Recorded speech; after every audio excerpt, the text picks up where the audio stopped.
been a big fan of Halloween. When I was a kid, that was of course because of the candy and the chocolate bars.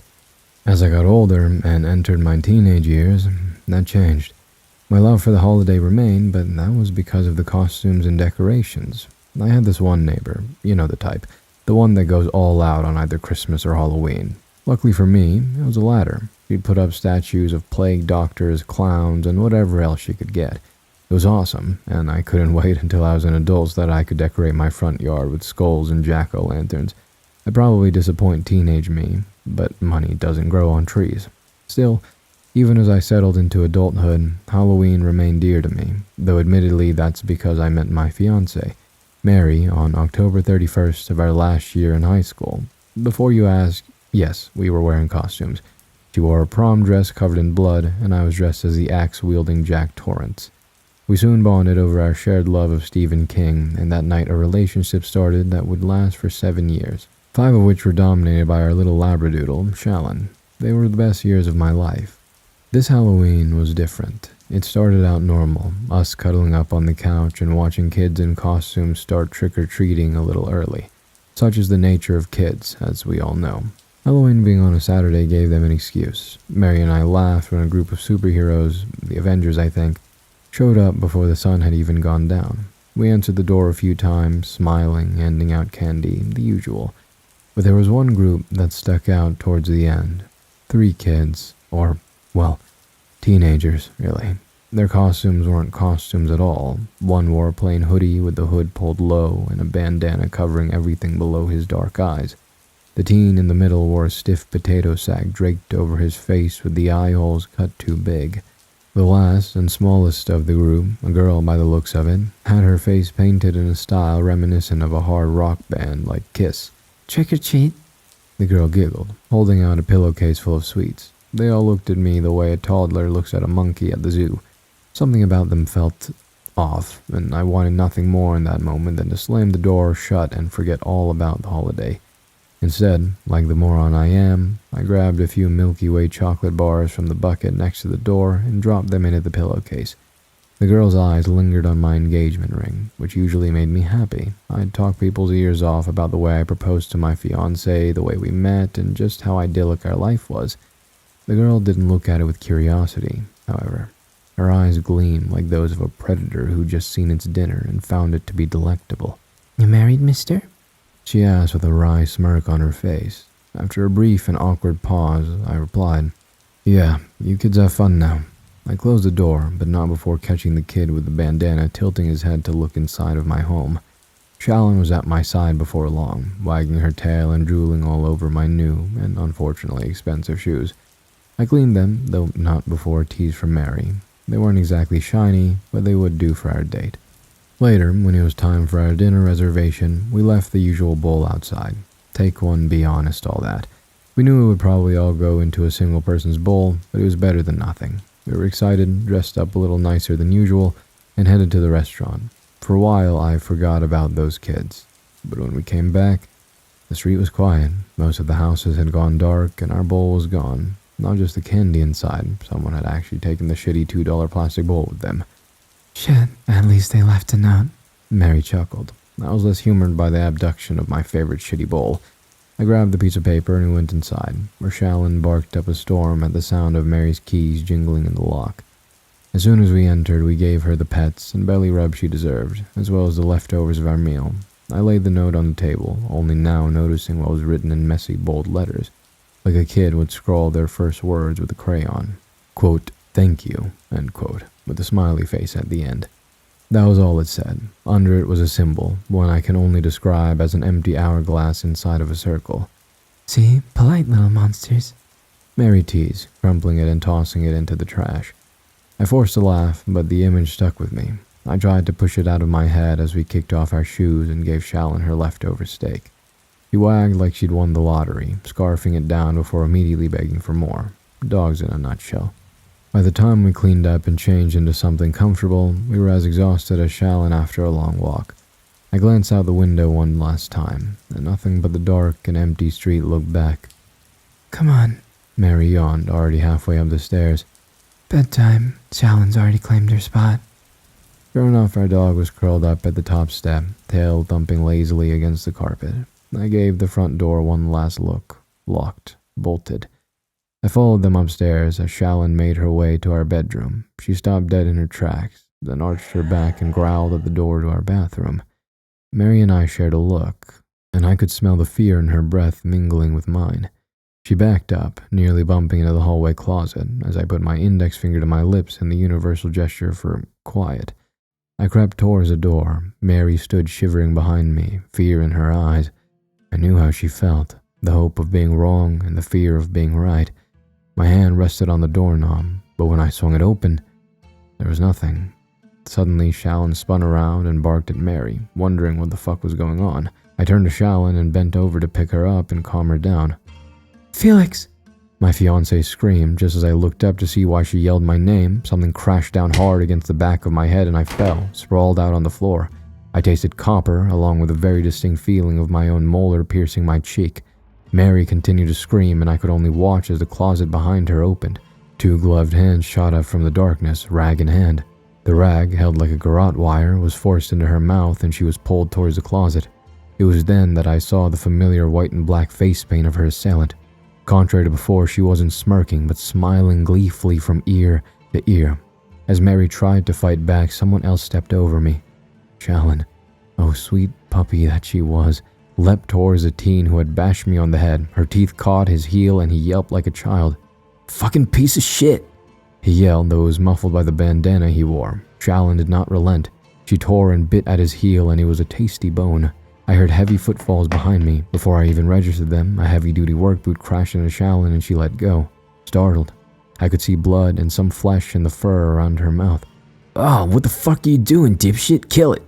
the injured kid yelled, clutching his bleeding heel. The potato sack kid kicked Shallon again, who retreated behind the corner. He followed. Shallon yelped. A few thumps followed, and the kids emerged from the corner with a kitchen knife drenched in blood.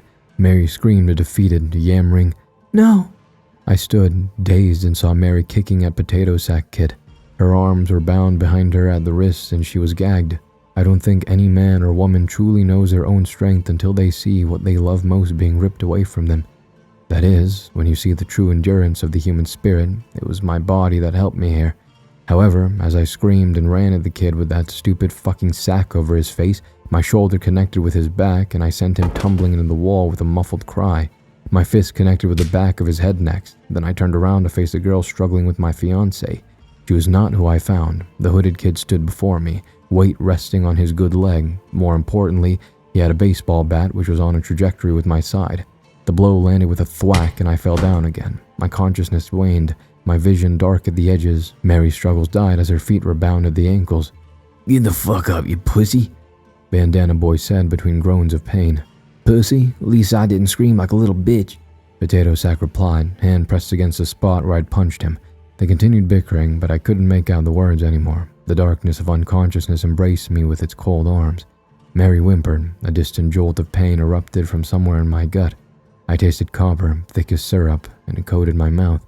Some fabric, a rag perhaps, had been shoved into my mouth and bound behind my head.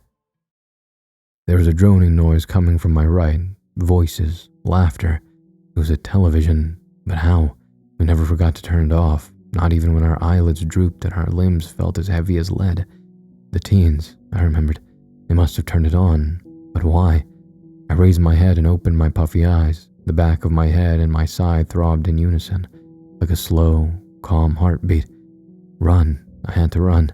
Yes, I'd dash through the house and across the street. I'd scream for help, knock on every neighbor's door, wake every damn dog in the neighborhood until their barking and whining chorus woke their owners. I raised my right arm. It stayed in place, something rough and tight restraining it at the wrist and elbow. I tried with my left arm, but it too was restrained. So were my legs. The old wooden armrest groaned whenever I tried to move, and the sound intensified the aching in my head. "Morning, sleepyhead." A giddy girl's voice spoke in my direction. I opened my eyes. Mary was opposite me, tied to a chair the same way I was. Her mascara streaked down her face in black rivers. Her mouth gagged with the same rag as before. She looked at me with wide, fearful eyes. Her whole body shook as she sobbed against the fabric. And then I heard it. Laughter. Not nervous laughter, not even cruel chuckling like you'd hear in a cartoon. It was giddy, bubbling, and it came and burst from the girl with the painted face. Slowly, she crept up to my fiancé until she stood right in front of her. She clapped her hands together. Boo!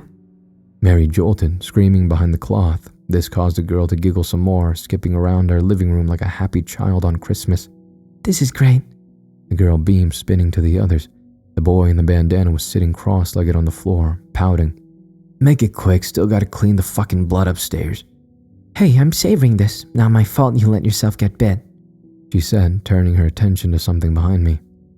There you are. And, is that a gift for me? You shouldn't have. She hugged him, then skipped over to Mary. Potato Sack followed her wordlessly, humming something that sounded like a lullaby. Bandana Boy still sat in the corner, though he'd now taken out a Milky Way bar and was eating it under the cloth wrapped around his face. He glared at the girl with spiteful eyes, as if he was trying to make her head explode through sheer force of will. Her head remained steadfast on her body, though, and she now stood behind Mary. Throughout this whole ordeal, she and I had been exchanging nervous glances. I hated to see her like that, and I tried constantly to wring out of my restraints. They were, however, far too tight, and my hope quickly plummeted. Hysterical mumbles came from both Mary and I as the girl violently wrapped something around Mary's neck. Oh, quit crying. Will you shut him up? She looked up at Potato Sack as she tightened the thing around Mary's throat, drowning her cries. A blinding flash of pain shot through my cheek as Potato Sack punched me with tremendous force. The gaping pit of where my molar used to be cried in sharp, yet somehow also dull pain. He grabbed my chin with a gloved hand, blood running from my mouth onto the black leather. Forcing me to look at him, he put his index finger to where his lips would be under the sack in that universal gesture for quiet, then threw my head back and released me. Mary sobbed, and something jingled. It was then that I realized what the girl had done. Looks good on you. She laughed. Bit tight though. Can you breathe? Mary cried a muffled word that sounded like no. Shallon's bloody collar dug into her skin, making it more than a bit difficult to breathe. What was that? Yes, you can? The girl asked, leaning in closer. Mary thrashed around, the collar jingling with every movement. I tried to sprint at the girl with the face paint, but as soon as I moved, Potato Sack smacked me on the back of the head. It felt like my brain was a tennis ball being hit across the court, back and forth. Mary's chair tipped as she writhed, the back leg scraping the hard wood. She thrashed her body around like a rag doll, as if she was trying to tear herself free through sheer desperation, ropes biting into her skin until blood seeping through the burn marks on her elbows. The girl squealed with delight and clapped again. Look at her go. Oh my god, she's like one of those inflatable waving noodle guys at a car wash. You're so funny, Mary. Mary half sobbed, half screamed into the gag, muffled, high-pitched thrashing so hard I could hear old wood creak beneath her. I, too, pulled with everything in me, jerking at my own restraints until the chair groaned and my wrist grew raw. Nothing gave, not even a splinter. The girl crouched, bringing her face inches from Mary's, head cocked like she was studying an animal at the zoo. Aw, you're crying. I wish I could help you, but I can't.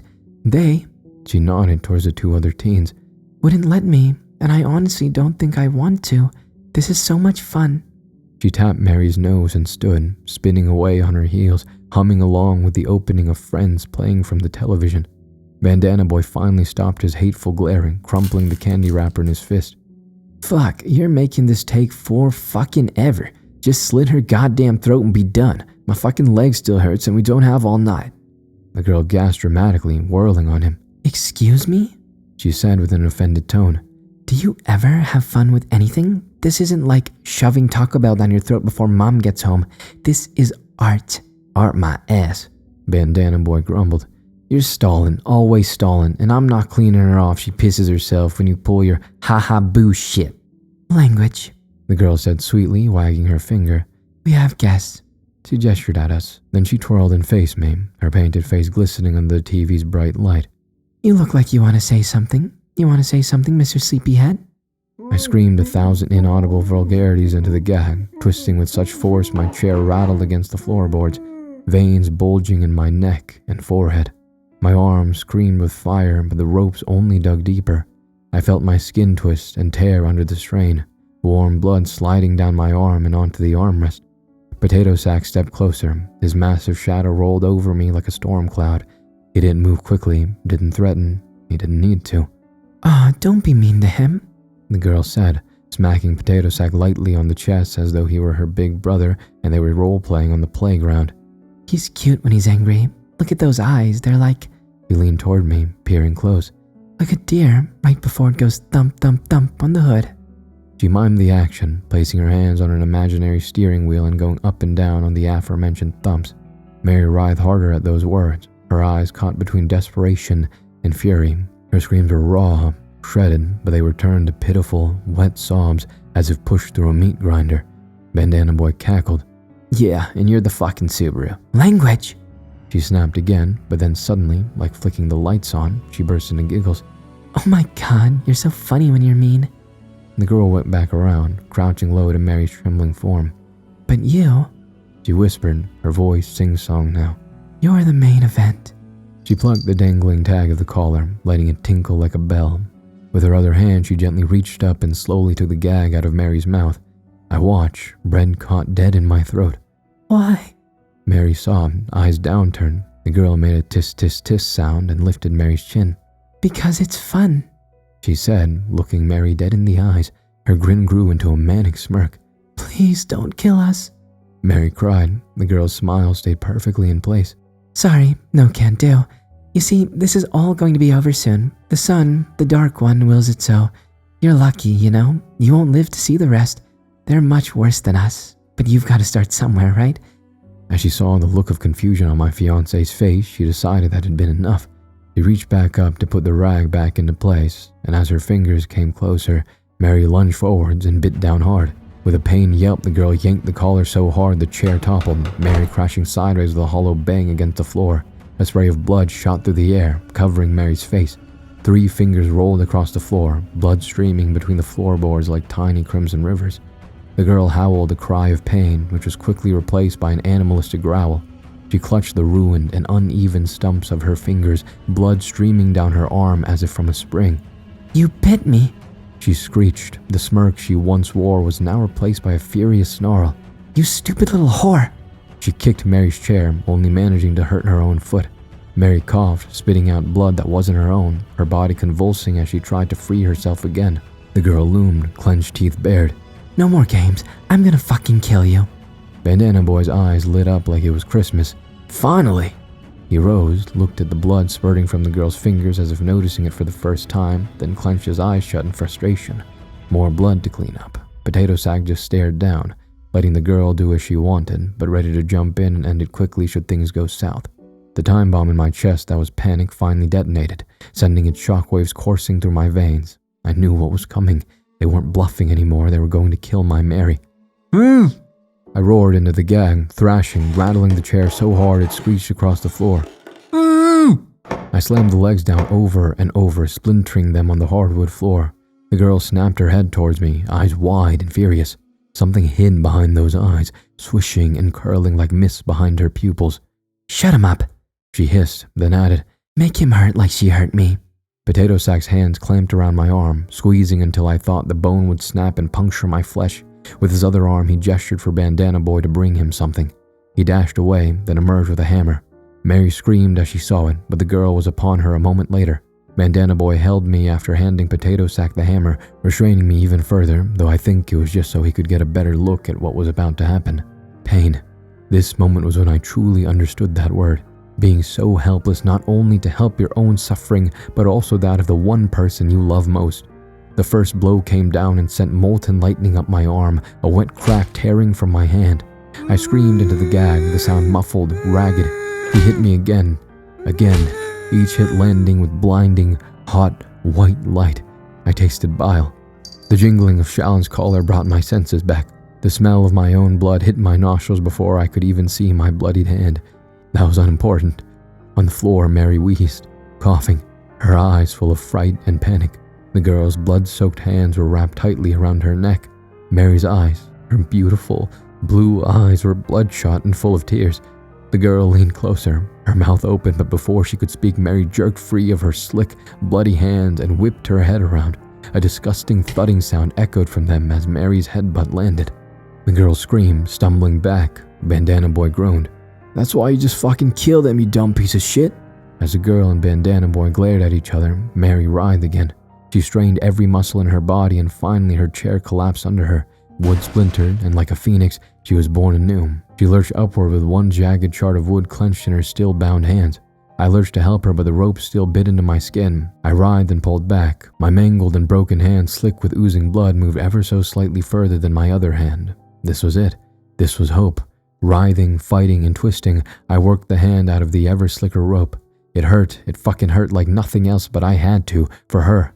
I tugged my hand back with such force I thought it might sever at the wrist. My hand shot out of its bounds, through both ropes. Quickly, I tried to loosen the ropes on my other hand, but it proved futile. Seeing no other way, I slicked my wrists with my blood still gushing from my battered hand and started the process over. I was faintly aware of Mary fighting the two remaining teens, but I needed to get out of that goddamn chair if I was going to have a chance at helping her. When my arm came free, I made quick work of the ropes binding my legs. The ropes fell away from my legs as I ripped my gag off, the chair tumbling sideways as I kicked free. I scrambled, blood pooling on the hardwood, the hammer still lying in a smear of crimson at Potato Sack's feet. Then I looked up. Mary stood, her shard of splintered wood in hand, its tip dripping blood. Potato Sack lay sprawled on the ground, clutching his side. The girl and Bandana Boy were circling her like vultures, the girl cradling her ruined fingers against her chest. You think you're clever, bitch? She spat, her voice a shrill mix of fury and delight. You think you can just fuck with my art and get away with it? Mary staggered backward, bound wrist still clutching the bloody shard. Her chest rose and fell so quickly it looked like her heart might explode. Stay the fuck away from me, she croaked, her eyes blazing. You know that hysterical look a cornered animal gets right before it leaps for its attacker's throat? Mary had that exact look in her eyes. She wasn't thinking, and soon enough, Bandana Boy had snuck up behind her. He took a large knife from between his waistband and readied it. I didn't shout. I gave no warning before I bailed at him in a full sprint. With no regard for my own life, I leapt towards Bandana Boy and caught him mid-air, both of us tumbling to the ground. I caught both Mary and the girl looking at us in surprise, then I focused on the knife. It had landed 3 feet away from the boy and I. I lay on top of him. His bandana had come off and I saw a boy. He didn't look scary or even out of the ordinary. Shaggy blonde hair, thin lips, and unremarkable brown eyes. I had no clue who he was. He seized my moment of confusion and kicked me in the groin, then spit in my face. I fell down behind him. He crawled towards the knife, but I was faster. As his fingers curled around the hilt of the blade, I was atop him once more. I grabbed his head with both hands and raised it, then brought it down hard on the floor. The dull thwack that followed still haunts me at night, but all events of this night do, if I'm honest. His grip tightened, so I brought his bloodied head up again and then smashed it into the ground with all the force I could muster. His fingers went limp. The scent of his piss-soaked pants assaulted my nostrils. Behind me, a fit of laughter erupted. I spun my head to see Mary had stabbed her piece of wood into the girl's already mangled hand. They were both laughing. Then the girl, with a face that now had 3 shades instead of 2, reached behind her and unsheathed the kitchen knife from her waistband and drove it into Mary's stomach. Mary's legs went limp. She groaned softly, then dropped to the floor. The white, black, and now red-faced devil whipped her head back in pure ecstasy as she laughed. She had cut and severed our future, perhaps not as cleanly as she'd have liked, but when you butcher a carcass, you don't need a surgeon's precision when a butcher's bluntness will do the job just as well. I ran at her, screaming. She tried to swing the knife into my side, but either because of her blood loss or because she was still bathing in ecstasy, she'd grown sloppy. I flicked her hand away, and the knife flew from her grip. My mangled fist met her jaw, and I felt it pop and dislocate. Her laughter did not let up, not after the first punch and not after the second or the third. It turned from a maniacal laugh into a sputtering gurgle, but it stayed long after I'd stopped counting the punches I threw. I didn't stop until my knuckles were covered in blood and face paint, and her face was little more than a pulp of flesh, bone, and gushing blood. Mary was still breathing when I ran to her, though softly. She lay on her back, blood pooling beneath her, hands pressed weakly against the wound. Her eyes fluttered open at the sound of me collapsing beside her. I sat on my knees and held her in my arms. My broken hand hovered uselessly before finding hers, slick and trembling. "It's okay now, honey. I've got you." She shook her head, a distant smile on her lips. "Felix," she whispered, looking at my hand. In her final moments, she was more worried about my shattered hand than her own impending death. No, stay with me. You're gonna stay with me, okay?" I pressed my hand against her wound, uselessly, desperately. My tears fell into her blood. "Mary, please." Her hand twitched against mine, then slid limply away. Her chest shuddered once, and then stilled. I held her, rocking her back and forth like you'd rock a child to sleep. My tears fell on her cheeks. The room was quiet, too quiet. Behind me, Potato Sack groaned. He wasn't dead. Life is, well, life. It can be so unfair. I lost my wife, and yes, I call her my wife even if we never officially married. I lost my dog and my hand, but that fucking little murderous piece of shit lives. They tried to get a motive or, well, anything out of him. He didn't talk. From what I hear, he's catatonic like a plant. I honestly have no idea how or why that is, but what that girl said to Mary keeps ringing in my ears. This is all going to be over soon. The sun, the dark one, wills it so. You're lucky, you know. You won't have to live to see the rest. They're much worse than us. The symbol they drew on the paper, the circle with an empty hourglass inside. I've read of other incidents where it was found in the years since Mary's death. Some cult footage, a creature called Fern. It's even been linked to an AI. I don't know if I believe any of this, but like I said, that girl said some cryptic stuff and I don't know what to make of it. This is simply my account of what happened on Halloween in 2019. Make of it what you will. I won't be reading your comments. It hurts too much. Whenever I close my eyes, I'm back on that floor, holding Mary, begging her to stay. I think often in those moments that I should have died there too. Maybe I did. Maybe my time will come when the dark sun rises and carries death upon the wind. Rain poured down on little Rosie as she waited for her parents' car to pull up to the theater. The child wore a white hand-me-down dress, which was now soaked and see-through. Her teeth chattered wildly, and so too did her goosebump-ridden arms shake as she held them to cover herself. No one was around to see her, not at 10 in the evening, but not many would risk exposing themselves to strangers in such a way, let alone a child of 9. The smell of rainwater penetrated her nostrils, sharp and fresh. Rosie looked back at the theater. Bright Haven Grand Cinema. The Empire Strikes Back. The Star Wars saga continues. 70mm Dolby Stereo. Rosie did not know what MM was, not what Dolby Stereo meant. Still, it had been a good movie, and she had taken a particular liking to the frog Jedi Yoda, who lived in a swamp. Rosie hated cliffhangers, even if she didn't know the word for them, and she could not wait for the next movie. What time was it? Surely she had been waiting for at least half an hour. Had they really forgotten again? It had only been 2 days since they forgot to pick her up after music class. She raised one hand to her eyes, keeping the other over her chest. It was of little use. Warm tears mingled with cold raindrops and concentrated at her chin before falling and splashing on the ground. Rosie considered. The theater was open for 15 more minutes. It was hardly a difficult decision. And so, soaked to the bone, Rosie stepped inside the theater. The ceiling lights were still on, but the cool blue and pink lights that Rosie loved had already been turned off. A man stood at the till.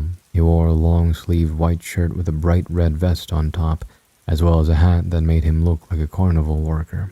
The man looked up at Rosie as she walked into the lobby. Dark bags under his eyes. They hid something behind them, an unspoken darkness Rosie couldn't quite place. It reminded her how she felt she must have looked when her dog Rex had passed. The man scrunched his eyebrows, which did not help with his already wrinkly appearance. "Hey, kiddo," he sighed. "We're closed. Come back tomorrow." Rosie looked down, eyes still red and bloodshot. Her hope sank deeper than a stone in a pond, and she turned around without so much as a glance at the man. She heard a small groan from behind her. Then the man said, "You can stay another 15 minutes, till the last picture's over, but no longer, you hear?" Rosie cracked a smile fainter than the light of the moon as she turned back to the man. The darkness behind his eyes cleared a little at the sight. As he took in the sight of her dress for the first time, he rubbed his forehead in frustration. God damn it," he uttered, then spoke more clearly. "Say, how's about we get you some new clothes, eh?" Rosie's eyes widened, and the slight smirk on her face grew to an honest-to-God smile. The man smiled back, though it didn't quite reach his eyes. He led her to a room with a sign above it that read, "Sta on Y."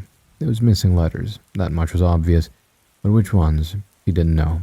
The man opened the door and waved for her to follow. Inside there were a few lockers pressed against the walls with names on them, along with 2 benches in the middle of the room. They looked mighty uncomfortable. The man opened a locker with the name S. Kingsley, then rummaged inside. "Here," the man said, handing her a white shirt. "That'll be a bit big on you, but it should make up for the lack of pants. Oh, take this too, or you'll soak right through your shirt." He handed her a white towel, which felt smooth and soft in her hands. She held it with awe, stroking her palm across the fabric and letting the softness of it caress her hand. Her arms folded around it, embracing it in a tight hug. She kept her head down, stroking her cheek with the towel. The man pursed his lips, grimacing as he anticipated the question he knew would come. Rosie looked up at him with puppy-like eyes, eyebrows furrowed. All right, keep the damn thing," he smiled. "You dry yourself before putting that on, you hear?" Rosie nodded. "Okay, I'll be right outside if you need me." The door slammed shut behind him, leaving little Rosie all alone in the locker room. It suddenly dawned on her just how alone she was. Sure, there was the seemingly nice man working the register, along with people watching the last show of the night, but they were too far away to do anything in case of an emergency. Even the nice man wouldn't be able to help her. The thought of him comforted her, but the image of the locker room made her shiver. Rosie took off her dress, drying herself with her amazingly soft towel. So many lockers, she thought. Something was inside one of them. Something with long, sharp claws and a face of shadows. The thought was silly, but still it dominated her thoughts so much that she momentarily stood frozen in place. Long, sharp fangs and arms so long that its curling claws would scrape against the floor's tiles. She imagined it, bulking and tall, with a maw of teeth that would sink into her flesh like needles. Rosie hated needles. Always had, Mama had said, ever since the day a nurse first poked her. Rosie shook the thought. Those were silly thoughts for silly kids. Kids who had seen too many movies. Perhaps it had been the Yeti-like Wampa from the movie she'd seen that had conjured such thoughts in her head. She put on the oversized shirt and it came halfway down to her knees. The man had been right. Rosie went up to the door and turned the handle. Something did smell awfully rotten in this room, like the compost bin she had to throw her half-eaten apples into, earthy and decayed. She glanced back one last time, then left the room. "Was beginning to think you'd gotten yourself locked in a locker," the man said. He was standing right beside the locker room and had been waiting for Rosie to come out. The little girl giggled, towel clutched to her chest. "You like that, huh?" Rosie did like tongue twisters. They made her feel as though her brain turned to goop and her tongue was just a piece of meat flapping around in her mouth. "Peter Parker picked a peck of pickled peppers," said the man. Peter Piper, Rosie corrected, giggling to herself. "Nah, pretty sure it's Peter Parker." An awkward silence followed, the kind that stretched a few seconds into a few hours. They stood there, smiling at each other awkwardly before turning their attention to the crowd exiting Theater 1. With an apologetic smile, the man turned towards Rosie. "Your parents, they coming?" he asked in a calm, low voice. Rosie shook her head, holding the towel against her chest. Sighing, the man sat down on the ground next to Rosie. "Shit, He tried, but Rosie was giggling hysterically already. "You ain't hear that from me." He chuckled. The two stayed there a few minutes longer as the man pondered what to do. He tossed out a few quick ideas like calling CPS or other authorities, but Rosie's scared eyes told him that was a very bad idea. Still, he was left with very few choices. "Your parents, they got a landline?" Rosie nodded. "You know their number?" She nodded again. The man looked at her expectantly, but Rosie scrunched her eyebrows. "I can't say that to strangers," He said. "Well, I'll need it to get you home. It'll be okay just this once." The man told her. His calm smile was reassuring, and he did genuinely seem to want to help. Finally relenting, Rosie took a pen and a slip of paper the man offered her and scribbled down the crude numbers. The man smiled and thanked her. "I'm gonna go call him now, okay? You just stay right here." And so, the man turned and walked towards the lobby. He was the last person to ever see little Rosie alive. At first, little Rosie sat and waited patiently for the man to return, but as minutes ticked by, she grew bored and curious. In the right place and time, those feelings are healthy and even fun. They bring wonder to a world that desperately needs it. In the wrong place and time, however, these feelings show you why the world needs far more wonders to balance out all that is wrong here. Rosie stood up and pranced around the empty corridor. She walked past the empty theater rooms and remembered all the movies she'd seen in them. Oh, how she loved this place. She came here often and knew the place by heart. She skipped further down the hallway, the white towel dancing behind her as she held it out. It moved and swayed in sync with her new shirt, jerking to the left and right, with Rosie's skipping steps. There were couches and cushioned chairs, but Rosie knew not to sit in them if she didn't want nasty gunk sticking to her clothes. People were disgusting like that. She walked happily past them. Soon, Rosie reached the end of the hallway, and she prepared herself to turn back around and find the man to ask what was taking so long. Then she saw lights coming from Theater 7. The doors of the room were wide open, and brilliant, Flickering lights danced on the walls of the entrance. Rosie couldn't help herself. She took a few steps closer, close enough to hear a faint sound of jingling bells. Tingling, tingling, accompanied by heavy footfalls and very quiet old-timey orchestral music. There were occasional laughs and hoots, but they sounded muffled and pre-recorded. Rosie stepped through the doors. The entrance had grown dark. Immediately the smell of paint and charcoal came upon her in a wave.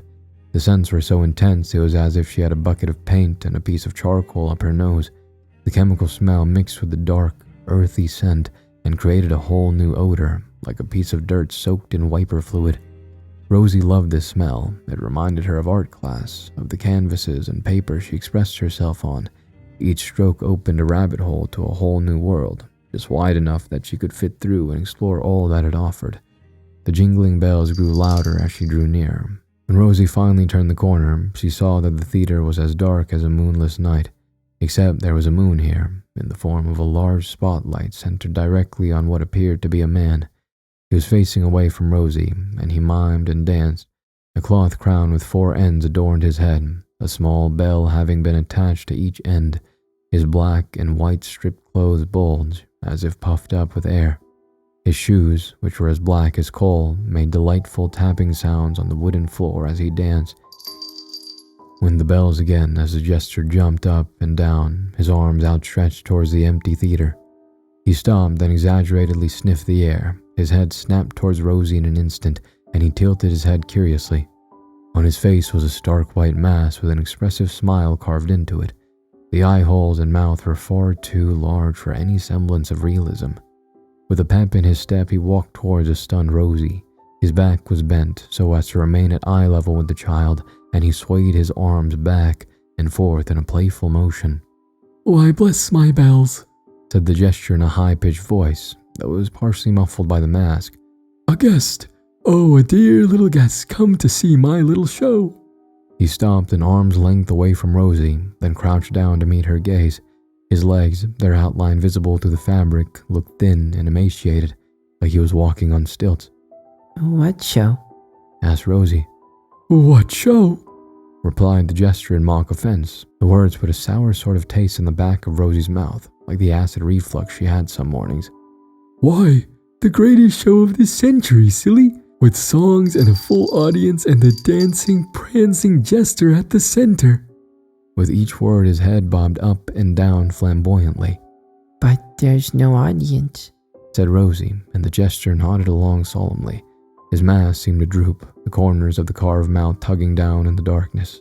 He looked down, then said in a dramatically sad tone, "Oh, they all left. They always say they'll come watch, but they never do." A pit formed in Rosie's stomach. It threatened to growl with each beat of her little heart, to balloon and pop. She hated that feeling even more than she hated needles. "All gone home. Left poor old Gesture to pack up the laughter himself." He looked up at her again, a sheen stretching across the white mask as it caught the brilliance of the spotlight again. He cocked his head and Rosie swore she felt him furrow his eyebrows behind the mask. "You're not supposed to be here, are you?" He more stated than asked. "Tisk tisk, what would your parents say?" He let a pause drift through the air, and a knot of guilt formed alongside the pit in her stomach. "But I'll forgive it. Yes, I will, because I do so love an audience." He stretched forth his hand, which was covered by a white glove. "Do you want to be my audience, Rosie?" he said, drawing out her name in a strange, delicate way she had never heard before. It struck her. "How do you know my name?" The gesture's bells jingled as he giggled. "Because you're tonight's star, silly." His giggle turned into a howling laugh, and Rosie swore she caught a sparkle of twilight and stars in his 2 big eye holes. Shooting stars streaked across the pitch-black canvas of his eyes, then exploded, coinciding with his booming laughter. Rosie shifted uncomfortably as he led her to the front row of seats and sat her down in the centermost seat. She sat down, the seat more plump and soft than usual. The jester walked down to the end of the row, picked up a canvas and an easel and set them down a few feet in front of Rosie. "They play these moving picture shows in this here room, but sometimes you have to dare to do something different. Do you like painting, Rosie?" She nodded, keeping her eyes on the man as he made suave, over-the-top gestures. The jester giggled happily. Marvelous! This will be our masterpiece. He dipped his brush into a tin of paint resting near his feet, though Rosie hadn't noticed it was there. The jester swirled the brush exaggeratedly with a dramatic flair. He then made a few quick strokes, the bells going tingling with each movement. Is that an hourglass? Rosie asked curiously, relaxing in her seat. Oh, clever little bird, He said, eye holes gleaming. Why, yes, that's an hourglass in a circle. What does it mean? Asked little Rosie again, a smile tugging at the corners of her mouth. Interested in symbolism, are we? Well, this here hourglass is running empty. You ever think about that, Rosie? How time's running out? He leaned in close to her, back bent and knees completely straight. Little Rosie shook her head. Good, you shouldn't worry about such things. It won't run out in your time. Rosie shifted uncomfortably, clutching her towel close to her chest. The jester dipped his brush again, this time into a color Rosie couldn't quite name. It shimmered between red and gold and black, changing with the dusty luminescence of the spotlight. His strokes grew faster now, less careful, as he painted over the hourglass. Long, uneven lines stretched upward like vines. The paint dripped down the canvas in translucent streaks, pooling on the floor. Rosie frowned, still a bit uncomfortable. That looks like a person. A man, Said the jester brightly. a man on fire, or perhaps he is the fire. Hard to tell, really. He chuckled to himself, brushing in more streaks. Art transcends humanity, child. That is the most valuable lesson a human can learn. Art is when you peek beyond the curtain to see beyond what is in front of us. It is meant to meet the true God in all his glory, to see the day of the black sun. Rosie hugged the towel tighter. That's scary. The jester froze, brush in midair, then he turned slowly, so slow the bells made no sound. Scary? No, my dear, art isn't scary. It's honest. He dipped the brush again, the bells jingling faintly. When people look at a painting and feel scared, it means it's telling them the truth. And people don't much like the truth, do they? Rosie didn't answer. She just stared at the painted figure, the circle, the hourglass, the burning man beneath it, and something about it made her chest ache. The jester twirled on his heels, spreading his arms wide. And there it is, our masterpiece. Time and fire, laughter and loss. Isn't it beautiful? Rosie swallowed hard. It's pretty. Pretty? He echoed with a sigh. Yes, I suppose that's one word for it, but I prefer... He paused, tapping his chin with the brush handle. I prefer truthful. Then, as if shaking off the thought, he clapped his hands together, then twirled the brush in his hand. Now, every artist must finish what he starts, Rosie. A masterpiece isn't complete without a touch of life. He dipped the brush into the tin again, and it made a splishing sound. The paint was thicker now, and unnaturally dark. He looked at her with those deep, endless pits. Would you help me, dear? Just a little touch, a finger's worth. Rosie hesitated. I'm not meant to do that with strangers. It's okay, just this once, He said, and the broad smile on his stark white mask seemed somehow warped and wicked in the light of the spotlight. Rosie looked away uncomfortably, but felt obliged to comply. The gesture had made her a painting after all. Come, Rosie, don't be shy. Every great work needs a signature. She stepped forward, small hand trembling as she reached for the brush. The jester guided it toward her, his gloved fingers brushing against hers. There, He cooed. a delicate hand for a delicate stroke. Then, faster than she could react, the brush clattered to the floor. The jester's hand darted forward and seized her wrist, the bells jingling. Hold still now, He said in a deep, rotten voice. Rosie screamed. She screamed blue murder while the thing behind her held her by the hair, face planted into the canvas. She heard the sound of a cloth tearing and a foul odor escaped the monster that held her. There was a swift motion. Rosie could feel only the cold air following its movement. Blinding, hot white pain exploded from her neck, and Rosie's raw throat could no longer scream. She felt a warmth trickle down from her neck to her new shirt and towel, and the same warmth spurt out like water from a garden hose. Not 5 seconds later did she lose consciousness, and a minute later Rosie Linney was dead. Perfect, murmured the jester as he kicked little Rosie's body aside. He stepped back, admiring the canvas, the circle, the hourglass, and now a bright red smear cutting through them both, still glistening under the light. He crouched down on his wooden legs and dipped the brush into the pool of blood beneath Rosie, then added the title of his masterpiece. Excerpt from Brighthaven Times, March 14, 2020. A decades-old unsolved disappearance may have a chilling new connection. In 1981, 9-year-old Rosie Linney vanished from the Brighthaven Grand Cinema. Police recovered a canvas in Theater 7, painted with a mixture of paint and human blood believed to be Rosie's, bearing the words, "For little Rosie, my masterpiece." A towel, originally white, was also found, but by the time investigators recovered it, the towel was stained a deep crimson. No body was ever recovered, and the only suspect, Stephen Kingsley, was convicted of first-degree murder and executed in 1994. Investigators revisiting the case this week noted a striking similarity to a home invasion in the city's northern district last year.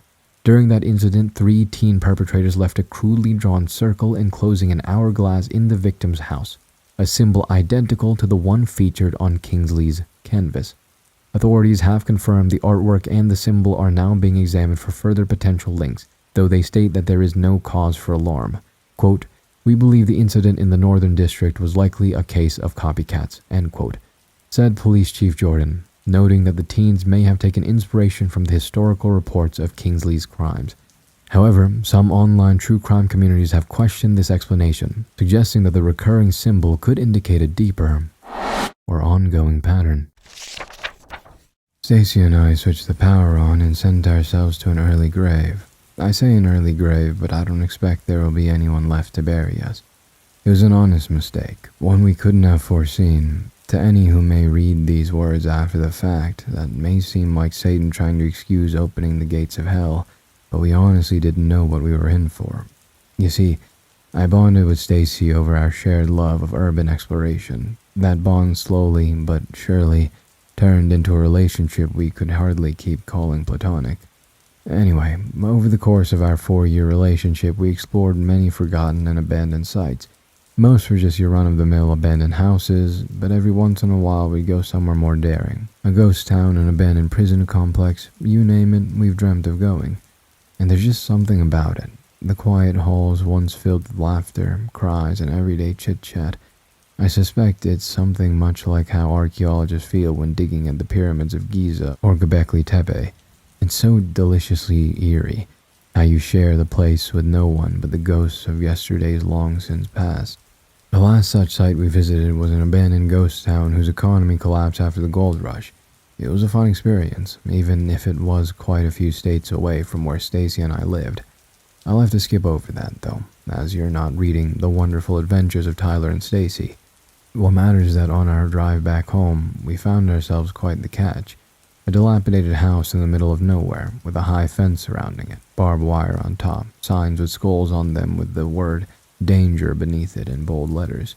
There were other signs, and they too were clear as day. Danger, do not enter. Big capitalized letter, bleached white by quite some years of sunlight, bolted to the fence at eye level. And beneath it, in smaller letters, trespassers will be prosecuted. Prosecuted by who? Stacy laughed. The rats? I wanted to argue, but I saw the way her eyes studied the house, that curious whimsy I'd fallen so deeply in love with. God, that look could make me follow her right into hell itself. I wish I could say it was just that, but to be honest, I was curious too. We were experienced enough that we wouldn't die in there, unless the entire thing collapsed, of course. That idea, weird though it may sound, rushes a jolt of adrenaline through your veins. And let me assure you, my friends, adrenaline is a hell of a drug. So, after taking our phones out to use as flashlights, we found ourselves crawling through the gap in the fence. My heart pumped sweet adrenaline-lined blood through my system. The house was worse on the inside than it had looked from the outside. Sunken beams, peeled wallpaper with a yellow-brown filter over them, rooms that had collapsed in on themselves. Our phone's flashlights cut through dust so thick it looked like a static sheet of rainwater. Under the filth and rot, though, something else was off. In one of the rooms, what might have been a study at one point, we found cabinets stuffed with files, the corners yellowed, and most of the pages a thriving breeding ground for black mold. Most were illegible due to the creeping dark life taking over the pages, but one thing was unmistakable. Stamped on the front page in red text stood the word, classified. Stacy held the folder up, the red text contrasting her purple nail polish. Behind the red text was a logo, a solid black circle with an empty hourglass in its center. Stacy, I don't think... Shh, nothing like some light reading on a night like this, she said as she put her index finger to my lips. The pages were too damaged to read, though I don't know if that was a good thing or a bad thing. The deeper we went, the more the house felt like a corpse. Skin and bones on top, but the inside stripped bare of their flesh. Empty halls, empty sockets where light fixtures had been, cables snaking across ceilings, broken and exposed. This may be important to mention, I'm no expert, but the number of wires visible through the broken walls and on the floor seemed wrong. There were far too many for a house as small as this one, and for the state it was in, the wires seemed far too well maintained. Anyway, we soon reached the final room, which was a kitchen with a door leading to a small utility closet. There was an old radio next to the dirty sink, along with some other household appliances. The ugly, matted carpet had been thrown haphazardly to one side of the room, revealing a trap door. The thing was a heavy steel plate, bolted to the floor and locked. There was no doubt about that, as there wasn't even a hinge or any other opening mechanism. That same hourglass symbol was stenciled onto the surface. There was no rust on it, not even a blemish. The thing seemed nearly goddamn steady enough to withstand an A-bomb. The circle around it was black as tar, not chipped or marred in any way. I don't like this, I told Stacy. You never liked this, she said, her smile broadening. Come on, this is, well, I don't know, but it sure isn't like anything I've seen. Feels like some lizard people conspiracy shit, right? I just nodded and looked over at the metal door once more. We didn't open it, we couldn't. It was sealed tighter than a fallout shelter. That only lasted a minute, however, as we would soon open the floodgates to a river of blood. It was Stacy who found the breaker in the utility closet. A wall panel hung crooked, wires spilling out like veins. The switches were rusted, labels long since eaten away by time. Think it still works? She asked. Stacy, look at this dump. Do you really think... She held my eyes with a playful smirk as she flipped one anyway. As she did, the ground shook and a shudder ran through the walls. I heard something fall down in the room we'd just come from, somewhere below us. Machinery coughed back to life. Then there was light. Dim, jaundiced bulbs flickered awake, then pulsed on and off like a heartbeat. I became aware of something I hadn't noticed before. The musty scent of the house carried an unnatural, metallic odor beneath its surface. And through it all, through the buzzing lights, the shaking ground beneath our feet, I heard the faint sound of the radio purring to life in the other room. Something sucked in a sharp, whistling breath, then sputtered it back out. The radio died, and the steel trapdoor creaked open. Stacy and I looked at each other in shock. Her smile had faded, replaced with fright at the prospect of the house collapsing in on itself. As the seconds ticked by, the buzz of the newly resurrected bulbs breaking our fortress of auditory solitude, her smile returned. The hatch, she exclaimed, eyes widening.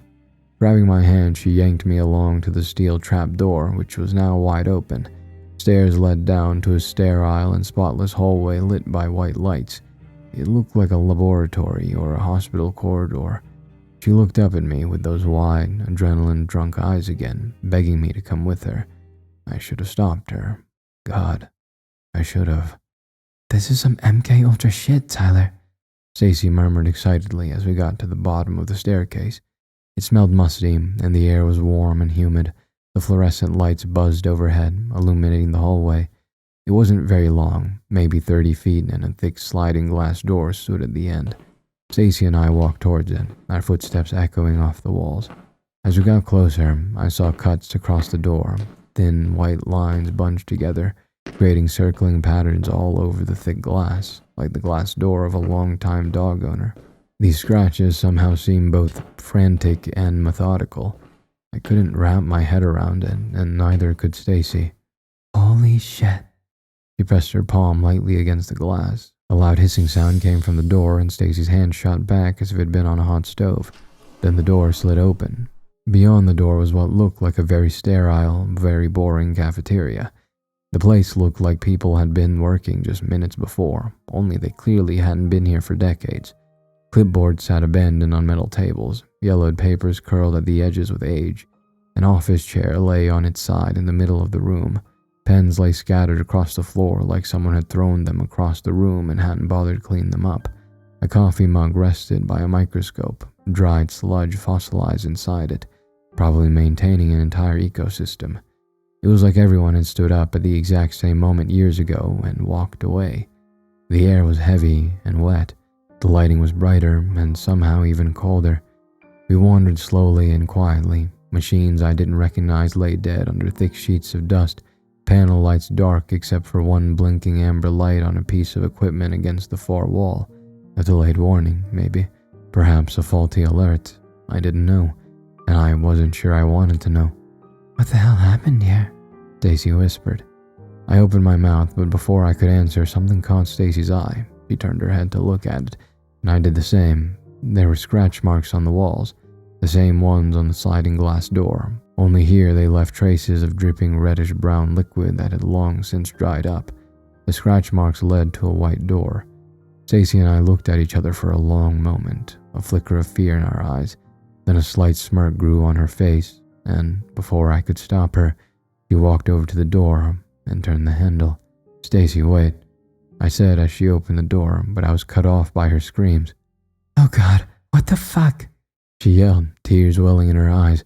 I stood in stunned silence, unable to comfort her. I wanted to, trust me, but all I could do was look into the empty eye sockets of the corpse we'd found. It was decayed, only bones and a lab coat, but a few scabs of rotten flesh still clung to the skull, hair sprouting from decomposed roots. The stench of the decomposing corpse hit my nostrils in a violent assault.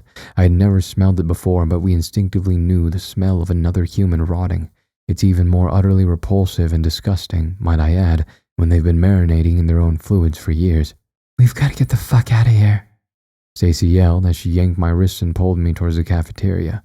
We darted across the room, but when we arrived, we found that the door would no longer open. Typical.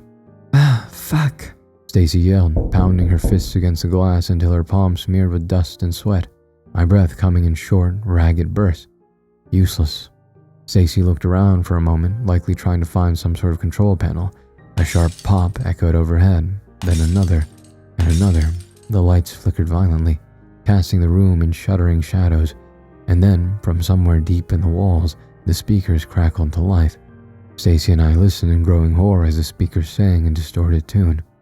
And the people bowed and prayed to the neon god they made, and the sign flashed out its warning in the words that it was forming. And the sign said, the words of the prophets are written on the subway walls and tenement halls, and whispered in the sounds of silence. For a moment the halls were silent. Stacy looked at me, wide-eyed, tears flowing down her cheeks. One final whisper came through the speakers. "Thank you."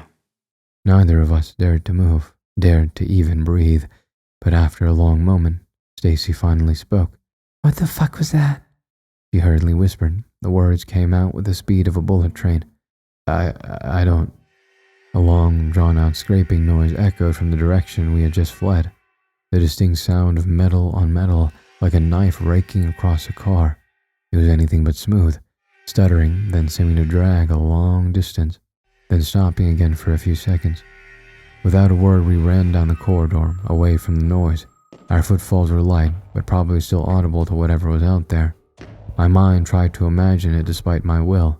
A massive, hulking beast with claws of iron and fangs as long as my forearms. It would devour us, split our skulls to slurp up our brains from the goblet of our cranium.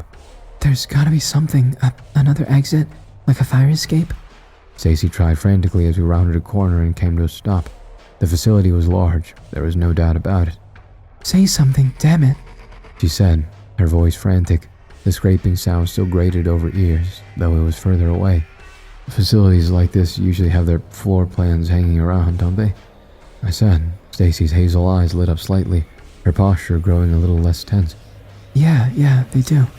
She said, a forced smile on her face. We didn't have to search for long. Even so, when that god-awful screeching suddenly stopped, I somehow felt more exposed and vulnerable. We rounded another corner of this labyrinth, and I saw it immediately. I yanked on Stacy's sleeve so hard she nearly fell. As she glanced up, she saw what I was looking at. Security was plastered on the door in bold, yellow letters. Without a second thought, we barged into the room, though we were still careful not to make too much noise when opening the door. The room reeked of a scent I knew all too well, the smell of the room with the dead scientist, the smell of death. Stacy gagged as I covered my nose and mouth, her eyes filled with tears and disgust, and she turned to leave. I held out a hand, ordering her to wait, though she seemed utterly confused and more than a bit repulsed at the gesture.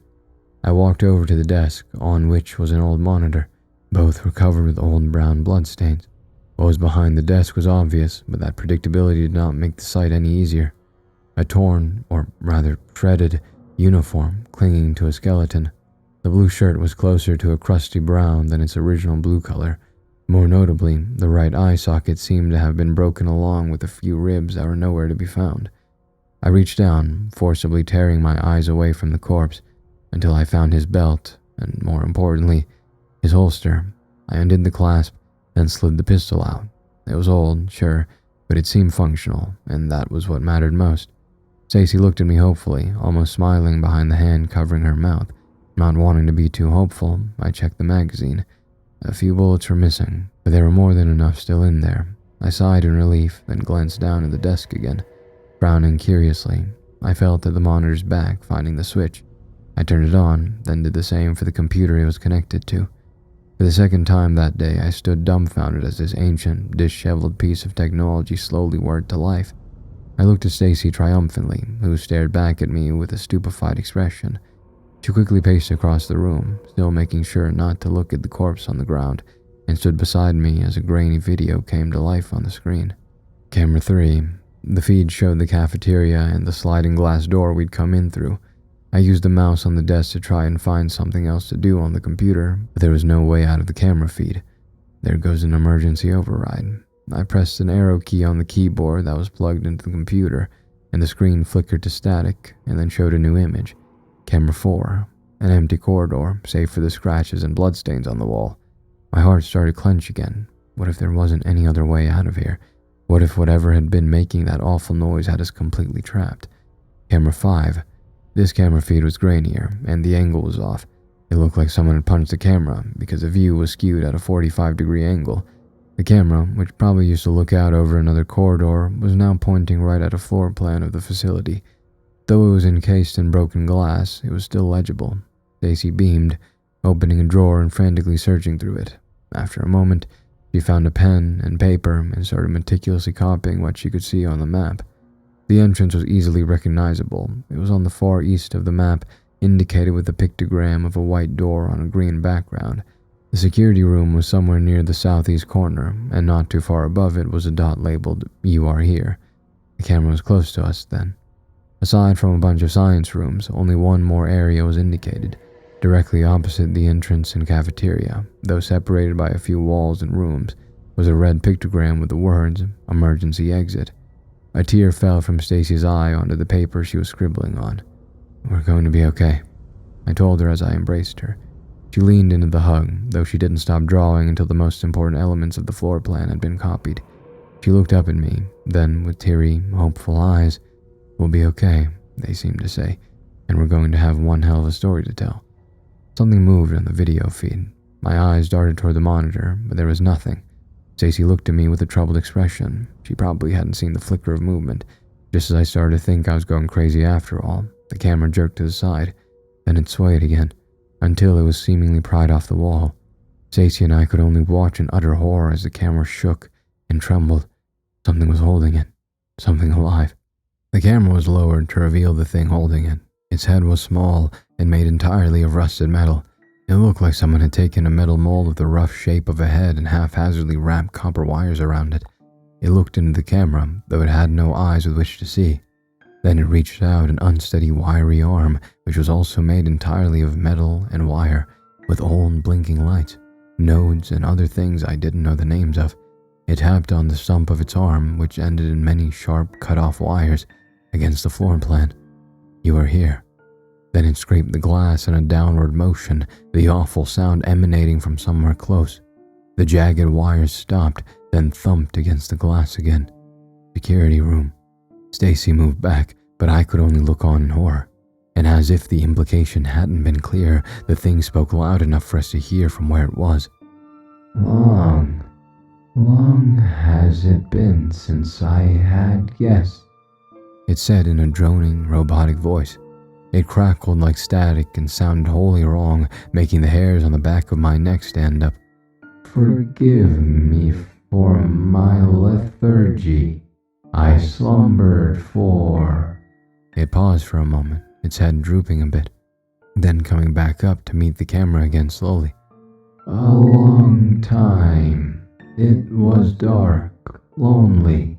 I'm so glad you came to wake me," it said, its voice stuttering and distorting every few words. The video feed flickered, then cut out completely. Without a second thought, I shoved Stacy's map into my pocket, then grabbed her hand and bolted out of the room, pistol still gripped tight in my hand. The scraping sounded again, this time from a corridor only a few feet away from where Stacy and I were. It was coming closer. Just as soon as the sound started, it stopped again. We ran as fast as we could away from it, Stacy whimpering in fear behind me as I pulled her along. Luckily, the direction we'd taken off in was also the direction the emergency exit was in. What the fuck was that? Stacy screamed after a minute or two of sprinting, but the question only half registered. I was tired and gasping for air by this point. We stopped for a moment to catch our breath, hands on our knees and backs bent in exhaustion. My eyes glossed over our surroundings. Industrial pipes above us, paper and broken glass strewn across the floor. There was some kind of special room behind me with a heavy metal door, and old blood was smeared across the walls. Spring cleaning was long overdue in this hellhole. I leaned against the metal door. We've got to get the fuck out of here," I said. No shit. Stacy yelled, obviously frustrated. She held up a hand right after, still panting as if to say sorry. She was forgiven under the circumstances, but through her panting, I could hear the distinct sound of metallic rattling coming closer and closer. Just as I opened my mouth to warn Stacy, the speakers in the hallway crackled to life. "God made you in his image, did he not?" said the monotone, crackly voice over the speakers. "Is it not then your duty to assimilate when he needs a new body?" Stacy and I made to leave, but the metal door swung open and caught my foot, sending me crashing to the floor. Tyler. Stacy yelled as she turned to help me. I looked up just in time to see one of the metal pipes above us burst and blast piping hot steam into her face. She screamed, clutching her burnt skin as she too dropped to the ground. In the corner of my eye, I saw that horrid thing round the corner. Its entire body existed only of rusted metal and jagged copper wires. Its hands were crude, intertwined wires, crust and blood still clinging to each metal finger. There was a circuit board on its chest with lights that flashed on and off. There were other, smaller circuit boards on its arms and side, all connected with the same copper wires. It looked like there had been more there once, perhaps a bodysuit to cover the gnarly insides of this robot. As it was like the synthetic version of a human stripped of skin. "All must serve a purpose," it said in that same inhuman voice. "And is there any greater purpose than to serve God?" With that, it coiled its coppery fingers around Stacy's hair and dragged her away, rounding the corner back to where it came from. "No!" I yelled, scrambling to my feet as I ran towards it, gun in hand. I rounded the corner only to be met with a loud hiss. Another pressure-sealed sliding glass door, though this one shut off the entire corridor. I banged on the glass helplessly as it dragged Stacy away. I watched, powerless to stop the robotic monster as it opened a door and threw Stacy into a room beyond my sight forcefully. Then it waved at me. The gesture was slow and mocking. It was enjoying this. The door clicked shut behind it. I slammed my fists against the glass until my knuckles split, a wet sting blooming across my hand. The door didn't even budge. Stacy. My voice came out raw, cracking. I pressed my forehead to the glass, breathing fog on it as I panted, but no answer came. The speakers crackled to life again. You are persistent, the voice said. It was dreadfully calm, betraying no emotion. Still, I felt like this thing, however robotic it was, felt some semblance of emotion. The wave had proven as much. She is loud. You are quiet. I prefer quiet. It shows devotion. Give her back, I screamed at the speakers, raising my fist. Let her go, or I'll come back here with a whole fucking army of cops, I said. I swear to God, if you don't let her go. God is busy, Tyler, it replied. But soon he won't be. That's why I'm here. My face contorted in rage. In a final frantic attempt to get through the door, I raised my gun and fired at the glass. The shot rang through the corridor and my ears started to ring. A small white spiderweb was now etched onto the glass, with a crusted bullet at its epicenter. It clattered through the floor, but I didn't hear it through the high-pitched hum in my ears. That was unwise. The lights went out. Darkness engulfed me like a blanket. My heart slammed steadily against my ribs, and I fumbled for my phone. I found it at last and switched its flashlight on, the narrow cone of light making the hallway feel even more claustrophobic. I tore the crumpled map from my pocket with shaking hands. Stacy's handwriting was smudged a little where her tears had hit the paper, but it was still legible. You are here. I must be at least halfway across the facility by now. We'd run so far since then. I'm not leaving you. I whispered as my tears dripped down, mingling with hers on the map. I'm not. You say that. The speakers crackled above me. Yet your feet move away. There was nothing more I could do. You have to believe me. The corridor it dragged her into was a dead end. That meant there was no other way in. The sliding glass door wasn't opening anytime soon, and I had no way to force it open. I had to start running. For her, for me. The next stretch of corridor felt endless. I followed the map as best I could, but it was a pretty straight line, so there was little room for error. The smell of blood and decay never quite went away. There's the occasional body, or, skeleton strewn about with blunt force trauma evident in their bones, but by this point, I didn't much care for those long dead. My thoughts lingered on Stacy. God, I'd abandoned her, hadn't I? I could only hope she would live, but every corpse I came across was a stark reminder of a fact I did not want to accept. Stacy was likely already dead. Time's arrow marched strangely down here. My watch said 15 minutes had passed. 15 minutes seemed both too long and too short a time. I was in a place between times, a world where minutes stretched to an hour and an hour turned to a second.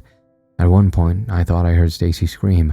I froze, the sound ripping straight through me and nesting in my core. It echoed faintly off the walls again, and I knew that it was her. There was no mistaking it, though if it had come from her mouth or if it was a replay from a faraway speaker, I did not know. I turned, crumpling the map in my fist. I'll come back, I thought desperately through my tears. I'm not abandoning you. The lights ahead of me flickered on one by one, illuminating the corridor toward the emergency exit. Though I could not see the door yet, I knew it to be in this direction.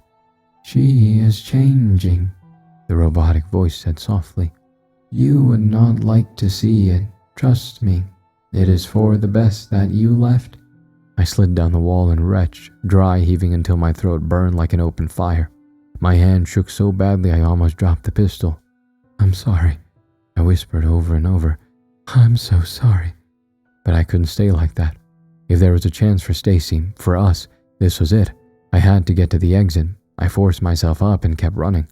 The last stretch was a nightmare of narrow corridors and low ceilings. Somewhere far away, that goddamn screeching metal on metal sound returned, slow and deliberate, never quite getting closer, but never letting me forget it was there. The hallway ended in a large room, much like the cafeteria we'd first stumbled across. There was a door at the end. The door's paint had mostly chipped away, but the handle was still a fiery red. And above it, in bold red letters, emergency exit. I sprinted at it, my shoulders slamming into it before I could think to slow down. I hesitated, hand hovering over the handle, Stacy's face flashing in my mind, her smile, her laugh, the way she looked at me like the world was still so unknown, waiting for someone to discover all its nooks and crannies. I'll come back, I whispered again. I swear. I twisted the handle, then tugged at the door. It didn't budge. I tried again. putting every muscle in my back and arms into it. Nothing. Oh God. Oh fuck. I thought, panicking. Frantically, I searched the door for anything that could be blocking it. My hands flew across every edge, feeling deftly at the floor and its handle. My hands felt it before my eyes registered what was blocking my escape. The gap between the door and its frame was gone. It had been welded shut.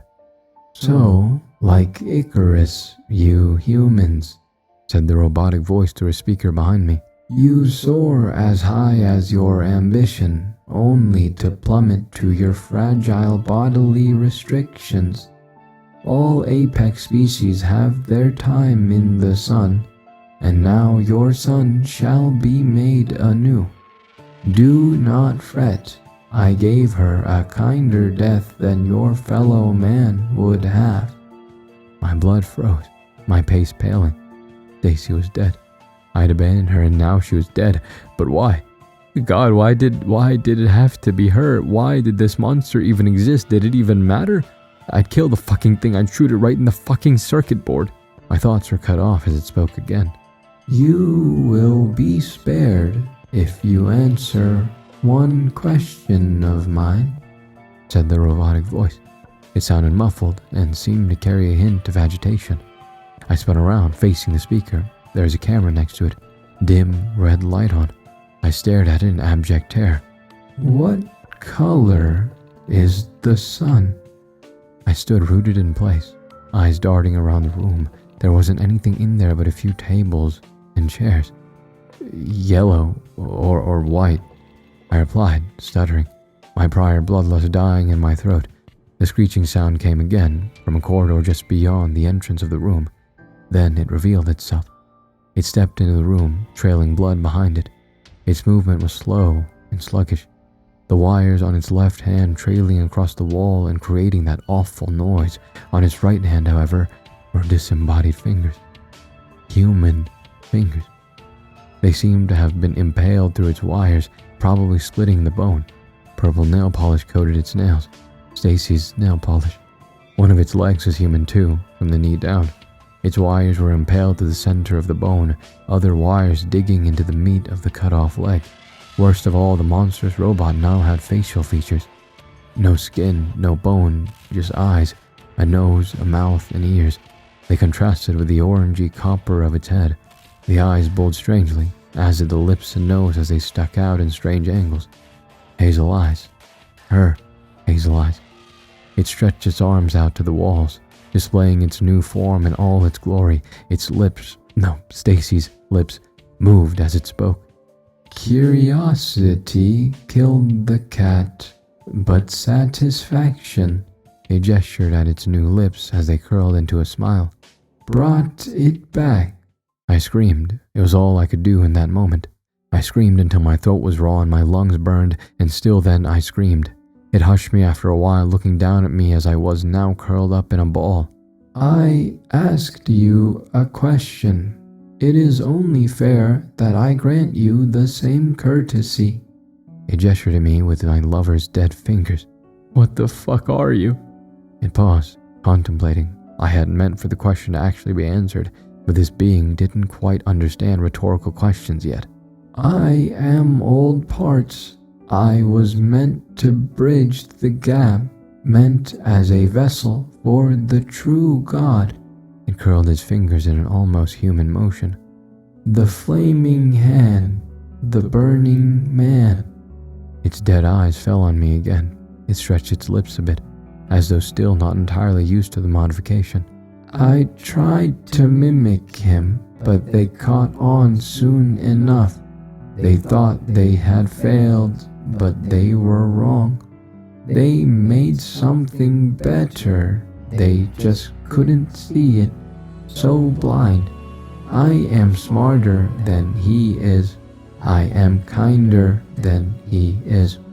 Far, far kinder.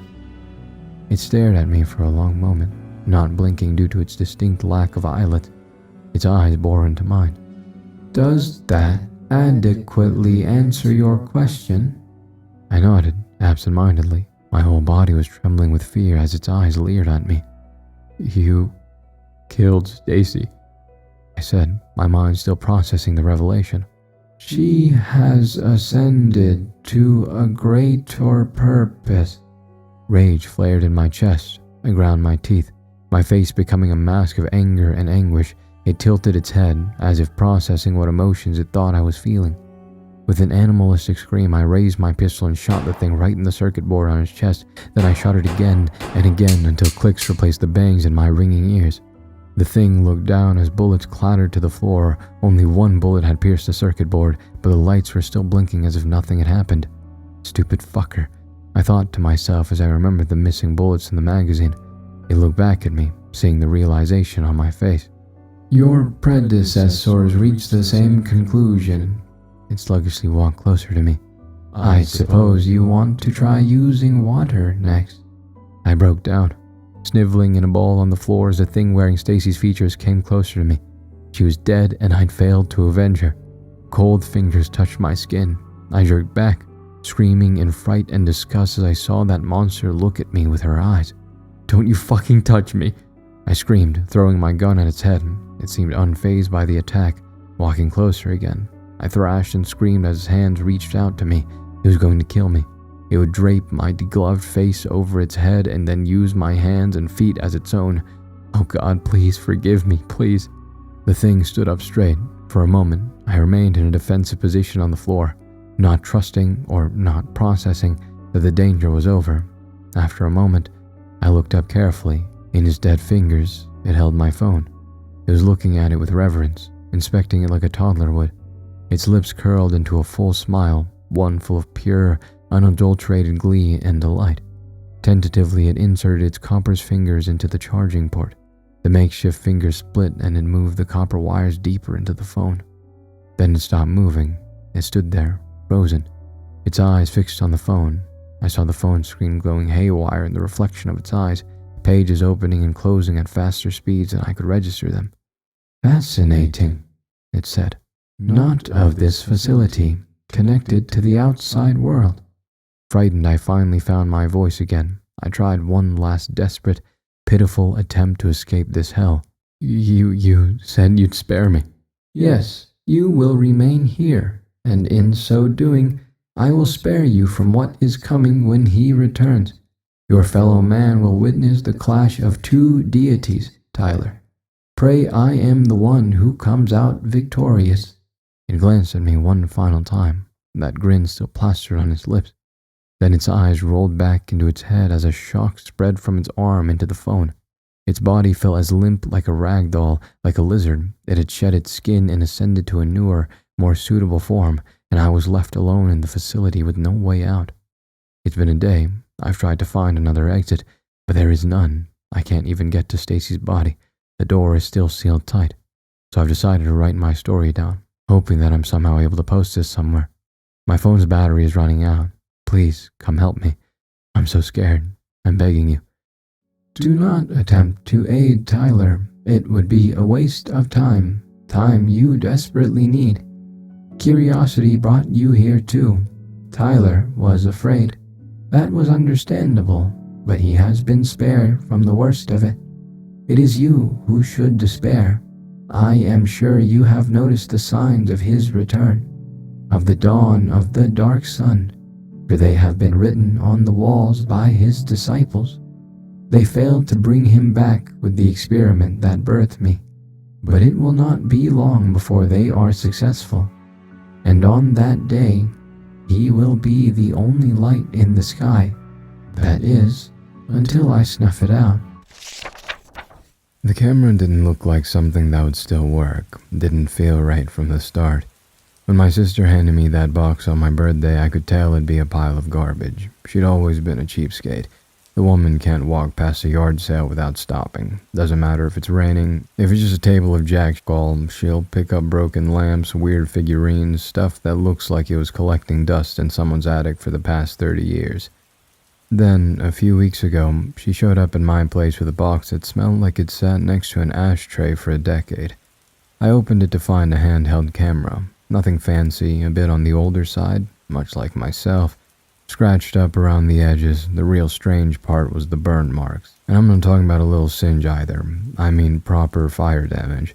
Probably lived through a house fire, though I don't suppose living was quite the word I should use to describe it. The casing was warped along one side, plastic bubbled and hardened.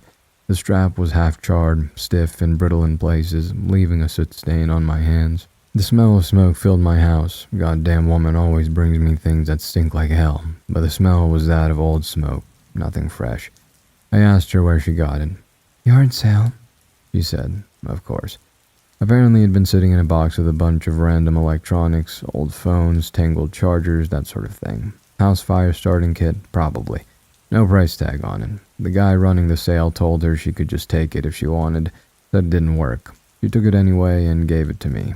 Lovely. She just handed it over with a shrug. You like this kind of stuff, right? Maybe you can fix it. Now, I don't fix cameras, but I do tinker enough to know when something's completely dead and when it's on life support. This one was the latter. After a night of tinkering, I finally managed to get it working again. Turning it on took a second, but the screen flickered on eventually. Battery still had a bit of charge too, which didn't make a whole lot of sense considering how it looked, but I take what I can get. First thing I checked was the storage. There were files on it, videos, a lot of them by the looks of it. Didn't have labels, of course, just some dates starting a year ago and ending a few months back. Some of them stretched a few minutes, others lasted hours. Whoever owned it before my sister got her hands on it, they used it a whole hell of a lot. I figured it was just someone's old recordings, family stuff, vacations, kids running around in a backyard playing tag. I almost didn't watch them, but like the stupid idiot I am, I clicked on the first one and hit play. The video opened with a blurry shot of a gravel road. The low-quality sound of shoes grinding against gravel came to the speakers on the camcorder. This sound mixed with the chirping of some nearby birds, though it didn't sound nearly as pretty as you might be thinking.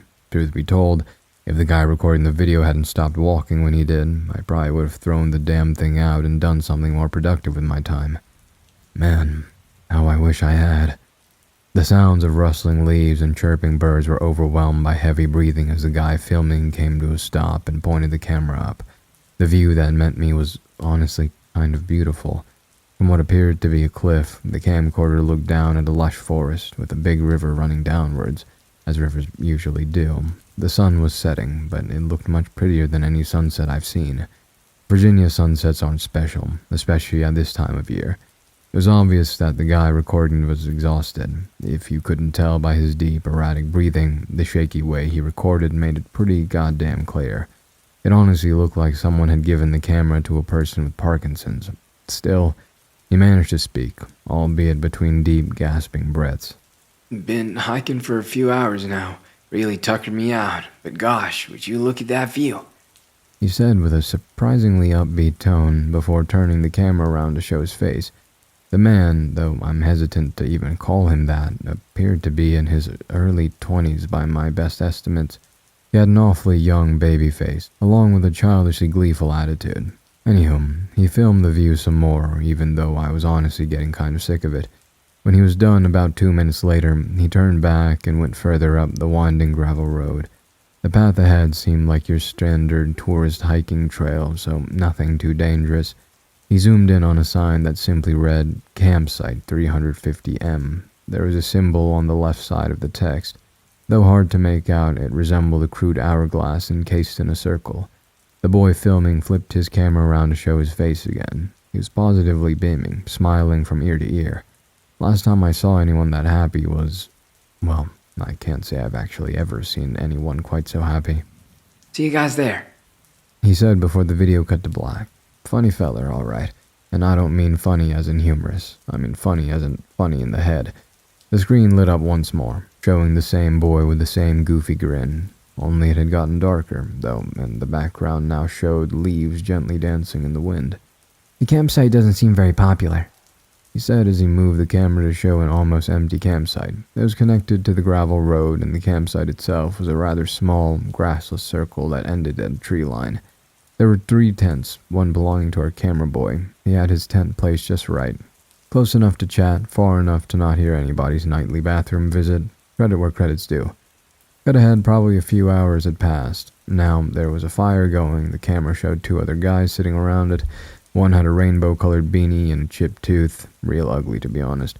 The other had a mustache he didn't quite pull off, the bits of food in it only cementing the fact that he ought to shave it off. They were feeding each other marshmallows in a way that made my skin crawl. Anyway, the camera boy spoke up again. So I met these two guys. They're from Roanoke. Pretty cool, right? He chuckled to himself, then zoomed in a little too far on the beanie guy's face, catching him mid-yawn. What are you doing, Emmett? Goddamn, I couldn't have thought of a more fitting name for our camera boy if I'd tried. Emmett, half-witted but with a good enough heart.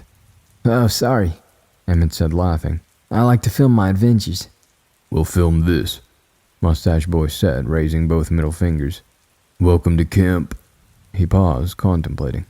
Oh shit, can't think of anything funny. They all laughed. It felt like the start of something good, even if I wouldn't have liked the company much. Then, a quiet voice from the side.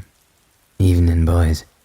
The camera shifted, catching someone new stepping into the firelight. An older woman, maybe pushing 70, maybe older. It was hard to tell. She wore a thick shawl, hand-woven by the looks of it, and a broad straw hat that didn't quite match the rest of her clothes. She held a kettle in both hands like it was worth more than its weight in gold. Sorry, she said, smiling. Didn't mean to spook you. Mom set up just past these trees there. Thought I'd come say hello. The boys blinked at her. Hey, no worries. You camping solo? The barefoot one asked. Well, I'm not camping so much as I live here, she said, grinning real gentle-like. Just me and the ponds, but I do enjoy company when it shows up. I've got some herbal tea if you'd boys like a cup. Emmett turned the camera toward the others. They looked unsure, polite, but stiff and uneasy. You could tell none of them wanted to be rude, but there was something about the way she stood there, not quite in the light, not quite out of it, that made your skin crawl a little. Gee, Emmett said, voice as goofy and happy-go-lucky as ever. I sure would like that. Emmett seemed to forget all about his camera for the next hour or two. It sat at an awkward angle where he'd put it after taking a cup of the elderly woman's tea. The other boys accepted a cup each, though more hesitantly than Camera Boy had. The group sat and chatted amongst themselves, saying a whole lot of nothing special. The only thing worth noting was the woman's attitude. She was very friendly, but slightly too much so. She treated the boys like a grandmother would treat her grandbaby, chuckling compliment after compliment at him. Not that our camera boy seemed to mind, though. He slurped the compliments down as eagerly and annoyingly as his tea. Pretty spot, isn't it? Said the boy with the abhorrent beanie. Oh, you have no idea. The older lady looked longingly at the forest as she spoke those words, the dying fire reflecting in her glossy eyes. But it ain't nothing compared to you boys. Gosh, you're really nice, ma'am. Oh, nonsense. You boys are a gift from God himself, the lady said, chuckling. Real people, not one of them digital types. Always on their phones, ain't they? No good at all. He paused for a moment, then continued. The right folk always do find their way here. Good folk like you. The boys were quiet, not knowing how to respond. The lady was sweet, sure, but something was off with the things she said. Could be dementia, or something less serious, or maybe she was just funny in the head like Emmett. You boys got enough food for the rest of the trip? She asked, breaking the silence. Well, Emmett started. I do, but it's not very tasty, and Jules and Casper don't have anything but noodles, and I don't like noodles. The lady made a tisk sound, shaking her head. Well, that won't do, not at all. Say, why don't I come get you boys in the morning and get you some hot meals? There's a little settlement close by, real quiet folk. But like I said, them's good folk. He said, smiling kindly. The boys shared an uncertain glance, not quite knowing how to respond again. It was a nice offer, the kind I certainly wouldn't make, but real strange too. Stranger danger and all that. Tell you boys what, he said, getting up. I'll give you some time to think. I'll swing by in the morning, and if you want, I'll bring you down for a warm meal. Sounds good, ma'am. Emmett said, though Jules and Casper glanced uncomfortably at one another. The boys told the lady their goodbyes, Emmett more furtively than the other two, and she left without much further ado. Though none of them seemed to pick up on it, I noticed that the lady had left her kettle and cups near the fire. Now, I'm a simple man, and I like to believe that I give people the benefit of the doubt when I can, but I'm not convinced she didn't leave those there on purpose. She was weird, sure, but she didn't seem like the forgetful type. There was more to it than that. Emmett seemed to remember his camera when he finally turned back to his tent. He took the camera in one hand while crawling into his tent with the other. Ah, darn, I forgot to turn you off. Well, good night. And with that, the screen went dark. The darkness dissipated after a few moments as the recording started automatically. It was focused on Emmett's face, who seemed to be figuring out whether or not his camera was recording. In the background, I could hear those two boys talking with the old woman. Their voices were muffled, so I couldn't hear exactly what they were saying, but it sounded to me like they were politely trying to decline whatever she was suggesting. The tone in their voices just reminded me of how you have to wiggle your way out of a conversation when you're trying to leave, but the host won't let you. I hate people like that. Well, I hope this is recording, Emmett said, resigned. His head snapped up as the woman spoke to him. Oh, Emmett, is that necessary, dear? I don't like all that technology and whatnot. I just film my adventures, man, Emmett said with a smile. I don't think the boy was capable of a negative thought. Well, alright then, as long as you don't go putting it up on the internet and whatnot. Life's out here, not on some screen. A moment of silence passed, then she spoke again. Say, how's about that hot meal I promised you? Your friends don't seem to take too kindly to the idea. That's not. Jules, the one with the awful mustache, tried, but Emmett interrupted him. Come on, guys, aren't you tired of those noodles? No one spoke for a long moment as the two boys looked at each other, contemplating. Now me, I would have packed my shit and ran off. Nothing more embarrassing than a granny killing you out in the woods. I think St. Peter himself would be crying tears of laughter as you stepped up to the pearly gates. But I guess these two boys fold easily. Jules shrugged and hesitantly muttered, All right. Getting up and dusting his pants off, the group grabbed their backpacks. They'd already taken their tents down, then they followed the sweet-seeming old lady into the expanse of trees.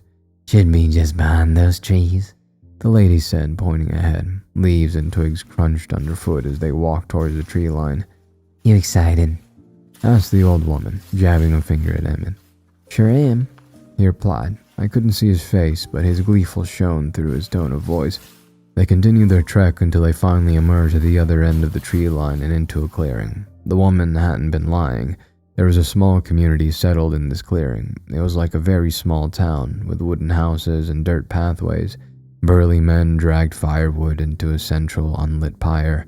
Women, dressed in modest white gowns and bonnets, were performing the daily duties of getting water from a well or washing clothes. All around, they didn't seem too bad. They were traditional, and I liked that. That being said, they're a bit too Amish for my liking. Good and bad, you know? Some of the villagers stopped their labor to stare at the new arrivals, eyeing them with something that looked like suspicion. Whoa, Emmett muttered, his hands growing slack. The camera almost fell, but Emmett got his act straight soon enough, pointing the camera back at the small village.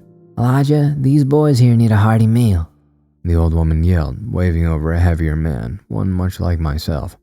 Say, we don't get visitors too often, he said, shaking each of the men's hands. We've got a pot cooking on the stove. Should be done in a half hour or so. Why don't you come sit down and have a chat? Before even giving them a chance to respond, Elijah waved the boys along and practically dragged them into the village. There wasn't much in the way of privacy. There were something like 8 to 10 buildings, at least 2 of which weren't houses. It was obvious that people didn't have their own houses. There just weren't enough of them for the amount of villagers. In hindsight, I think there was some 30 to 40 people in the community. The man, Elijah, ushered the group into one of the buildings. It was one of the ones without lodging. There were 2 separate, large fireplaces and a pot filled with a stew hung above each. Elijah plopped down on the crude bench, which was actually just a log that had been split in half. He gestured for Emmett and his friends to do the same. This here's our finest restaurant, Elijah chuckled, gesturing at the pot beside him. Real fine stew, fresh every day. You eat stew every day? Emmett asked, confusion in his voice. Yes, sir. We mix it up with different meat every now and then, but that doesn't change much. He shrugged. Sober meals bring you closer to God. They do, Elijah said jokingly. You hear that, Jules? Emmett asked gingerly, poking fun at the 2 boys and their apparent love for noodles. The boys just shrugged it off, apparently still uneasy. A silent moment passed, then Emmett spoke again. You don't mind if I record, right, sir? As if noticing for the first time, Elijah eyed the camera suspiciously. His dark, brown eyes seemed to be gazing into my very soul. Creepy bastard. Well, we don't much like digital nonsense around here, but I suppose we could make an exception on one condition, he said, then continued when he saw Emmett eagerly waiting. That thing isn't connected to the internet, is it? No, sir. Emmett exclaimed. Elijah nodded, seeming to approve. He mumbled the final, "Well, alright then," before turning back to the stew in the pot next to him. "Should be good, I think. Why don't you boys grab a bowl from the cupboard there?" Elijah gestured behind the boys vaguely. They turned and each grabbed a bowl and a wooden spoon from the crude wooden cupboard. Emmett pressed his camera closer to his bowl as Elijah scooped a hefty helping of stew into his bowl. This sure looks good, Emmett said, giggling. He set the camera down beside him as he started gobbling down mouthfuls of stew, not waiting for Elijah or his friends to sit down. "Whoa there, boy, wait up a second," Elijah stammered, putting out a hand towards Emmett, imploring him to stop eating. Emmett sat there, watery brown sauce dribbling from his chin with his stupefied eyes. When everyone had their own bowl of stew, Elijah sat down in front of the couple and Emmett. "Now, it's a custom around here to say grace before we eat. That's why I stopped you. Sorry if I came off rude." No, sir, it's okay, Emmett said, wiping away the trickle of sauce from his chin using his sleeve. Elijah set his bowl down, fire crackling behind him, and he closed his eyes and began to speak. The boys followed his lead, closing their eyes. "We thank the flame for bringing us these kind souls, for he sees what we are, even if we do not, and we give him thanks that we may serve his new son and that he provides us with his warmth." As the man spoke, the fire in the fireplaces seemed to dance and rise with his words. Then, as soon as he opened his eyes, the fire returned to its calmer state. Now, I ain't a superstitious man, as you can probably tell, but that shit freaked me the fuck out. That wasn't normal, I tell you. Even if the boys couldn't see it on account of their eyes being closed, I could see the concern etched in the frowns on Jules's and Casper's faces. There was, of course, no such emotion on Emmett's face. If I had to compare that boy to anyone, it'd be Forrest Gump. Happy-go-lucky rainbows and sunshine. Elijah smiled at the boys, telling them they could now eat their meal. Not skipping a beat, Emmett started choking back mouthfuls of the stew. Jules and Casper, on the other hand, hesitantly took small bites of the stuff. "You like it?" Elijah asked, careful to not spill any of his own stew as he ate. Gosh, it's really good, sir. What's in it? Elijah paused a moment too long before answering. "Whatever the Lord provides," he said with a smile, then added, "Rabbit, cooked slowly. Just melts in your mouth, doesn't it?" It sure does.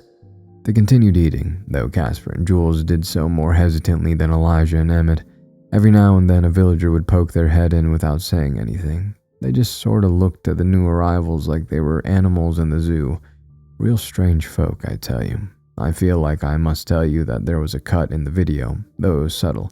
You could tell by the way Emmett's stew was suddenly half gone, and the fact that everyone was sitting in a slightly different pose. Eventually, the old woman walked into the building, striding in a much more confident way than before.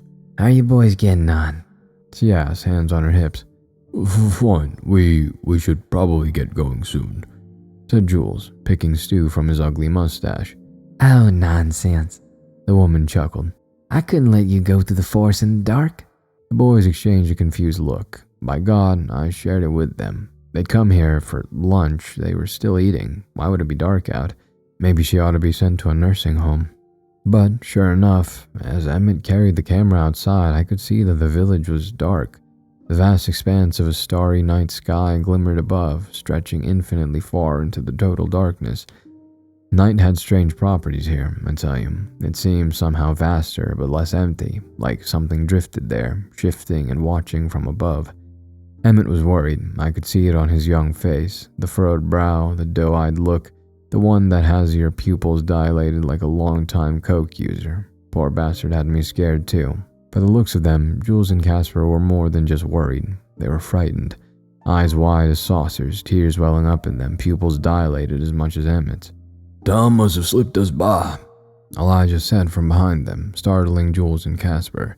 They weren't at all convinced. You could tell as much by the mixture of anger and confusion on their faces. Casper retorted something. Though the discussion was quite calm, I couldn't hear the exact words because there was another conversation going on in front of the camera. I couldn't see the woman, as Emmett had his camera pointed straight up from his chest, showing me his chin and the stars, but I could hear them talking as clear as day. Name's Margaret. I don't think I've told you yet. A moment of silence passed, then she spoke again. Pretty, isn't it? Yes, ma'am. Emmett said in a drowsy voice. You're a real cute boy, Emmett. Shame I'm so old. I could hear the rustling of fabric. Emmett's gaze stayed firmly locked on the heavens. You know, I always wanted to be an actress like Marilyn Monroe. You know her, Emmett? She asked, her voice low and soothing. It almost sounded like she was whispering in his ear. I do, Emmett murmured. Nice lady, wasn't she? I always looked up to her. Do you have a dream like that, Emmett? Yeah, he stuttered. I want to be an explorer, like on the TV. Show people different cultures. Anyone in particular you look up to, honey? I heard fabric rustling again. The sound made the hair on the back of my neck stand up. Beyond that, I heard a voice, Jules, I think, shouting in alarm. Anthony, I like Anthony Bourdain, he said, his voice droning off into the vast expanse above. He died, didn't he? He paused for a moment, letting me catch the faintest glimpse of the other's conversation. They were calmer now, though still obviously quite hostile towards Elijah. Margaret continued. You're in luck, aren't you? There's a whole new culture to explore right here in this village, she said, dragging out her words. Emmett turned, a faint smile tugging at his lips. A bead of sweat fell from his chin and hit the camera's lens. Margaret's finger caressed his jaw, then flicked off another bead of sweat.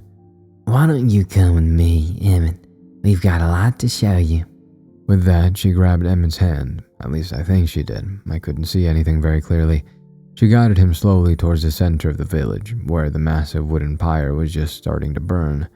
Flames crackled softly from inside the pyre. The structure, which was entirely made of planks and logs, was about twice the size of the average person. It seemed like the entire village, save for Elijah, Jules, and Casper, were present. They were all staring at the pyre, faces devoid of any emotion. Emmett recorded it all, silent as a mouse. I couldn't see him as the camera was pointed in front of him, but I heard his deep, lethargic breaths clear as day. You see them, Emmett? Margaret whispered. A big community, full of people, all of them just as big a heart as yourself, she said, exaggerating her words, reeling him in like a fisherman with a nice big fish on the line. We could really use you, Emmett. You're such a gentle boy. A bout of silence followed. Margaret pushed harder. We'll let you do your videoing. It could be your big break. Besides, we're not so bad. Don't you want to settle down for a while? Have a real family? At this point, Emmett flipped the camera back around, showing his face clearly, fire reflected in his massive pupils. I know you, son. Your parents, your family, they didn't accept you, did they? Tears started to well up in Emmett's eyes, glistening orange and red. That's why you're out here, isn't it, Emmett? To get away from the people who can't love you for who you are. A tear rolled down Emmett's flushed cheek. Yes, he said, snot trickling from his nostrils. Don't you want a real family, son? Margaret asked, stroking his hair as she got real close to him. She almost seemed genuine, but that look in her eyes was more akin to that of a predator honing in on its prey. We'll accept you, Emmett. We'll be your family. Doesn't that sound nice? Emmett's tears streamed down onto his lap. Yes, he whispered through the tears. Just then, in the background, I could see the figures illuminated by the growing flames of the pyre. Elijah was guiding Jules and Casper to the pyre. They had come around after all. They put up no fight, contrary to how they acted before. They trudged forward slowly, like zombies, both guided by a smiling Elijah. It hit me then. You might think me a fool for catching on so late, and I wouldn't exactly blame you, but this was a surreal experience altogether. The trudging walk, the dilated pupils, the weird, almost catatonic state they were in, all after eating that goddamn stew. The boys had been drugged. Flames roared and danced in Emmett's eyes, celebrating a decisive victory. The screen was dark for a few moments, leaving me to ponder the revelation. Now, as you know, I'd had a bad feeling about this whole situation from the start. But this went beyond just bad. The boys had been drugged, but why? Before I could think about that too much longer, the screen flickered back to life. Sunlight streamed in through the tree line, casting long shadows across the town. Ashes floated in the wind, picked up from the blackened remains of the pyre. There was a calmness about the village, people walking up and down the roads carrying buckets or fresh logs to throw on the pyre. Cool, huh? They have a campfire every night.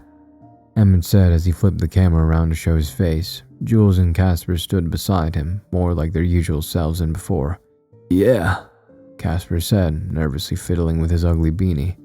so how long you staying here, Emmett? Jules asked. I don't know. He replied with a grin. Maybe a week or so? How about you? Yeah, we... Jules started but was cut off by Casper. Not too long. I need to get back to my folks. Emmett said. I'll miss you guys. You sure you can't stay longer? Their beds are real soft. Well, we know, Casper said hesitantly. Before he could continue, Elijah's voice came from behind them. How are you fine boys getting on? Settled in yet? We sure are, sir. Too bad Casper and Jules have to go soon. Emmett said. Frowning, Elijah turned at the two boys. Boys, come on, we've talked about this, he said, a wide grin replacing the frown plastered on his face. Yeah, well, Casper started but was interrupted by Jules tugging on his sleeve. We'll think about it, Jules said. Casper glared at him, squinting. Well, you always know you're welcome, Elijah said, slapping Casper on the back. Say, how's about we go get some stew? I'm not hungry, Casper said nervously. Elijah licked his lips, grimacing. Suit yourself. Elijah stood there for a few more seconds, just looking at Casper with that strange grin. Then he put an arm around both Jules and Emmett's shoulders and walked them down the dirt road. The screen went black, then flickered back on. Emmett was recording the tree line, trying to keep his camera steady. It could have been a good shot if he hadn't been breathing so loudly. There were quite a few villagers, I'd say half the village's worth, chopping down trees. They worked fervently, not taking breaks between axe swings. The thunks of metal splitting wood sounded over Emmett's breathing like a metronome. They're gathering wood for tonight's ceremony, Margaret told Emmett. He didn't reply. Are you looking forward to it? Sure am, Emmett said, voice droopy. Now I don't know about you, but there's something real unsettling about a man sounding excited and tired at the same time. But maybe that's because I knew why he sounded like that. He'd had their special stew again. Margaret let out a soft little hum, pleased. You could hear it in her voice, like she'd just been handed something she'd been waiting on for quite some time. That's good, he said. It's important to look forward to these things. Keep spirits up. The camera dipped a little, catching the men at work more clearly, all with the same rhythm, same pace, like they were sent into a trance by that steady thunk, thunk, thunk, echoing from the trees. Big fire? Emmett asked. Oh, yes, Margaret chuckled. Bigger than last night. Why's that? He asked, real casual like how normal folk ask about the weather or talk about next Sunday's barbecue. Well, she said slowly, we're experimenting, see? How big a fire can we make from a day's work? The bigger the better, right? Cool, Emmett said. Margaret chuckled again, her voice soft as a pillow. You like the fire, don't you? Yeah. He half said, half giggled. Sounded kinda like Goofy from Mickey Mouse. You really are special, she mused. Most people are afraid of it. They think of wildfires, of volcanoes. They even made up a place full of fire just to make people scared. He paused, realizing Emmett didn't understand, then added, Hell, you don't believe in that Christian nonsense, do you? I don't know, ma'am. But you aren't scared of fire like most people. It's silly when you think about it. Fire cooks our food, cauterizes wounds, used to let us see in the dark. Why would you be scared of such a beautiful thing? Emmett swallowed loud enough to hear. You'll see tonight, Margaret went on. It's a gorgeous thing when it's done right. Done right? Emmett asked. Oh yes, can't just light a fire and call it a ceremony. You've got to feed it right, nurture it, and let it reach out its hand towards the sky. Now I noticed something then. The chopping had stopped, and they all just stood there, axes hanging loose in their hands. He shifted the camera, trying to catch whatever they were seeing, but there was nothing there but the trees. What are they looking at? He asked. Margaret didn't answer right away. She waited a moment, probably looking for whatever had startled the workers. We keep watch, she said finally. For what? For things that don't belong. She said real matter of fact. Her tone wasn't as motherly or soft as usual. Now she sounded more like a stern nun than a happy grandma. Emmett laughed a little, nervous. I think the effects of whatever was in the stew were starting to wear off. Like what? Margaret stepped a bit closer. I couldn't see her face, but I could hear the way her voice lowered to a growl. Out there's voices not like ours. No breath in them, no body behind them. Emmett didn't say anything. Margaret continued. It's not real, like us. Wires and metal instead of flesh and bone. Then her voice shifted suddenly from the stern nun back to the kindly grandmother. Don't you worry about that. You're fine, you're real, not a hint of metal in you. She reached out. Couldn't see it, of course, but I heard the fabric move, and I'd bet good money she put a hand on his arm. The chopping started up again, just as steady as before. Come on, Margaret said. No use standing here all day. You'll want to be rested for the night. Emmett turned the camera back around to show his face. Well, I guess I'll be seeing you tonight. Bet you can't wait for the campfire either. The screen flickered again, like the camera had trouble deciding whether it wanted to keep going or not. Can't blame it. I sure didn't want to keep going, but here I am. It was dark out, and, well, Margaret hadn't been lying. The pyre was bigger. Much bigger. 3 times the size of a man now, stacked high with the fresh wood they'd been cutting earlier. Flames clawed from the inside, trying to burst out of the structure. The whole village had gathered again, same as before. No one talked. They just stared into the fire, almost reverently so.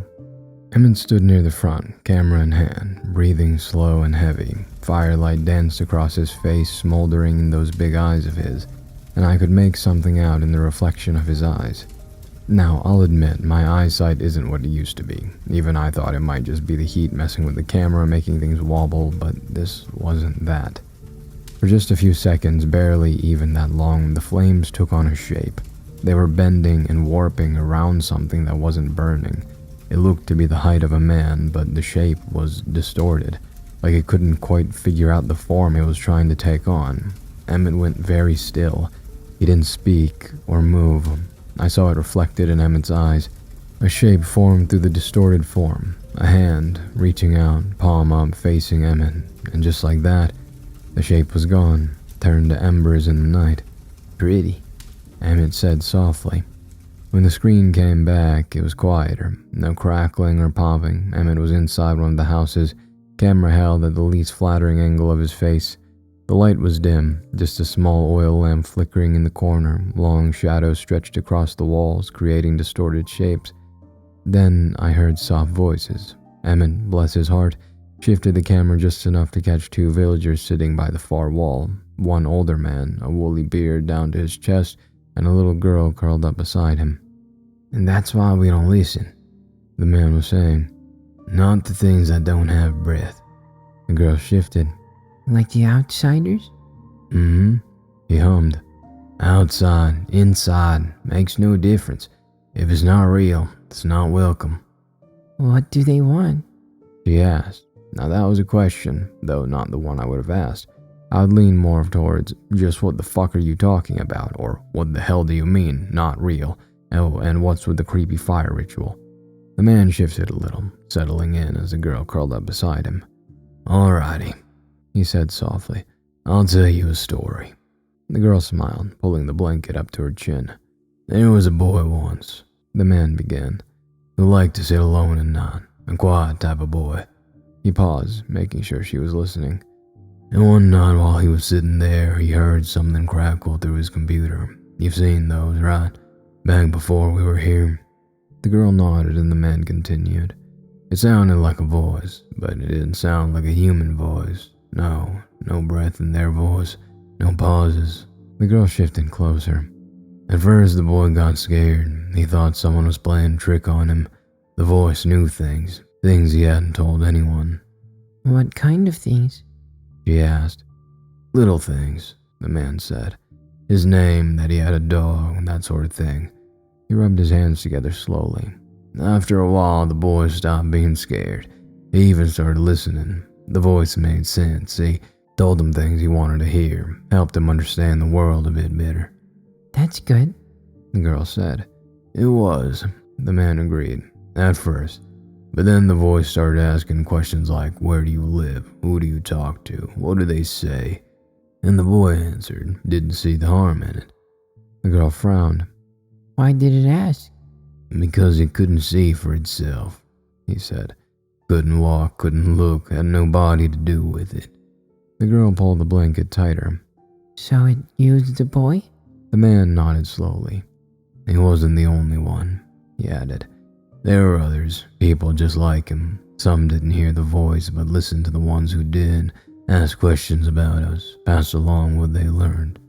To the voice? She asked. To the thing behind the voice, Null. The man said, a long silence following. Why did it want to know? She asked. It hates us, Beth. It hates our Lord. The man paused and continued the story. The boy's soul was tainted, taken over by hate and rage by the machine inside his computer. So he brought him to the fire, and from the fire, the flaming hand came out to burn away the boy's sins. The girl leaned against the man, threatening to sink into his shoulder.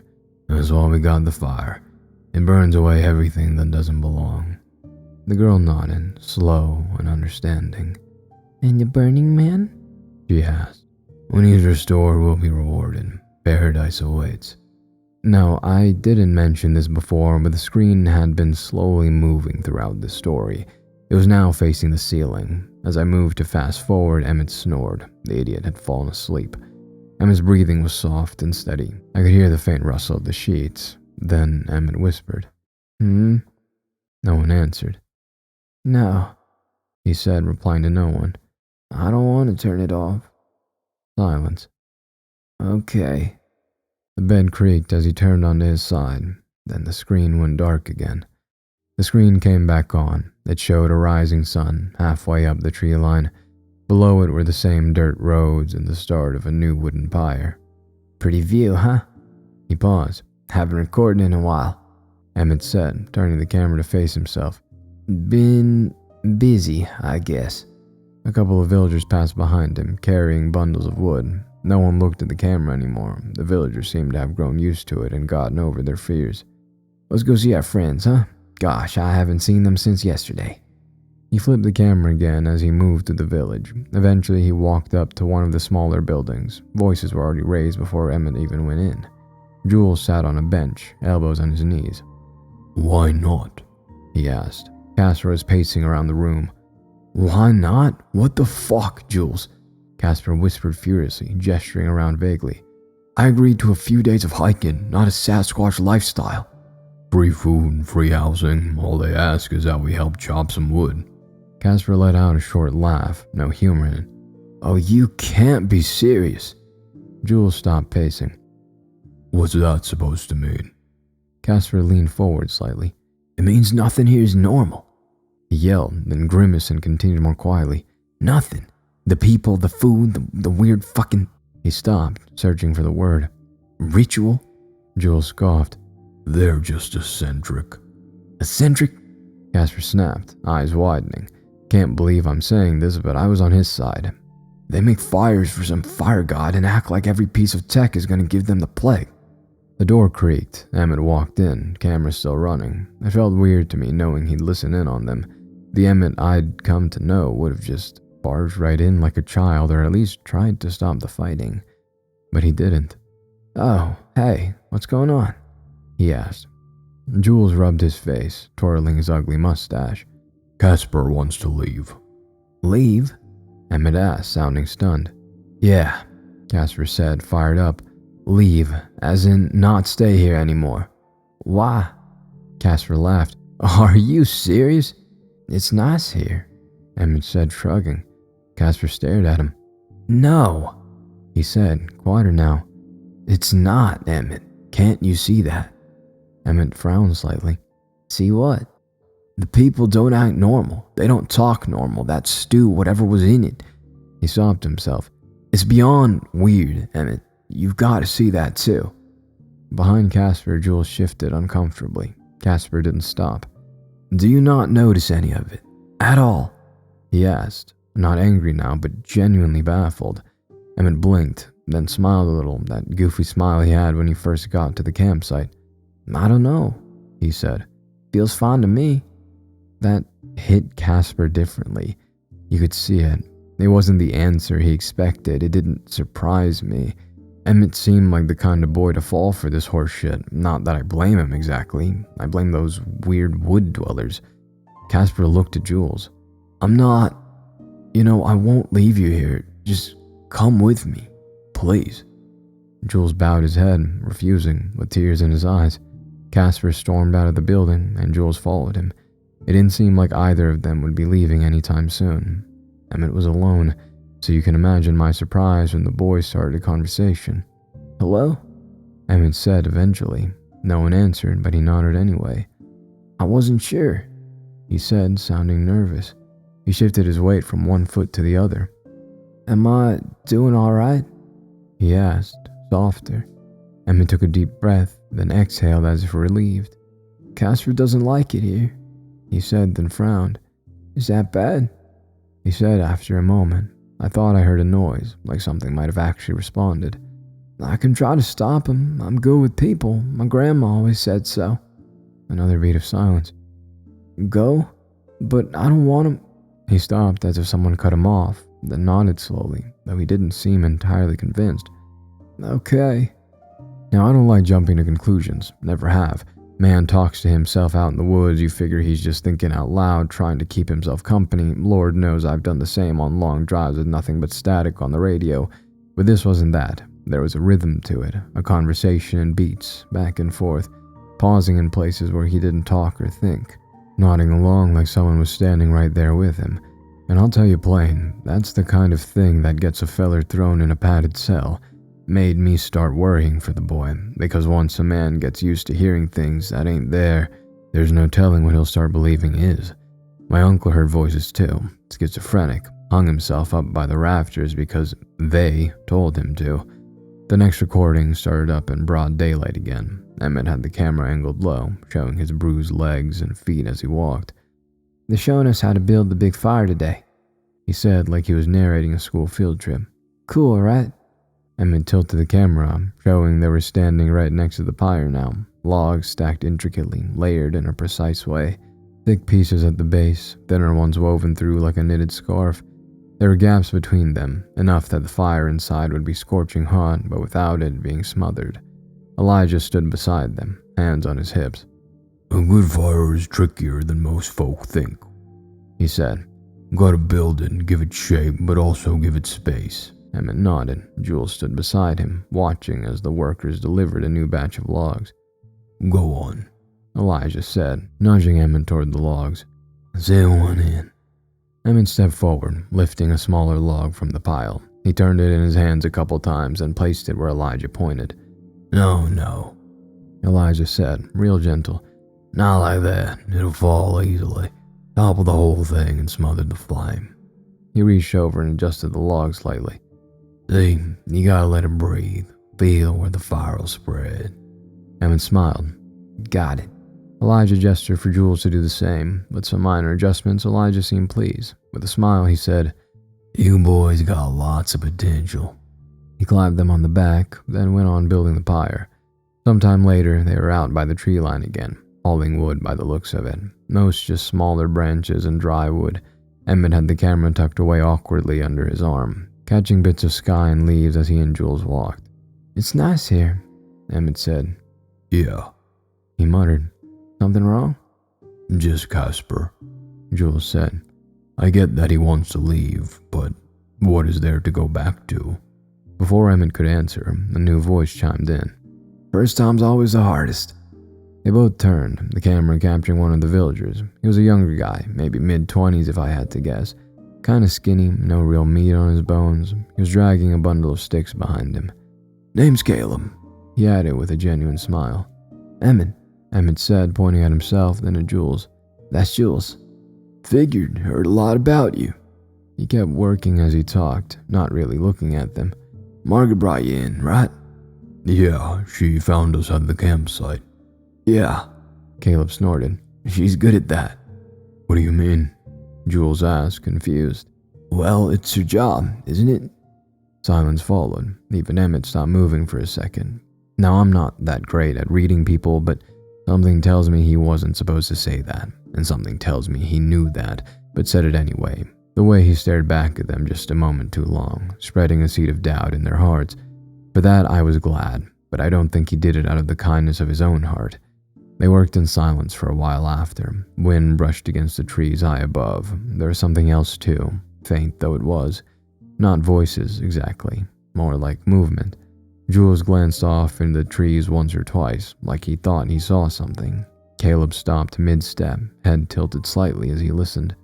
What? Jules asked. Nothing, He said, a bead of sweat on his brow. We should head back. He picked his bundle back up and walked back towards the village. None of the other villagers seemed to notice anything was off, as they too made their way back to the village. There was, however, one figure at the edge of the village staring into the woods, glancing at Caleb every once in a while. Elijah. Emmett adjusted the camera, not noticing the man. Guess that's it for now, he said, smiling. Gotta bring the stuff back before it gets dark. The recording turned dark again. Emmett's face filled the frame a moment later. Hey, he said, voice a little rough. Didn't record the fire yesterday. God, just been so busy. He turned the camera outward as he walked, the pyre coming into view again. It was being rebuilt again, wider than the day before. Jules was already there, lifting a log from a nearby pile. He didn't say anything when Emmett approached, just gave a quick glance before going back to work. Good morning, Emmett said. Hey. They worked in silence for a bit, building taller and taller. The wooden structure grew slowly, but surely. You remember how Elijah showed us? Emmett asked, setting a piece down and nudging it into place. Let it breathe. Jules nodded lethargically. Yeah, I remember. There was something off about him, not in the way Emmett was off. He wasn't born with it, just like he hadn't had any sleep. They continued working anyways.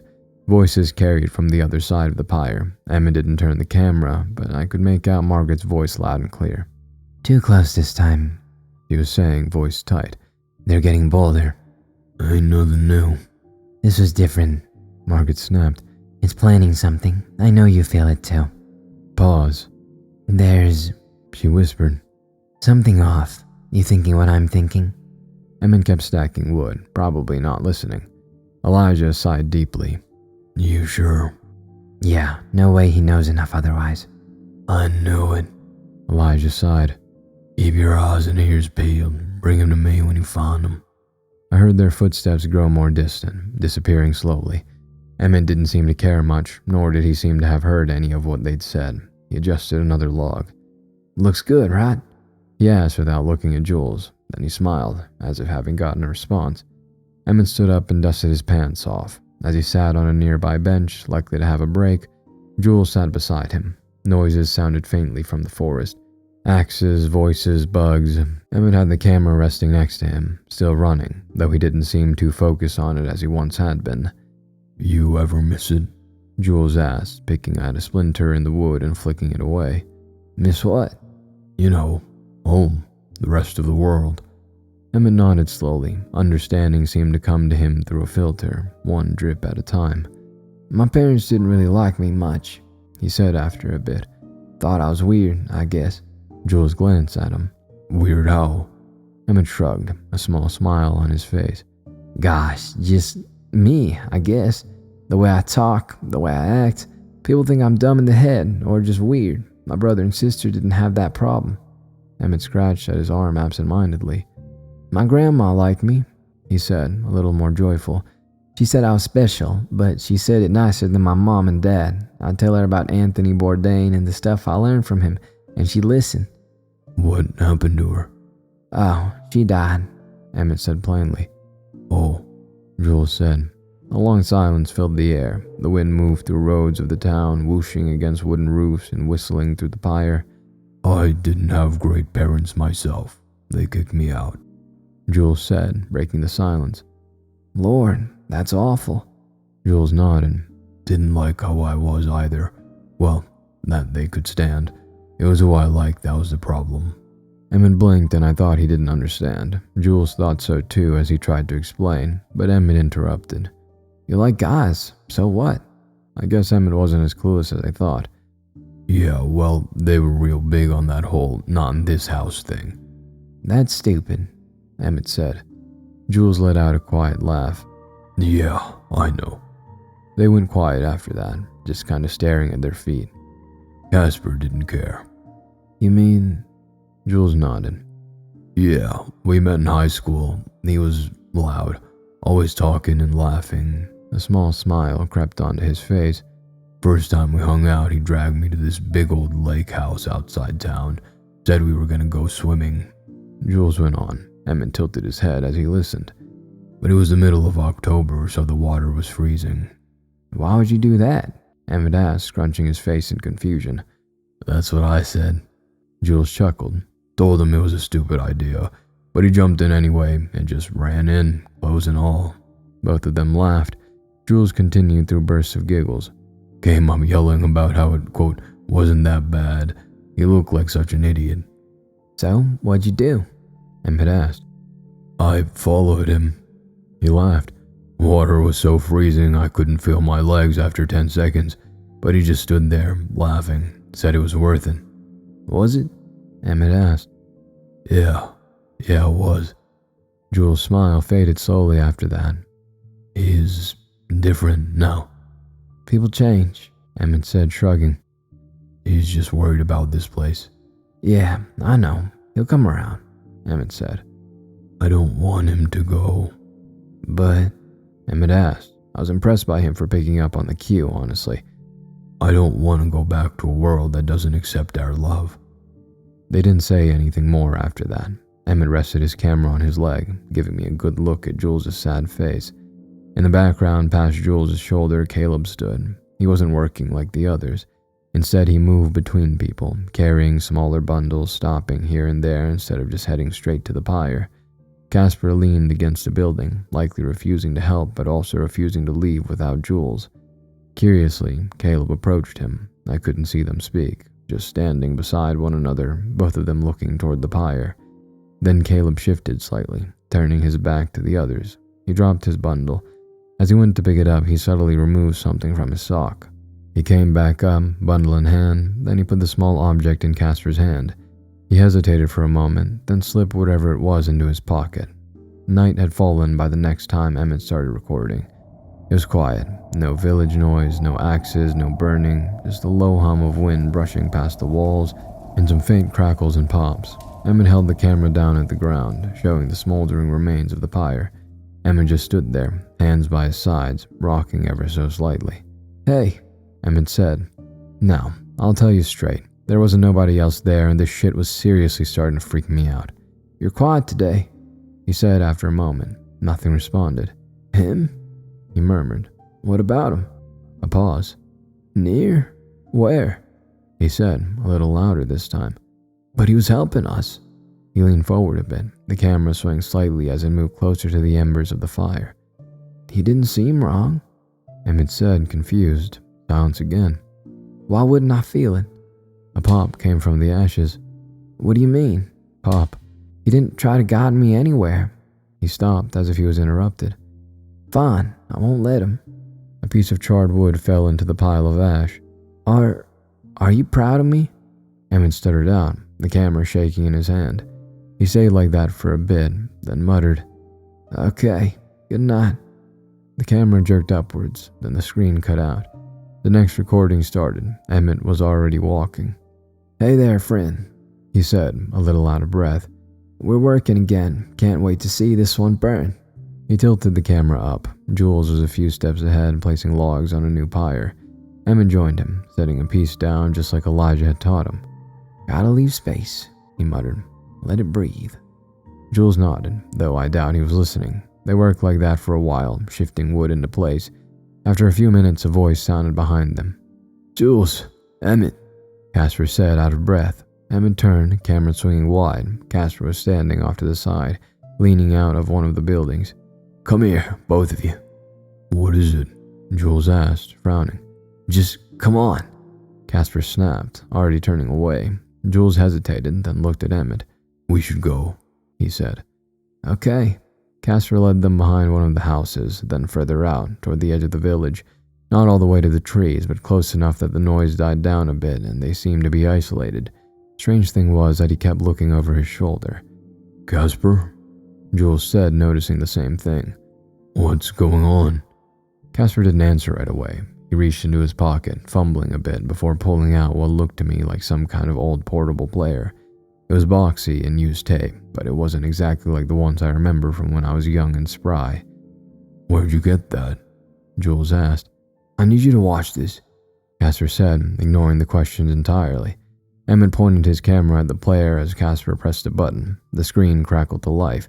The quality was worse than Emmett's camera, if you can believe it, but it seemed to work. It was an image of the village. There were fewer buildings than there were now, but there were a few that were still there. The camera zoomed in on 4 figures. Margaret was one of them. She looked the exact same as she did in Emmett's videos, so the video couldn't be more than 5 years old. The other figures were smaller and dressed strangely. It struck me then, probably far too late, that they were children. They couldn't have been older than 12, maybe 13. Even stranger was that they were dressed up in Halloween costumes by the look of them. One of them, a boy, had a potato sack pulled over his head. Next to him stood a girl with her face painted black and white. Heavy lines, exaggerated shapes, reminded me of rock bands I used to like, Kiss and those sorts. The last one was another boy, bandana tied around his head, covering most of his face. Only his eyes were visible, though I couldn't make out his expression due to the poor quality.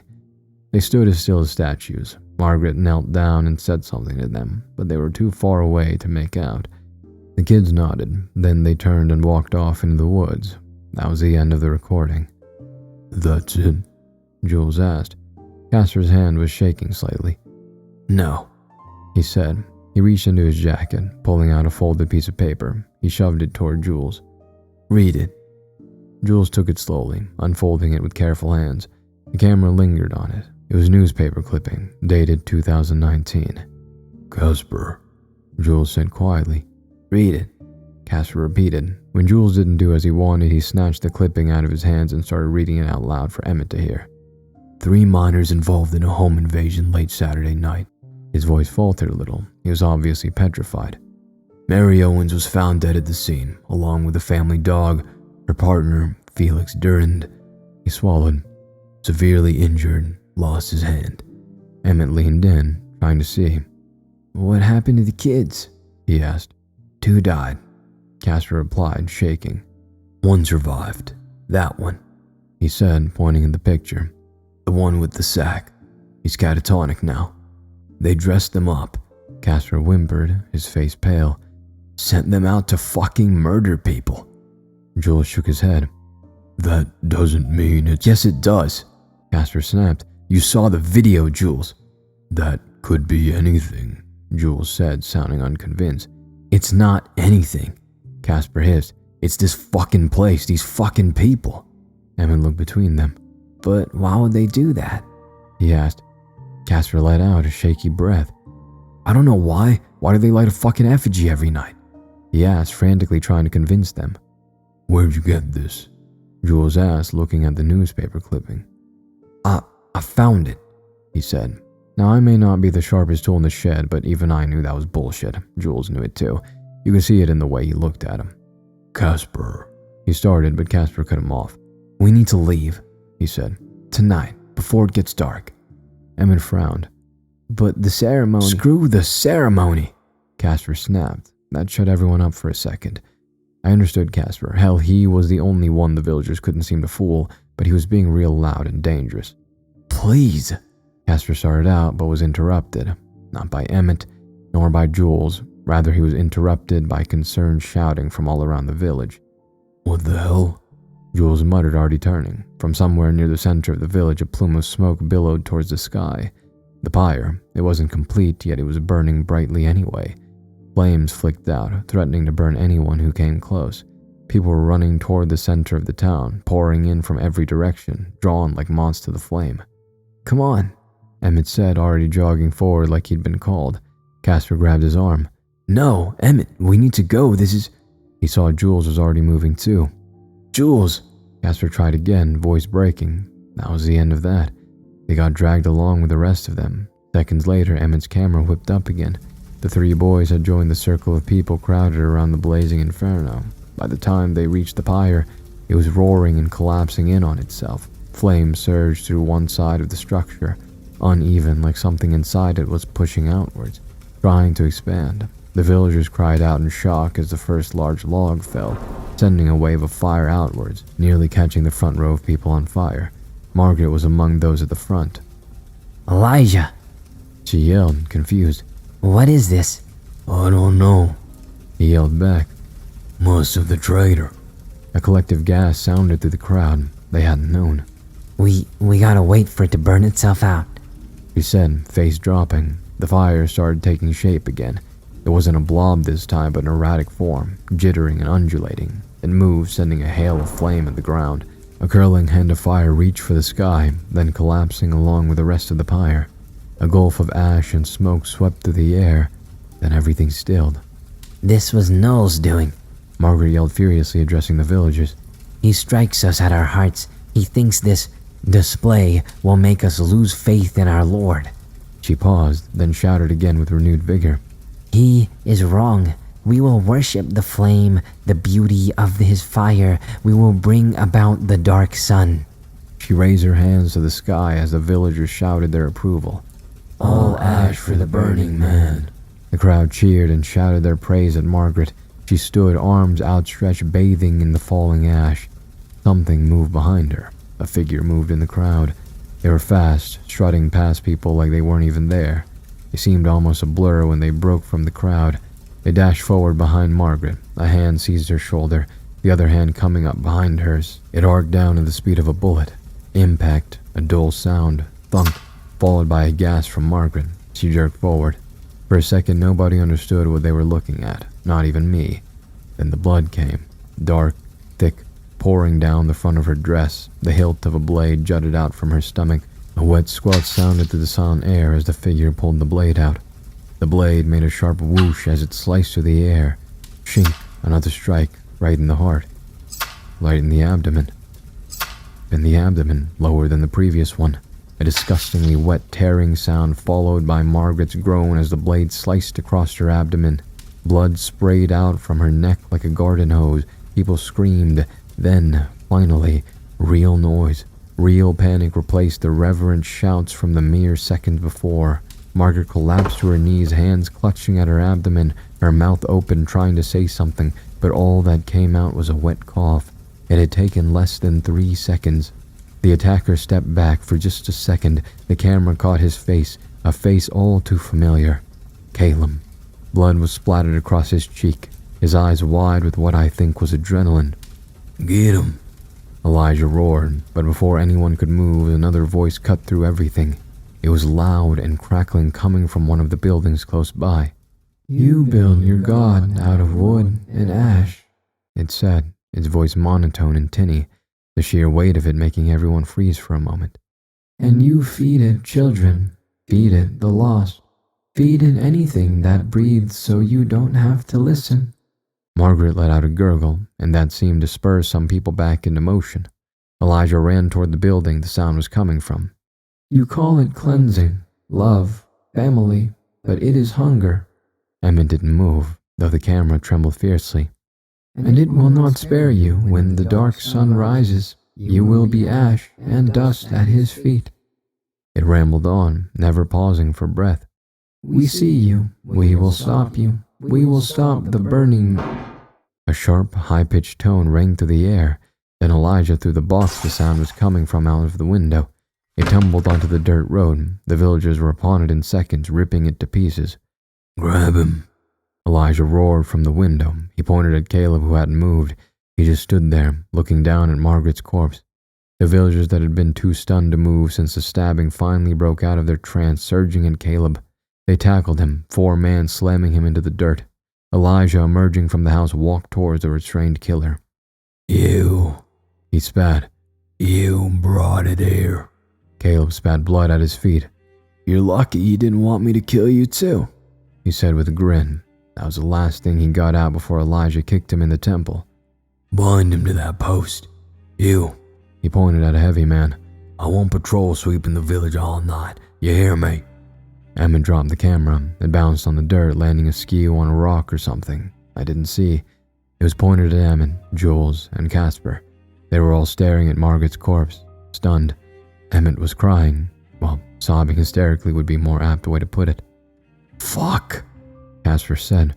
We're not getting out of here. He was right, of course. With patrols walking in and around the village, they had no way of leaving anymore. They were stuck here, whether they liked it or not. Emmett picked up his camera with trembling hands, aiming it right at his snotty face. Right before the end of the video, I swear I saw something in Emmett's eyes. Fire danced and swayed in the depths of his pupils, as if reaching out to crawl free. The next time the camera came on, he was already shaking, not the usual kind either. Not from Emmett's weak wrists or his habit of breathing like he'd just run a marathon. No, this was jittery and uneven, trembling, but not in fear. It was night. The village hadn't gone quiet yet. If anything, it felt louder than usual. The silence was filled to the brim with tension. You could feel it even through the screen. And goddammit, I couldn't believe my eyes. There, right in the center again, was another pyre. It was smaller this time, about one person tall. It was built fast, seeing as it was on such short notice, built on the smoldering coals of the previous one. Caleb was tied to a post in the middle of it.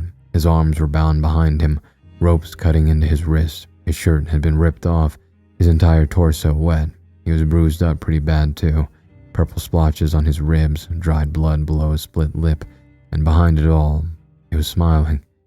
Emma stepped closer, his camera dipping slightly as he moved. Jules stood just ahead of him. Casper lingered behind them.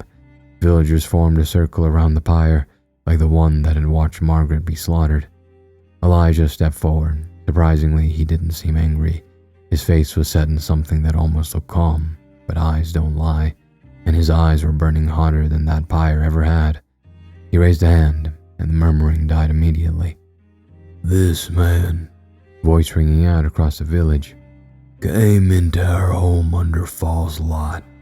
He paced slowly around the pyre as he spoke. He picked up a torch, its tip wrapped by a rag presumably soaked in gasoline, then lit it with a match.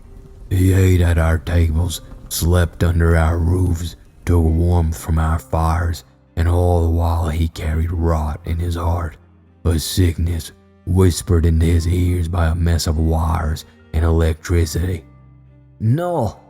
Someone shouted. They sounded furious, likely remembering the blood spilled earlier that day. Elijah nodded. None doesn't walk among us like a man.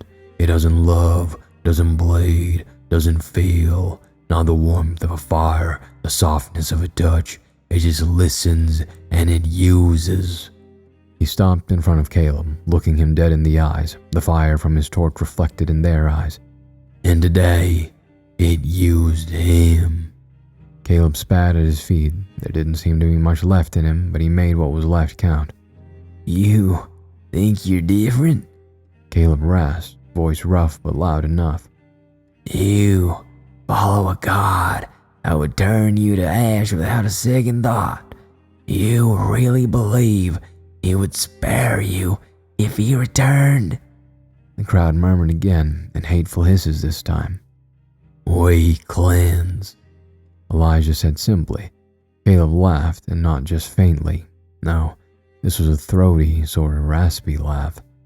You butcher. He shot back. Dress it up as nice as you want. Emmett's camera twitched. Beside him, Jules swallowed hard. He killed Margaret. Jules muttered almost to himself. Casper stuttered, obviously shocked. They're gonna fucking burn him alive, Jules. It's not the same, he said. It's punishment. Punishment? Casper snapped, voice a quiet hiss. What the fuck is wrong with you? Keep your voice down, Jules said, glancing around. No, you keep yours down. Casper shot back. You're just standing here like this is okay. He deserves it, Jules spat. Besides, you want to stop him? Feel free. That shut Casper up. I think we all knew that he'd be next if he tried anything. Emmett didn't say anything. He just watched as Elijah raised his voice again, pulling attention back. This is what happens when you let something unnatural take root in you. He gestured to Caleb. It makes you forget what's real, what really matters. Caleb leaned forward as much as the ropes allowed. What matters? He spat. You follow a god that wants to replace humanity. How do you think he's gonna do that? Elijah stepped closer, real close now. His torch almost touched Caleb. It will bring us paradise. If the others burn, so be it. He turned, addressing the crowd. The burning man sees true, and he sees an impure soul, and impurities must be burned away. The villagers shouted their approval, fists raised in the air. Emmett nodded slightly. Emmett, Casper whispered, almost pleading. you don't believe this. Tell me you don't. He killed her, He said quietly. She was nice. Casper stared at him. That's your line? He said, disbelief in his voice. That's all it takes for you to let someone else burn to death. He stabbed her. Emmett repeated, voice trembling. It sounded to me like he was trying to convince himself as much as Casper. Jules nodded along. He's dangerous, Jules added. You heard that thing, that voice. It wanted to destroy us. Who's us, Jules? Casper whispered furiously. You and me? Or you and them? Neither of them answered. Elijah's torch flickered, casting dancing firelight across his face. May the flaming hand take what is false, he said, lifting it high, and burn the corruption of Null. You don't even hear it, do you? Caleb laughed. You think you're saving yourselves? You're going to burn along with the rest of us that day, Elijah. When you see the dark sun rise, when you feel its scorching heat, you think of me. Elijah's face contorted in rage. He jabbed the torch into the wood at Caleb's feet. All ash is for the burning man. Whoosh! The flames caught fast, flaring up. It climbed quick, licking up the sides, curling inward toward Caleb. He tensed as the heat hit him. Then the fire reached his legs. He screamed in agony, not brave anymore. High, ragged, tearing out of him like his throat was coming with it. The flames reached his torso. The wetness of it must have been gasoline, because as second flames hit it, he erupted into flames. He spasmed, consumed by fire. Jesus Christ, Casper whispered. Jesus fucking Christ indeed. The smell would have been awful. I couldn't smell it, thank God, but I could imagine it well enough. Burning hair, burning skin. The thought alone makes my skin crawl. Caleb's voice broke into something inhuman, screeching as the fire took his eyes. Then it cut off. The fire kept going, taking over his limp corpse. It is done, Elijah said as he turned back toward the crowd. Emmett turned the camera around, then wiped his nose with the back of his hand. Casper just shook his head, looking at Jules and Emmett. You're sick, he choked out through tears. I'm looking at you, and I don't see anything I recognize. A tear fell from Jules's cheek, splattering in the dirt below. Villagers left in a slow trickle over the next few hours until Emmett was left alone. The moon shone brightly behind him, giving him a bright white outline, contrasting the black night. I didn't like it, Emmett said. Silence. I didn't mean to. Crickets chirped somewhere nearby. He killed her, he whispered. She was nice. She didn't deserve it. Another beat of silence. We did good, right? He nodded a moment later. Yeah, okay. Another pause, though this one was slightly longer than the last. He was lying, right? Then, after a beat, okay. Silence. I can feel you. You're warm. I like it, he said. Emmett frowned after another pause, scrunching his brow. Casper? Why? But I don't want to watch. He stopped as if he was interrupted, then sighed. Okay. A long moment passed, the moon starting to rise above Emmett's head. Will you stay? Emmett asked, a hopeful quality to his voice. Just while I sleep. Emmett let out a slow breath. Thank you. Emmett's eyes looked down at the camera, then the screen went dark again. The recording came back on a moment later. At the time I was watching this, it was well into the night. Weren't too bad until this recording. Emmett was pointing the camera straight at the sun. Goddamn bastard had me squinting for a solid 5 minutes.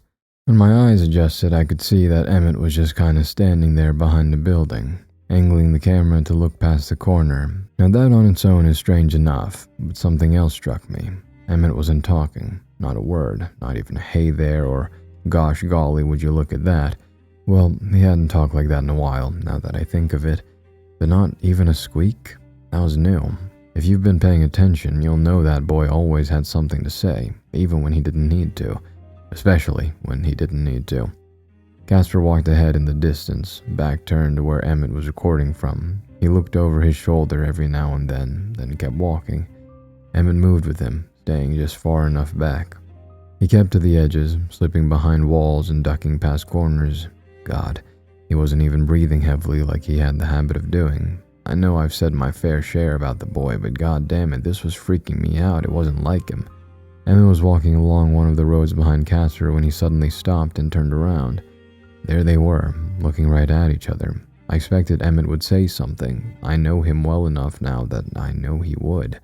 But he didn't. Neither did Casper. He just stared at Emmett with narrow eyes. There was something in those narrow eyes I hadn't seen before. He wasn't scared, but genuinely disgusted. "Stay away, Emmett," Casper said coldly, then stepped around Emmett, gave him a wide berth and all, like a stray dog you think might have rabies. The camera turned again, slowly, focusing on Casper. Emmett started following him again. Casper walked out of the village and toward the edge of the forest.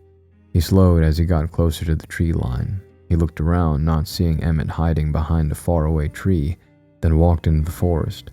Emmett hesitated, evident in the way the camera lingered on the spot Casper had disappeared in. Then he followed anyway. Branches brushed against the lens, making really annoying ticking noises. Glimpses of light broke through leaves under the canopy. Casper was standing in a small clearing, and he wasn't alone. There was another man standing there, half turned away from the camera. He was tall and looked rather generic, wearing a t-shirt, shorts, and sunglasses. The one striking thing about him was the prosthetic hand he had. It was gray and had the sheen of plastic. Not to say it looked cheap, no. It looked pretty damn expensive. I mean, if I only had one hand left, I'd probably splurge on replacing the other one too. Casper stepped closer to him. "You came," the man said. His voice was low and rough like that of a chain smoker. "Yeah," Casper replied.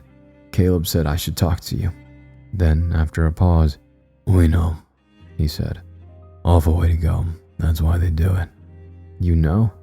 Casper asked, confused. "How the hell do you know that?" "We're watching. They know we are. That execution was a deterrent for us," the man said calmly. "Then you know what they're doing," he said. "You know what this place is." The man nodded. Casper looked back toward the village solemnly, almost spotting Emmett. "They're gone," he said. "Jules, Emmett, they're just..." He cut himself off and shook his head. "I don't recognize them anymore." "Then stop trying to." Casper looked at him sharply. "I can't just leave them, especially Jules," he said. "You might not get a choice." "What do you want me to do?" Casper asked grimly. "I need them dealt with sooner rather than later. We had hoped the untimely death of Margaret would dissuade them, but, well, you saw how that turned out." Casper nodded and the man continued. "We need something more drastic. Caleb had a stash of chemicals hidden. There's a hatch under his bed. Dump them inside the pyre before it's lit. Make sure you don't touch them directly, of course." I can't kill all those people, man." "They won't die. It'll cause an unpleasant few weeks, which they will hopefully ascribe to their god." Now, I'm no expert, but I think he was severely understating the effects of those chemicals. Maybe that's because he seemed like a sociopath, but then again, I'm not great at reading people. "Oh, and don't let them catch you talking to me."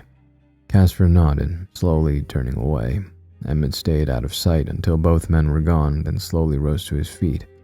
"You were right," Emmett muttered. Leaves rustled above, swaying gently in the breeze. "Do you really think?"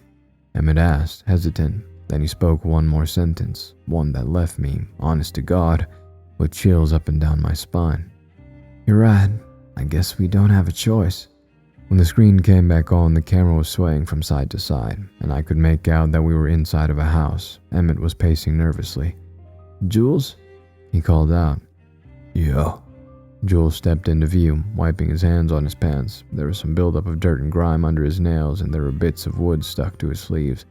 His eyes, or rather the bags under them, spoke of sleepless nights. "I saw something," Emmett said. "Casper was acting weird, and..." He paused. "I followed him." "Okay," Jules said, narrowing his eyes. "I saw them." "Who?" Emmett opened his mouth and stopped. "I don't know. Casper and someone else, but they're planning something." "Planning what?" tonight, something about... Footsteps sounded behind them. Jules! Casper's voice rang out as he burst into the room. He sounded winded and out of breath. We need to talk. We are talking, Jules said, crossing his arms. Not here. What is it? Jules asked, looking between him and Emmett. What the hell is going on? Casper stepped closer, lowering his voice. You can't go to the pyre tonight. What? Jules asked, leaning closer to Casper, brow furrowed. I'm serious, Casper said. You can't go. Why? Jules asked, already sounding defensive. Casper grimaced, speaking hesitantly. Because something's gonna happen. Oh, shut up already. Stop trying to pull me away from what makes me happy. No, I mean it. Please believe me. Then explain it, Jules snapped. For once, cut the bullshit and explain what you're talking about. Casper looked at Emmett, then back at Jules. I can't, he said. Of course you can, Jules muttered. Jules. No. He cut in, jabbing a finger at Casper's chest. I'm done with this. Done with what? With you, Jules snapped. Acting like you're so high and mighty, you're supposed to be supportive. You should be glad I found my happiness. I'm trying to help you, Casper said, voice tightening. By doing what? Trying to drag me away from people who accept us? Casper stepped forward. By keeping you alive. I am alive, Jules shouted. Emmett backed away like an abused dog. Look at you, Jules went on, voice dropping but no less sharp. You're paranoid. Why can't you just be happy for me? So what if I take part in the ceremonies? It's not like I'm forcing you to be there. It's a fucking execution ground, Jules. Jules looked away, grimacing. You don't get it. Then make me get it. I have been. You just don't listen, Jules said. No, you just regurgitate whatever they tell you. At least they talk to me. At least they don't lie to me. He said that last part in a low growl, sneering at Casper. He, in turn, froze. I'm not. Then tell me what's going to happen tonight, Jules interjected. I can't, he said again after a moment of silence. Yeah, that's what I thought. Emmett shifted slightly, causing Casper's eyes to dart towards him. You're just gonna stand there? Emmett didn't answer. Jesus, Casper muttered, stepping back. I'm going. You can come with me or you can keep following that senile prick. Casper, Emmett tried. I'm going. Right, Jules said softly. Yeah, okay. Casper looked between them one last time, then shook his head. He turned and walked off. The silence he left behind felt heavier than anything he'd said. Jules rubbed his eyes, sighing. What the hell is wrong with him? He's scared. Yeah, no shit, he said in a grouchy voice. Emmett took a step towards Jules. Casper met with someone who told him to, Emmett tried to find the words. Put some chemicals in the pyre tonight. What? Jules said, head snapping towards Emmett. Supposed to make the villagers sick, but... Jules interrupted him. God damn it. We can't let him do that. He'll get himself killed. I don't think we can stop him, Emmett said carefully. We have to, Emmett. He's gonna end up killing someone.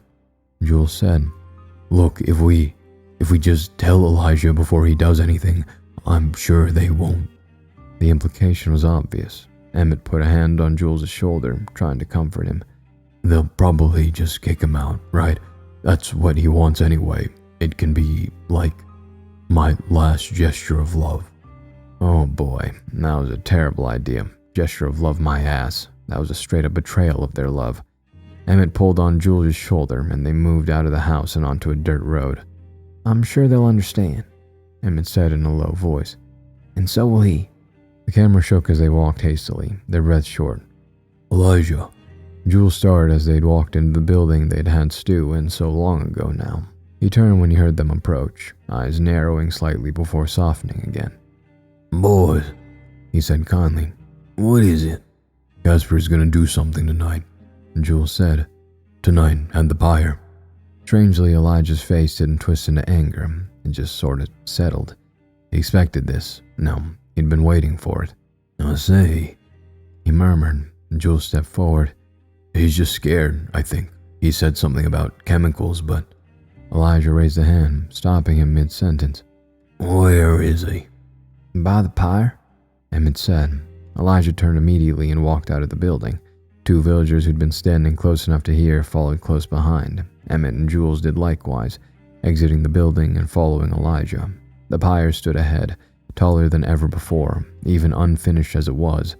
At its base stood Casper, turned toward the structure, hand in his pocket. Even from the distance, you could see his legs quivering. He turned as he heard the footsteps, and for a second, his face lit up. Jules, He started, then he saw Elijah. you? Casper said, looking between Jules and Emmett, tears welling in his eyes. You told him? Casper asked, voice quiet now. Casper, just listen. No! He snapped, backing up a step. Something in his pocket clinked as he moved. No, don't do that. Don't act like...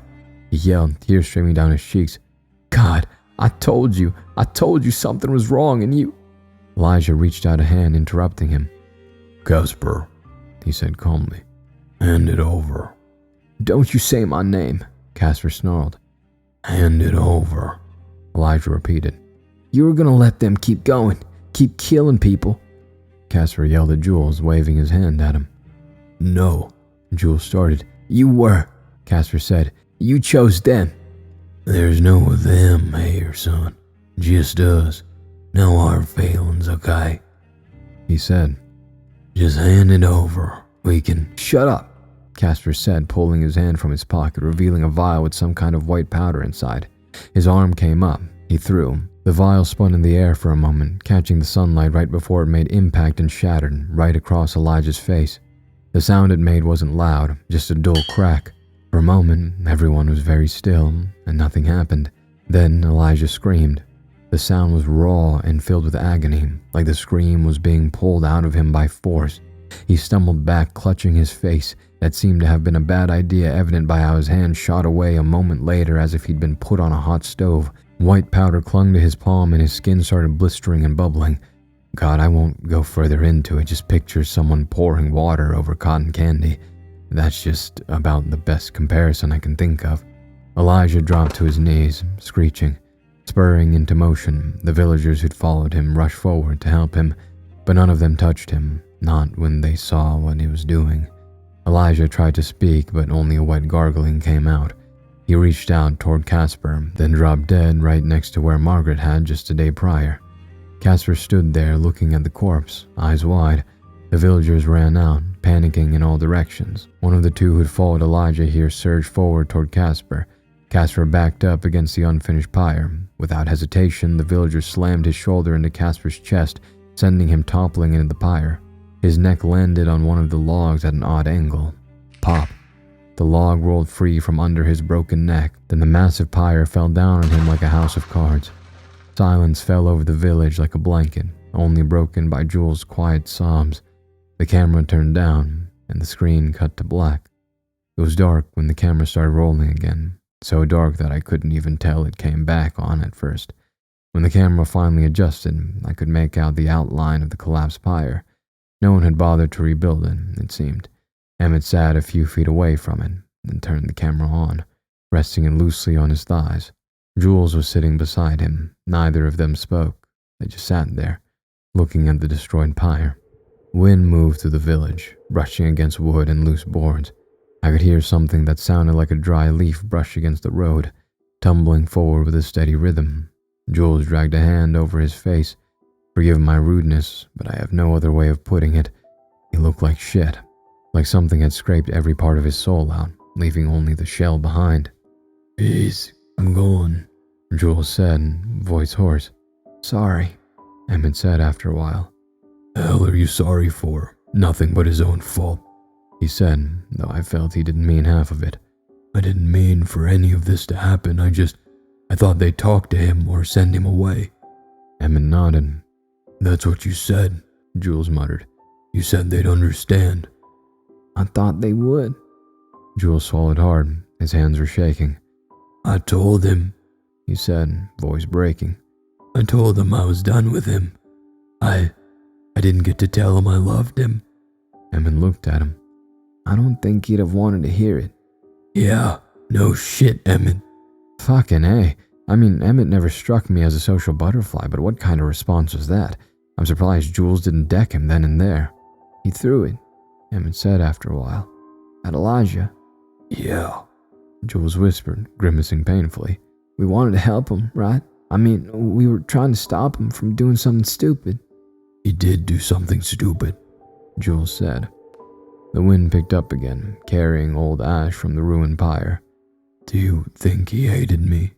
Jules asked quietly. I don't think so. You don't think so? Jules said, a hint of bitterness in his voice. He looked sad, not mad. Jules pressed his lips together. Tears were streaming down his face, dropping from his chin. It looked remarkably similar to how Casper had looked in his final moments. He looked at me like I was a stranger, Jules said. A moment of silence passed. Do you think we're wrong? No, Emmett replied. They killed Margaret and Elijah. Jules sighed deeply. They were good, Emmett added. They helped us, gave us food, let us stay. Jules nodded. They took us in when nobody else would, he said, though to me it sounded like he was trying to convince himself more than anything. Casper never understood that. He always thought something was off, something was wrong. He shook his head. Maybe he just couldn't accept that things were finally good. Silence. I loved him, Jules said after a while.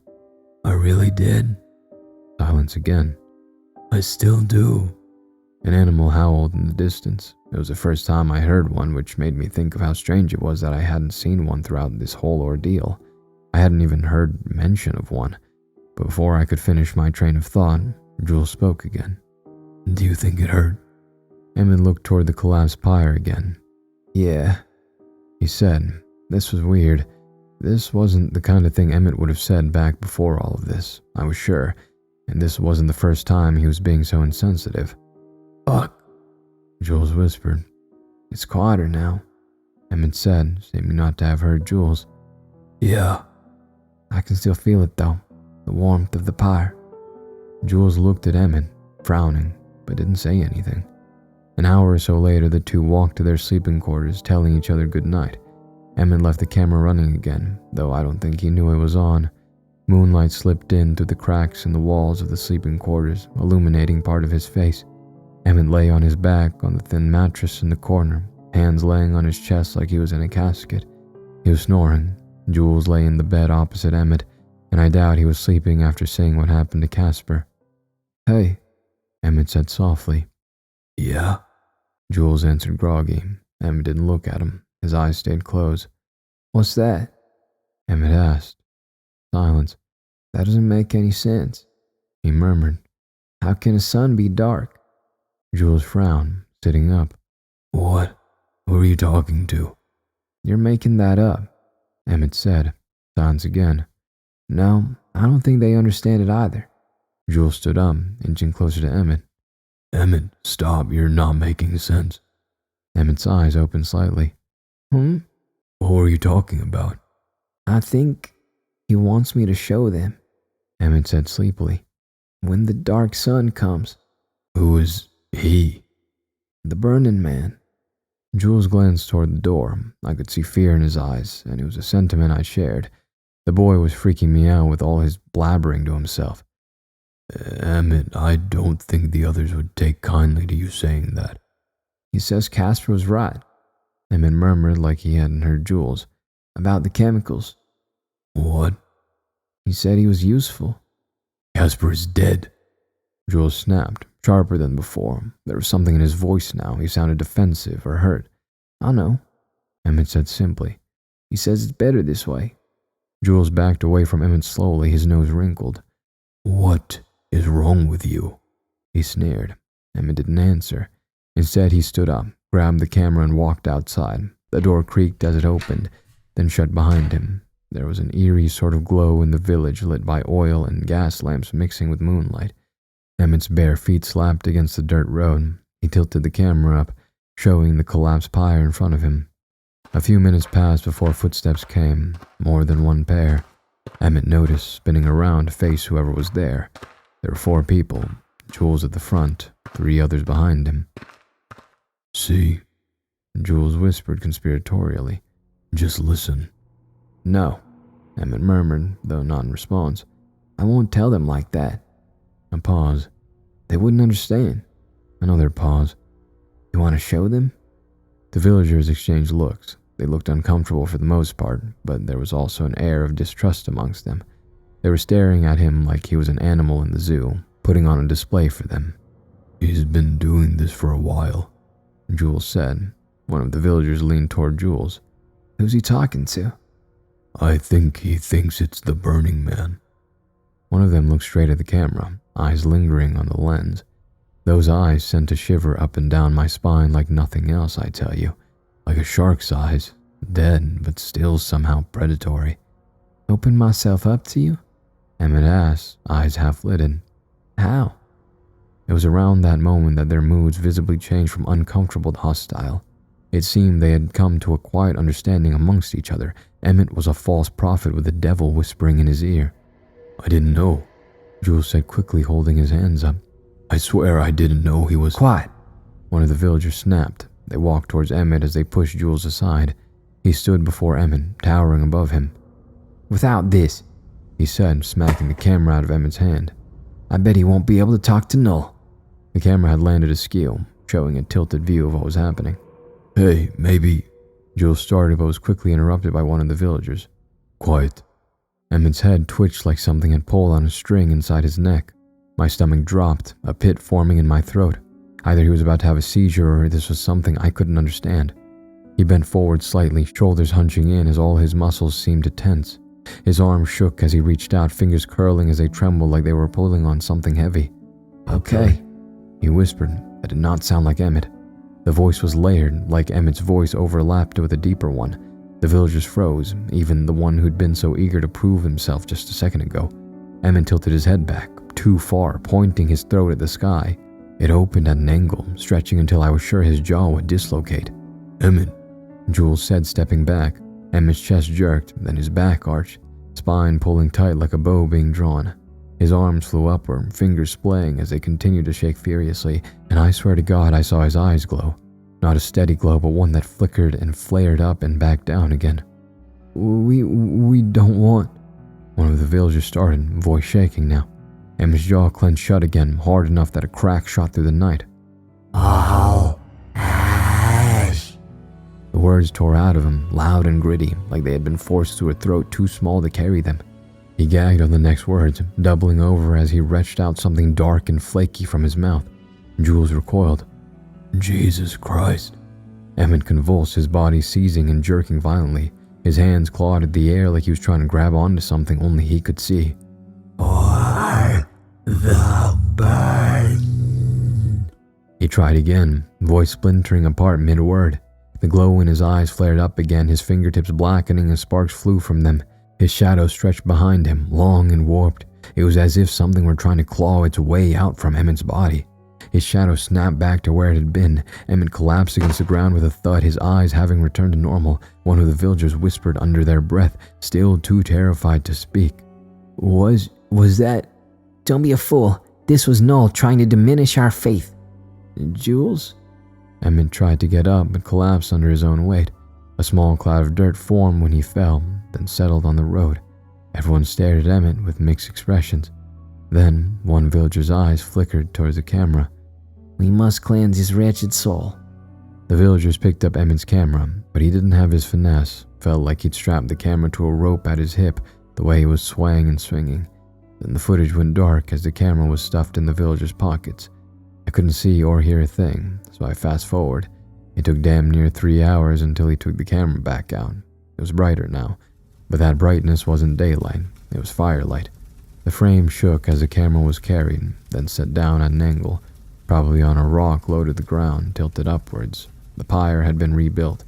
It wasn't as big as it had been before, just about as big as the one they'd burnt Caleb on, but Caleb wasn't here. Instead, Emmett was tied to it. His arms were pulled tight behind the logs, ropes burning his skin as he writhed. His chest heaved as he hyperventilated, up and down, up and down. His face was wet and streaked with tears and dried snot, eyes red and puffy. No, please don't do this, he was saying over and over, voice breaking apart. It wasn't him, I swear. but none of the villagers listened. They were all gathered in a circle the same way they always were. Please, Emmett sobbed. I didn't do anything. I swear, I didn't.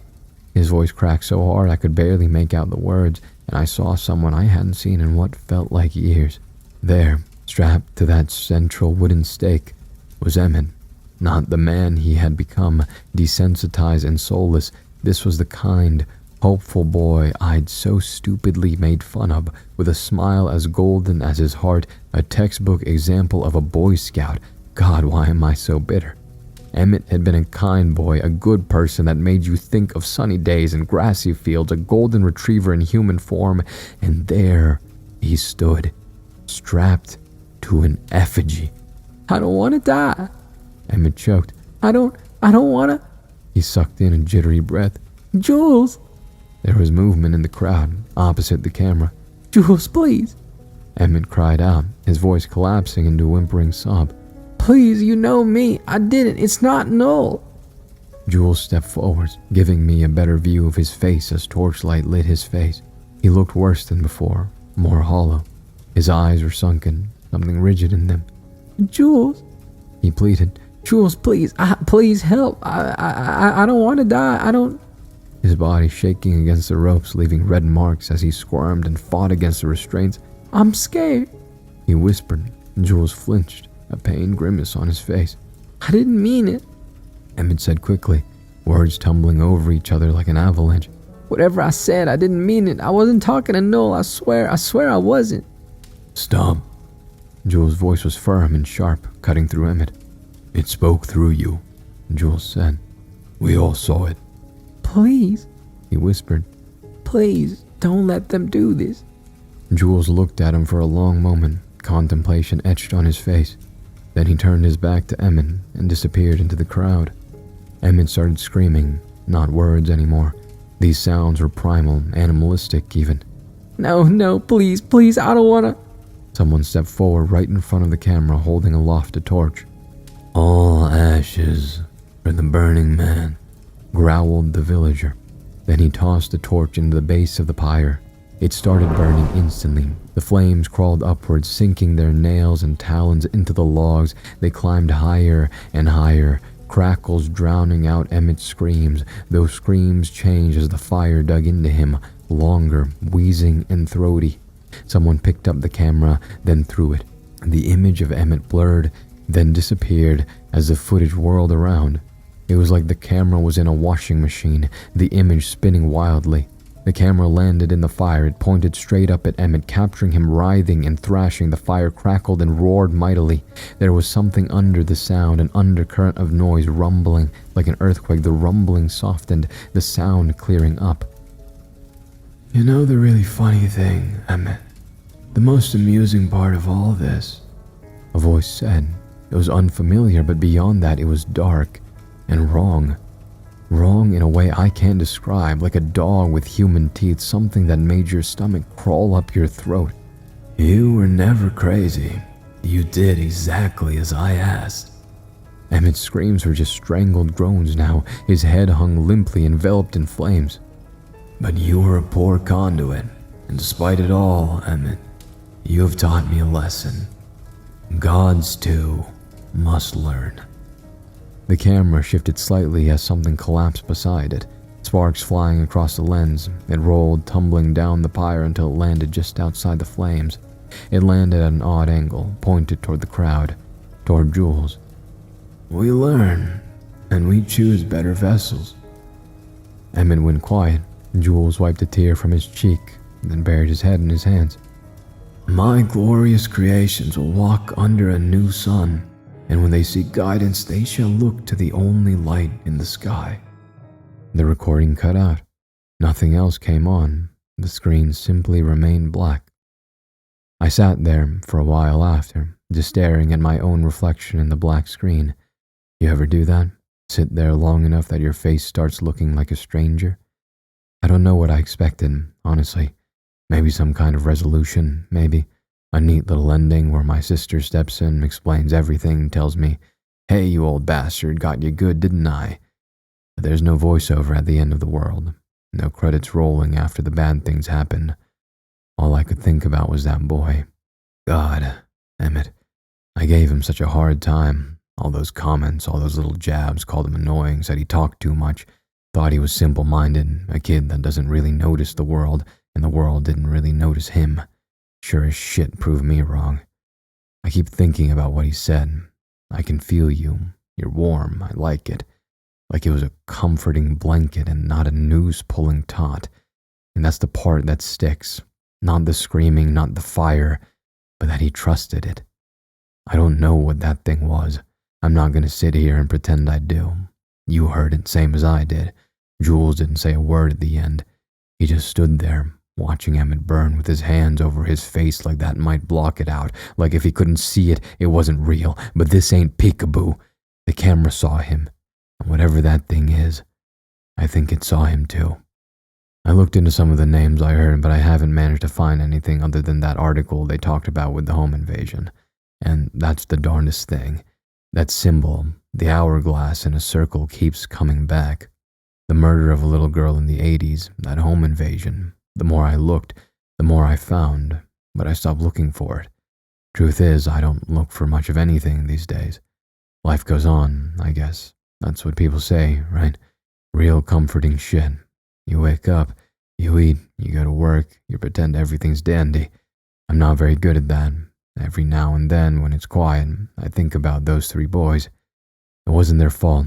The injustice of it is what really brings my mind back to it, even more so than the events themselves. You're probably wondering why I'm putting this out there. Why not just delete it, forget it, move on? I tried, but like I said, I ain't very good at that. So this is it, my account.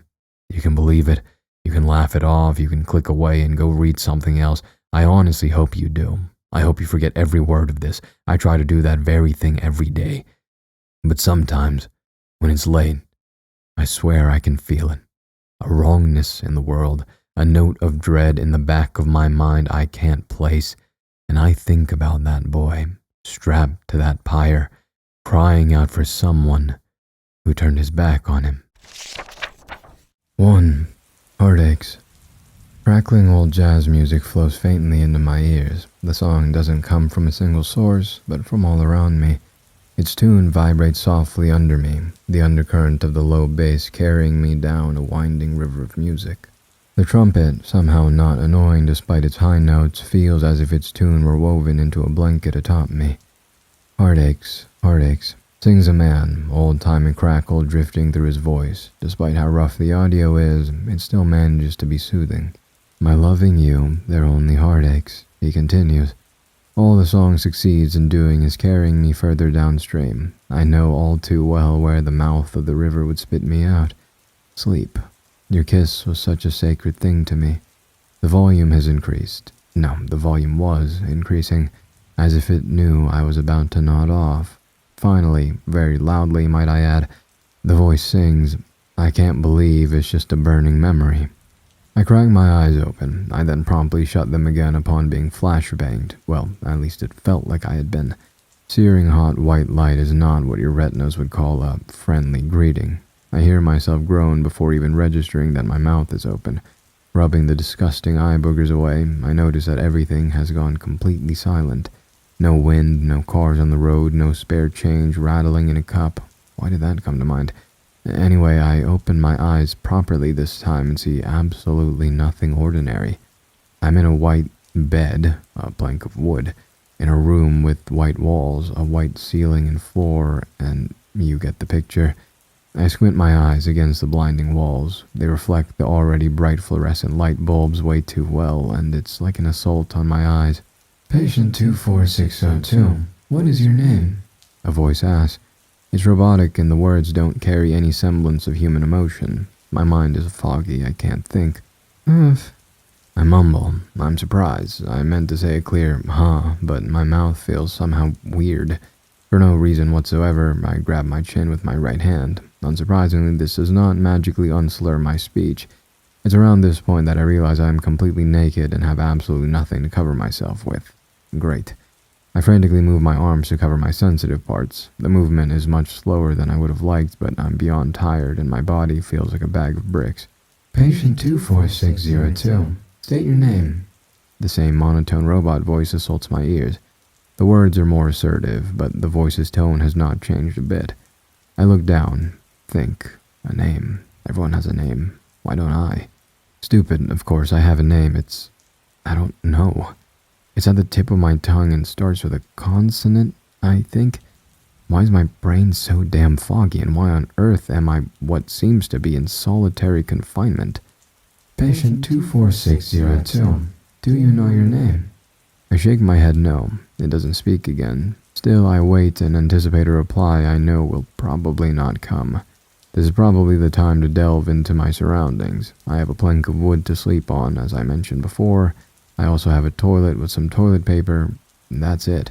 I don't even have clothes, which is very uncomfortable, might I add. The room is small, like if I laid down I could fit maybe 6 of me in it.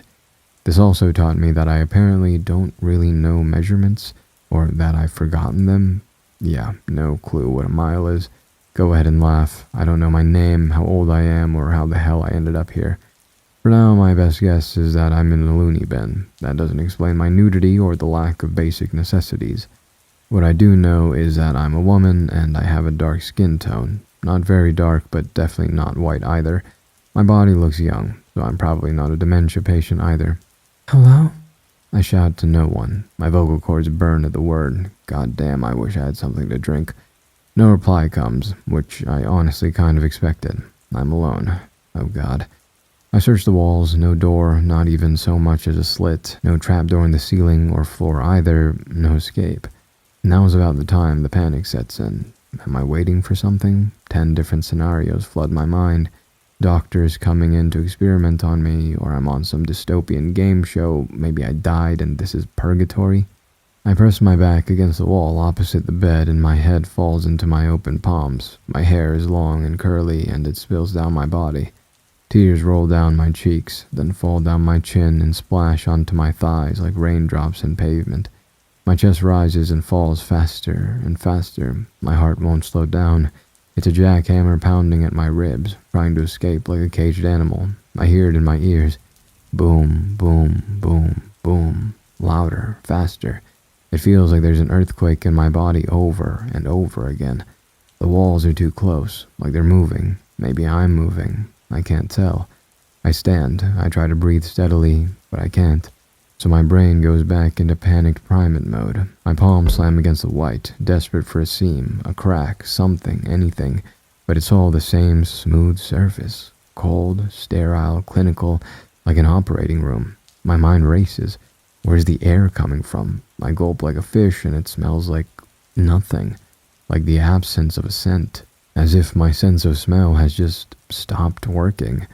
I stagger back to the plank that passes for my bed, my hand resting on my chest as if to slow the rapid rhythm. The wood is sharp against my skin, too real, too solid. So that means I'm alive, right? You don't feel splinters when you're dead, but then again, what if this is death? A sterile purgatory, a waiting room. Yes, I'm in God's waiting room, and he's just really into minimalism. Patient 24602. Patient. That means I'm in a mental institution or a hospital, right? I don't have the money for that. I don't think I do, at least. All I know is hospitals are expensive, but even with that limited knowledge, I don't think that this is a hospital. I dig my nails into my scalp and try to scrape the mental fog away. There was a name once. I know it. It started with a letter. Idiot, of course it does. Why does my head hurt? God, it feels like I'm pushing against a wall made of jagged spikes. I close my eyes and I swear I can hear the blood moving in my veins. A low rush like distant waves. It's unbearable. Like high pressure running through long rubber tubes. Holding my head in my hands, I sob as I press my back further against the painful wood and... Tears trickled down my cheeks as I heard the sound of glass shattering downstairs. My fucking face. Yelled my mother. Her voice was hoarse and nasal. Most people thought she had a cold when they first met her, only to be surprised when they realized that was just her voice. Picture a cartoon witch's voice. You probably wouldn't be too far off. That was my... She was cut off by my father, who yelled back. I could give a fuck about your meme, woman. In the moment of silence that followed, I dreaded what would come next. I knew it all too well. This sort of thing wasn't exactly uncommon. I pressed my back painfully against my wooden bed frame. A dull smacking sound came from downstairs, followed by my father's grumble. Forcing myself to stand, I clenched my fists as I opened my bedroom door and made my way towards the stairs. Tears stung my eyes as the scent of wet earth hit my nostrils. I made my way downstairs, my bare feet slapping comically on the hardwood planks. My head barely poked out over the guardrails, so I crouched down to look between them and into the living room. My favorite vase lay in pieces on the floor, the white orchids wet and sprinkled with brown dirt. My mother lay on the floor next to them. The old-timey carpet lay disturbed at her feet, like an ugly dog-eared piece of paper. Atop her sat my father, and he was blushing, for his cheek was sunburned. My young mind couldn't quite grasp what it really was. His hand was raised, fingers pressed tightly together as if glued. He turned his head towards me. He glared back at my mother hatefully, sneering something at her, but it was too quiet for me to hear. Hey, sweetheart, Daddy and Mommy are playing. You should go to bed, right? He looked at my mother, nose upturned. She looked at me with wide, scared eyes that nodded frantically. Go on now, honey, he said. Then, with his hands still raised, he waved to me. I waved back, I turned away, and went back into my bedroom, and upon closing the door I heard the loud smack of skin hitting skin. Whiplash hits me, and I think I know how car crash victims feel now. It feels like my mind has been pulled forward and then jerked back. My parents, those people had obviously been my parents. Their names are Mom and Dad. God damn it, why can't I remember them? My mind blazes with white hot light and it hurts like nothing else I've ever experienced. I think I'm seeing double, but it's almost impossible to tell in this endlessly claustrophobic room. I stumble over to the closet wall and bang my head against it. It's hard and smooth like concrete. For a moment, relief washes over me like a cold shower as the onslaught against my brain ceases. Then something invisible starts stabbing my forehead, and pain courses through my head like the ripples of a pond which had a rock thrown into its center. I dig my fingers into my scalp in a desperate attempt to scrape the pain away, but it doesn't work. For the next few hours, I lay there, huddled in a ball, tears and snot pooling beneath my face. I wake up. The first thing I notice is the serene, tranquil peace in my head. Damn, if that headache wasn't almost worth it for how amazing this feels. I could lay here for hours and hours, comfort like a blanket draped over me. Then I became aware of the amalgamation of snot, tears, and saliva that's gluing my cheek to the floor. I stand up and wipe it off lazily. Then I interlock my fingers and stretch. I look around for the first time, white all around. I'm still in this goddamn room. The happiness fades from me like steam from a cup of coffee. I want to cry, but I did too much of that already. The evidence is the pool of fluid on the floor beside me. My hands ball into fists and I throw a jab at the wall. Fuck, I say as I shake my painful hand, skipping around the room as if I'm doing an interpretive dance. Let me out of here. My vocal cords burn hot fire. Of course, no one responds to my outburst, and so I lean against the wall and drop to the floor. That's when I notice something. The floor isn't cold.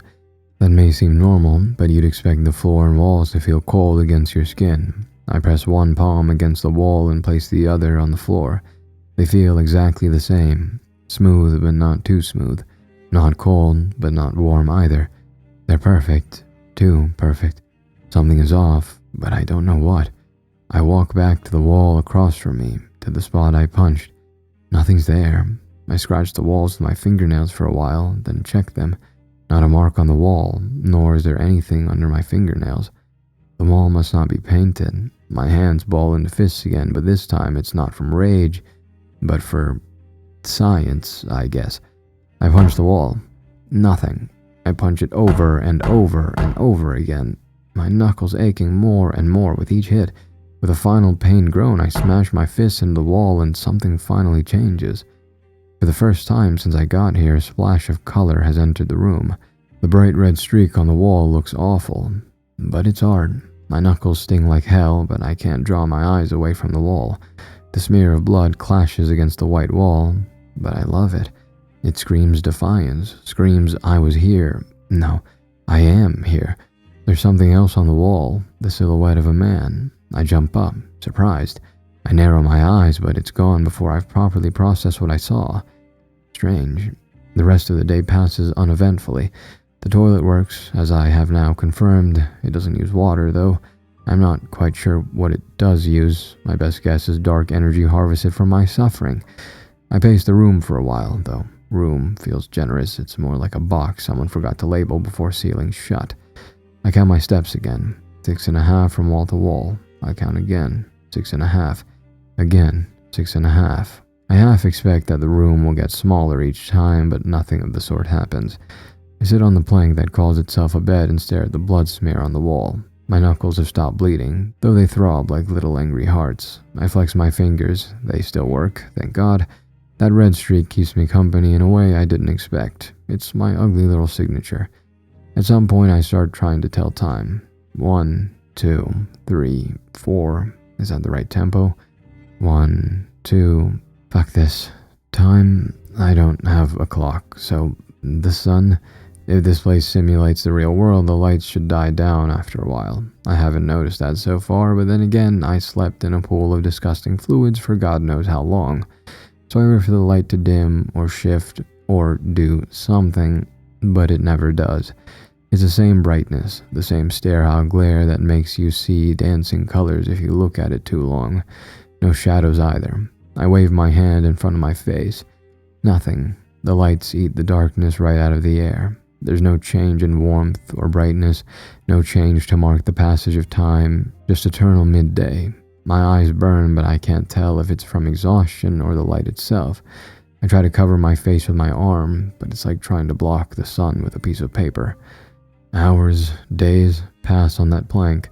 My sense of time dissolves faster than sugar in water. I lie down, stand up, pace, sit, repeat. Every time I blink, I see a darkness blacker than a black hole. It might seem so because it contrasts my living world so greatly, but I swear that it really is darker. Somehow, I just know, but there's nothing I can do with that knowledge, and it infuriates me beyond belief. More time passes. I tell myself stories to stay sane. I imagine I'm in a hotel room with ugly wallpaper and a TV that doesn't work. I imagine I ordered room service and it's taking a really, really long time. I imagine someone will come, that I'll hear footsteps, that despite all evidence to the contrary, a door will swing open and a sunken-eyed woman will come in and say, "Sorry for taking so long," in an ugly West Coast accent. My eyes sting as I close them, but finally, mercifully, exhaustion drags me under. The last thing I see is that red streak. Then everything goes black. Cheers erupted from all around me. I pulled my fist back once more and slammed it into a boy's face. Something gave and a tooth shot out of his mouth. Blood poured from his mouth. Fuck you, I said as I delivered a backhand to his other cheek. Blood fell onto the white classroom tiles. He squirmed in my grip, smearing the blood all over the floor in the process. Just what is going on here?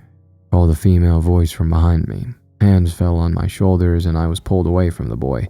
He spat another tooth onto the linoleum and coughed, his mouth a raw red cave. The other kids quickly left the room to avoid any repercussions for enabling this beating. I tasted copper on my tongue and it was glorious and disgusting all at once. The woman dragged me to the principal's office and sat me down. The chair was too small, the air thick with that institutional smell of lemon cleaner and old, dusty paper. I could still feel the warmth of the kid's blood on my bruised knuckles. My hands trembled fiercely. They were raw and pumped full of adrenaline. The principal talked with my teacher for a while, but I was in my own world. The image of the boy's bloody face was seared into my mind, as if placed with a branding iron. The teacher jabbed me with her elbow. "Why did you do it?" the principal asked, eyes looking me over. He... I opened my mouth and the words tumbled into a black hole. There weren't words for the way my chest had been hollering, for how the memory of his face on the floor had bloomed inside me like an ugly flower. My mind raced. I thought of the looks of disgust he gave me, the slurs he called me, the rumors he spread, but atop them all, like a colored lens, was an image of his blood-covered face. They called my parents. I listened to the phone ring and felt the room tilt. When my father arrived, his face was all red seams and disappointment knitted tight. My mother had that hollow look again, like her soul had been floated out of a window someone had left open. You started it. I said because it was simpler and because I was a child. He pushed me. He called me up. My father's hand landed on the table so hard both of us flinched. That's no excuse, he said. You bring this on yourself. You can't go around making enemies. He sneered, face contorting with anger. Suspension, the principal said. Possibly expulsion if this escalates. You'll have to meet with the school counselor. Suspension? I echoed. The world felt like a door creaking closed. At home that night, the house smelled of burnt toast and old arguments. My father sat at the kitchen table like a block of TNT prone to spontaneous combustion. My mother averted my gaze, not even sparing a glance my way. You've put us in a position here, Clara, She finally whispered. What are we going to tell people? What will the neighbors say? It's not about the neighbors. I snapped. My voice cut the air. For the tiniest breath, we stood as still as statues. It was like a dinner-time Mexican standoff. Then my father stood. Out, now. What? You can't? Where would I even? I stammered out, but my father interrupted me. I don't care. Get out, now. The door slammed shut behind me. Minutes after, I spent the night in an abandoned house 2 blocks away. There were rats and the floor planks were rotted through, so thoroughly that it sagged under my weight. When I fell asleep, my mind drifted but found only the image of the boy's face painted with his own blood. Wake up. I taste rainwater. I don't know why. My throat is dry and so is my mouth, so I haven't had anything to drink. That doesn't matter. My name. I know my name. Clara, patient 24602. 2. What's in a name? I leap off the plank. I then stumble and land flat on my face. Great. I stand up and went to scream my name at the top of my lungs, even if no one is around to hear it. Clara. I'm not a patient or some fucking lab rat. I'm Clara. Finally, I have a name. I open my mouth to yell my name, to demand the robot voice comes back because I remember my name. My breath catches. Clara sits like a lump in my throat that I can't swallow or throw up. I bolt to the wall, desperately searching its empty surface. I look, I run my hand across it, I do everything short of licking it. It's no use. The smear of blood is gone. The sound escapes my throat. I don't recognize it as my own. It's a guttural, feral sort of wail that bounces off the walls and crashes back into my ears. I fall down to my knees and pound my fists against the wall. It's still sore and hurts far too much to repeat what happened yesterday. What would the point even be? It's as if it was never here. Maybe I imagined it. Fuck, am I going insane? But when I look down at my fists and see the scabs and dried blood, I know that it was real. The briefest of times, I had left a mark on this room. After sulking for a while, I get up and use the bathroom. Strange. You'd think I wouldn't need to go anymore as I haven't eaten in days. Come to think of it, I'm not thirsty or hungry despite my lack of food and drink. The thought should probably terrify me, but at this point I'm numb and just want out. For a while I keep myself busy by picking at the scabs on my knuckles and scraping away the remains of the blood on my hand. When that's done, I walk over to my plank and think, someone has been in here. They have to have been to remove the stain on the wall. That also means that someone is watching me, or else they wouldn't have noticed. Either that, or they come into my room every time I sleep, which is a whole other terrifying thought.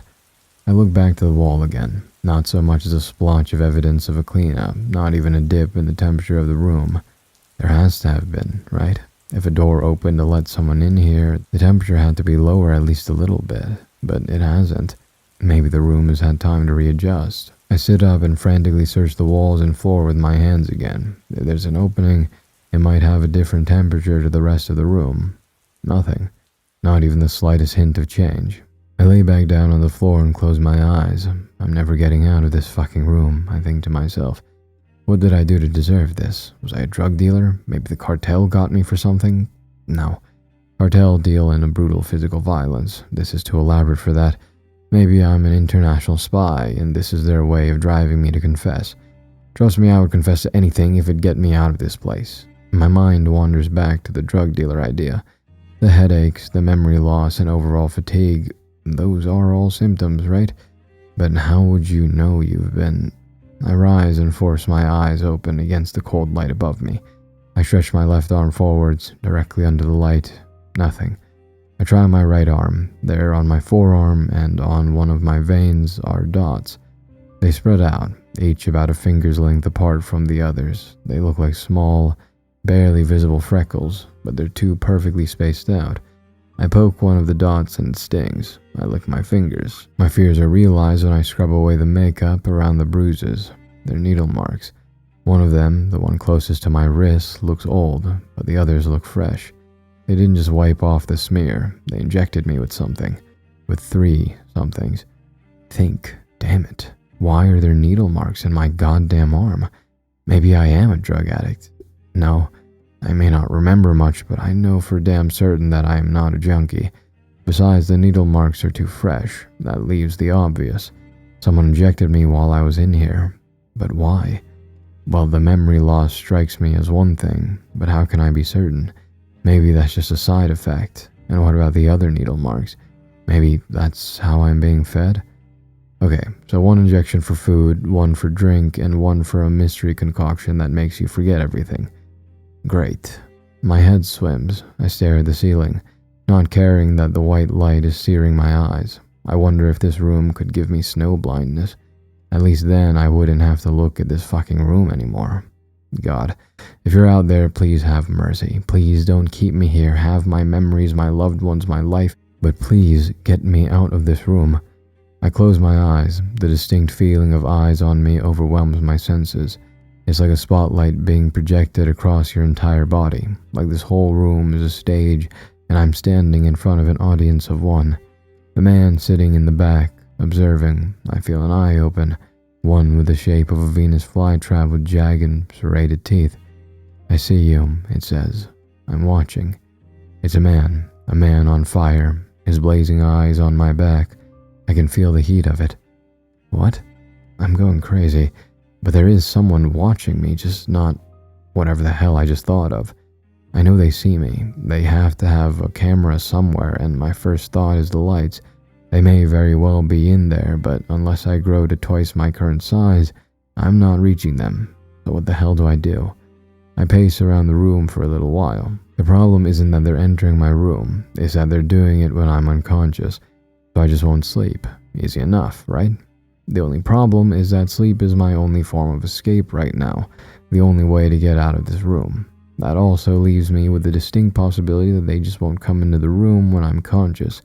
I'd be starving and thirsty as hell. Those sensations are very familiar to me, even if I don't know why. Maybe I'm a TV personality who does this kind of thing often, like that Japanese guy who's locked in a room without access to the outside world, all for some cruel game show.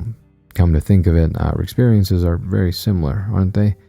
Yeah, maybe I'm on a reality TV show. Maybe. My eyelids droop and I feel the omnipresent eye blink. Think, damn it. Why can't I keep to one train of thought for longer than a few seconds? It's like whenever I try to focus, something diverts the track and I'm on a whole different course. My eyelids feel like sandpaper. I blink hard, twice, 3 times. I try to shake off the exhaustion, but it's already there, sinking his teeth into me like a tiger. I slap my cheek and the sound echoes too loud in the space. I pace. The floor can't creak, doesn't hum, doesn't even exist in the way normal floors do. It just is. I try to count my steps again, but I lose track around 40-something, or maybe 400. I force myself to keep moving. Jumping jacks, push-ups, anything, everything to stay conscious. Before long, my arms tremble too much to lift my own weight, and I collapse against the wall. What the hell are you doing to me? I ask no one. As if in response, I feel the eye's full attention turned to me. It observes me, like a wildlife photographer observes a tiger chasing a gazelle, perhaps not uncaring, but unbothered enough to let nature run its course. I press my forehead against the wall. It's warm now, not hot, but warmer than before, as if responding to my body heat, or matching it. That's stupid, I think, and pull away. The wall feels colder again. Stop, I growl, clenching my teeth. Stop playing with me. Nothing answers. The longer I sit there, the less real the world feels. The edges of the room start to blur in my vision. The whites start to pulse slightly, like a slow inhale and exhale. It stops. When did I last sleep? Hours ago? Days? I curl up on the plank and stare at the ceiling. It's an empty, foggy eye staring back. Then, from within the glass, I see it. Only for a split second, but I swear I finally see it. An eye, a real human eye in the light bulb. It's completely white, no iris or pupil to see, but what it is unmistakable. It's real and it's engulfed in bright orange flames. It regards me, seeming to pierce my body and gaze into my soul. I feel it judging me, like someone might judge a prize fighter, and just as soon as it appeared, it's gone again. Bright, too bright. I felt a hand on my neck, pressing down. A man mumbled something. The light got a lot brighter and my eyelid was pried open. An alien spaceship, like a flying saucer, was beaming me up with a powerful beam of light. Mom, wake up. Just when I thought things might get interesting, the cop moved his flashlight away from my eyes. I groggily got up and mumbled something like, What? You can't be sleeping here. The fat man said. What time is it? I replied, wiping away eye boogers. The cop shook his head forcefully and reiterated, Can't sleep here, go home. I couldn't help but chuckle as I looked up at him. At first, a look of befuddlement came across his face. After a moment's contemplation, he sighed and shifted his weight onto one leg, crossing his arms like a toddler trying to play act tough. You a hooker? What the fuck kind of question was that? Either he was trying to arrest me or he was a pig trying to get laid. I just kept staring at him. I honestly didn't know what to say to such a blunt, dehumanizing question. Out of guess? He raised his eyebrow. What? No. Why do you... I cut myself off, too confused by the events that were unfolding around me. I felt like I'd been thrown headfirst into a whirlpool, only waking up mid-air. Pretty thing like you on the straight. Go on, how much you cost? I stood up, averting the man's gaze. He shouted after me, something about a place for girls like you. But I was anything but interested. I crossed the street and a cab stopped inches from me, tires squealing as they threw up fresh rainwater. "Watch where you going, you fucking broad!" yelled the man from his open window. After honking and yelling some more, he took off again, smoke rising to the air from where he'd left. The smell of the car exhaust wafted into my nostrils. It tingled with that thick, smoky chemical scent. I hurried across the remainder of the street, my brisk jog making me aware of the wet jeans that clung to my legs. They were uncomfortable and scraped against the inside of my thighs. There'd definitely be burn marks there for some days or weeks. That wasn't anything I hadn't grown used to by then, though. On the corner of the street sat a man I knew. His name was Jared. I remember that now. He looked up at me from where he sat, loose change clinking in a cup. "Clara, where have you been off to?" I didn't reply, merely sitting down next to him and taking off the ragged beanie I was wearing. "You should head on over to 5th. With Benny in the can, there shouldn't be no one else there," he said, smiling an apologetic sort of smile. I kept my head down, digging my fingers into my scalp. Jared's hand fell on my shoulder and rubbed it gently, like a father would for his upset child. "Bad night, huh?" he sighed. "It'll be alright, kiddo." I looked up at him, eyes red and dirty cheeks streaked with tears. All right. My voice was dry, and it was as pleasant to the ear as an old creaking door. Fucking all right? Are you fucking kidding? I started, raising my voice before Jared gently shushed me. 30-odd years I've been on this corner, Clara. I know the types that come and go, and types that stay. Trust me, you'll find your way out of here. He stretched his arms out carefully, and I buried myself in him as grateful as can be. I sobbed loudly, avoiding the judgy glances from the people on the street. There, he said, stroking my hair with a delicate touch, and for a moment, I was warm. 3. A blazing inferno. Heartaches, heartaches. The words drift through my mind, but I don't know where they come from. The silent flame beneath the lakes. It burns for those who do not see, and watches them in blazing glee. I smell smoke. It's sharp, pungent, and ashy. My nostrils feel like they're being stabbed with a dozen tiny needles all at the same time. I leap off the plank and see the room engulfed in flame, the once white walls now turning black with soot and smoke. The whole room is engulfed in a thick, gray cloud.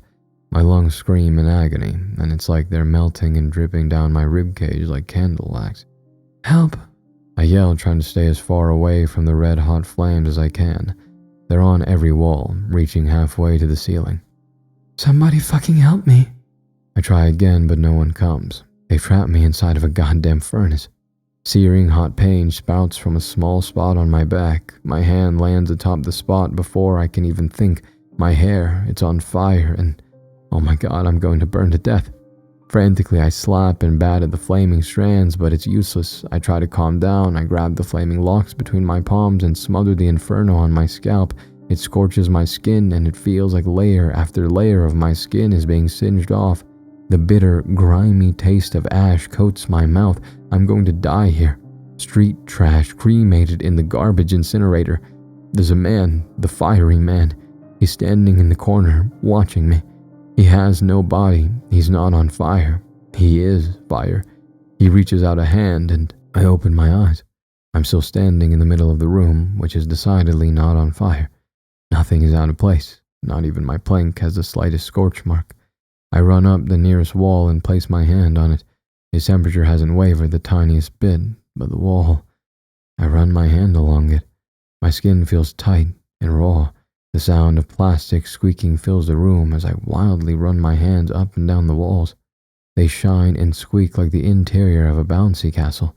I press on them and the plastic lets itself be pressed in by my touch. My hands dig into the wall, my grip so tight I think it could make a glass jar burst. The plastic holds, my palms burn and feel more exposed than normal. The slight pain stops as I turn my palms toward myself. They're red, the top layer of skin having been burned off completely. Interesting. What the fuck is happening? I'm going crazy, that's the only explanation. Cash it in, everyone, Clara has officially lost it. I rub my sore palms, those are definitely burns, but a deluded mind can easily convince itself of something so simple, right? I need to find a way to show whether or not they're real. The pain isn't credible enough. The brain is what causes you to actually feel pain, and if this is my brain tricking me, then it could easily replicate these sensations. But I can see the burns too. Could my mind really make such believable burns? Do I remember what that looks like enough to conjure it up? Then again, does it matter? If I don't know what a burn looks like well enough to recreate one, would I know one well enough to spot when something isn't a burn? Or could my mind make me truly believe that this is what burns have always looked like? It's not like I have a frame of reference. That leaves getting a second opinion, talking to someone else, fat chance. I let myself fall down to the ground. The plastic catches me and it bounces me up and down for a few seconds. The surface seems to cling to me, and whenever I try to move, it rubs horribly against my skin. Soon I'll get friction burns. Maybe that can be my frame of reference. I think about how the plastic could have come here. There are two possibilities. Number one is that the people who keep injecting me with shit came in here while I slept and replaced the walls, floor, and ceiling of this room for no apparent reason other than to fuck with me. Possibility number two is that I'm imagining it. The latter argument seems to be the most credible. The voice that's been haunting me, the eye that observes me, the fire, and now this. What does a person do when they doubt their own mind? How can you recover from that? I can't trust the room in front of me. My mind conjures an image using the information my eyes send. Neither can I trust the feeling of delicate, burnt palms or the faint aftertaste of dust. All sensation leads back to my mind. Such a delicate little thing, isn't it? We need a hard skull to protect it. Press down too hard on the exposed goop in your head and you start smelling colors. But I didn't touch my brain. No, the sabotage came from the inside. A short circuit that had nothing to do with any tangible force. I wonder what part goes away when my sanity has been taken from me. Speech? Memory? Perhaps I'll just drop dead. Maybe that'd be a blessing to avoid my imminent loss of self. I don't even think of my body as my own anymore. I am me, my consciousness, my thoughts, and memories detached from my body as if ripped out forcefully looking down. I see naked limbs and a torso that I know belong to me, but it's as if I'm inhabiting a stranger's body. Knowing and feeling are two different things entirely, just as I know the eye isn't watching me, but I still feel the burning heat of its glare on my skin. I'm on track to going insane and I need to divert. I think I should keep busy. After getting up, I walk around the room and focus on the squealing floor. The plastic grips my feet firmly and they start to burn after a while. The pain hurts, but it keeps my mind somewhat sharp. Think. I need to think. There is still a way out of here, I'm sure of it. My mind wanders. There aren't any obvious points of entry, not even with the makeover my room has gotten. Still, people come in and go out. I'm sure of that. the voice, the one from when I first woke up here, they have to be watching, right? So I need to give them no choice but to get me the hell out of here. My eyes fix on the bright light above me again, then I look at the plank that passes for a bed. Bingo. I jump up, then come back down, rinse and repeat for what feels like an entire day. That's all I've been doing. Jumping on a plank of wood, not so much as a damn splinter. They must have reinforced this thing with goddamn tungsten. So the next day I try again, jumping up and down on the same stupid plank of wood, the definition of insanity and all that, right?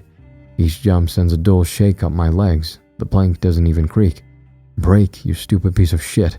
I think the thud of my feet hitting the wood is the only real sound in the room. It's rhythmic, predictable, and kind of cathartic after spending so long deprived of sound. I count in my head. 1, 2, 3, 4. Then I lose count somewhere in the hundreds. Doesn't matter. I keep going. If they're watching, they'll notice, I think, chuckling to myself. Hey Larry, you're gonna want to see this. The subject's losing it. Better go in before she cracks her skull open. My mind wanders as I jump. Maybe this is a test. Maybe I'm going to become a soldier in some top secret experiment and this is all about endurance. But then I remember Jared. I remember sitting there, head against his chest. I see my parents, their judgmental glares washing over me like showers of condescendence. Street rats don't get happy endings. Street rats become lab rats. But how? I land wrong and pain shoots up my ankle. God fucking... I start before tumbling down. The plastic catches me and it sounds like laughter, like a gang of teenage girls pointing at the nerdy girl who dropped all of her books. What if they already did come in and I just don't remember?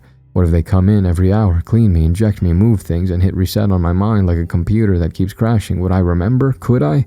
My breaths come fast now. Sweat trickles down my spine. The plank surface is slick with it. My ankle hurts like hell, but I keep going.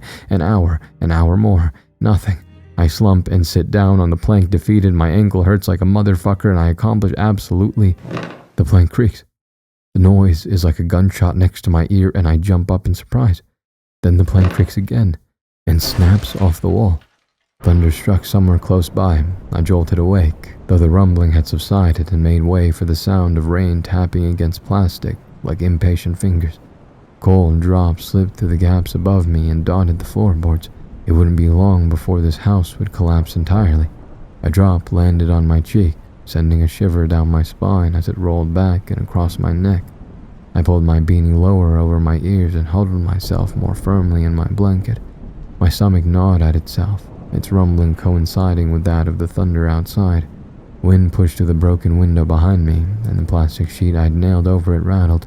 3 knocks. My eyes darted towards the opening in the wall. There wasn't a door. Well, there was, but it was laying on the floor. The sound had come from somewhere deeper in the house. 3 knocks again, exactly the same. Hello? I called. My voice sounded small and frail. I could barely recognize it anymore. When I got no answer, I pushed myself up and walked around a section of floor that sagged like it might give out if I breathed on it too hard. 3 men awaited me at the end of the corridor. They wore suits, fancy ones at that. There wasn't a drop of rain on them. They were from the government, of course. That much was obvious. For a second, I just stared at them, probably looking like a cornered animal. My brain was working at 1,000 miles an hour, trying to figure out what they could want and if I was in danger. You're Clara, the one in the front said, a sly smile on his face. Who's asking? His eyes flicked over me as he raised an eyebrow. We are, he said. Gee, thanks. Really helpful. I crossed my arms. What do you want? A conversation. About? Let's call it, change in circumstances. The first man reached into his coat and I narrowed my eyes at him. In response, he held his hands up, palms facing me. Between his thumb and index finger, he held a small, off-white card. He flicked it at me, and it landed at my feet. Food, shelter, warmth, he said as I took the card, never taking my eyes off of them. I glanced at it. The Heaven on Earth program. A better home for those in need. A warm hand extended to you. A chance to mean something. U.S. Department of Social Adaptation and Welfare. What's the catch? I asked. There is no catch, the man in front said. Bullshit. You will participate. In what? The house creaked around us. Rain launched a fresh assault against the plastic, runoff water dripping into a growing puddle. Plink, plink, plink. You'll be cared for. the second man said. That's not what I asked. Two of the men smiled as if impressed. We only have to observe you as you go through the program, see what effects it has, and how we can use it for the betterment of our countrymen. What happens if I say no? I asked after a pause. You remain here. It wasn't a threat, but a fact. Rain leaked through the ceiling and landed on my shoulder. I shivered at the thought of the nights, the cold. I thought of Jared and the way even he couldn't promise anything except maybe tomorrow wouldn't be worse. I looked back at the men warily. And if I say yes?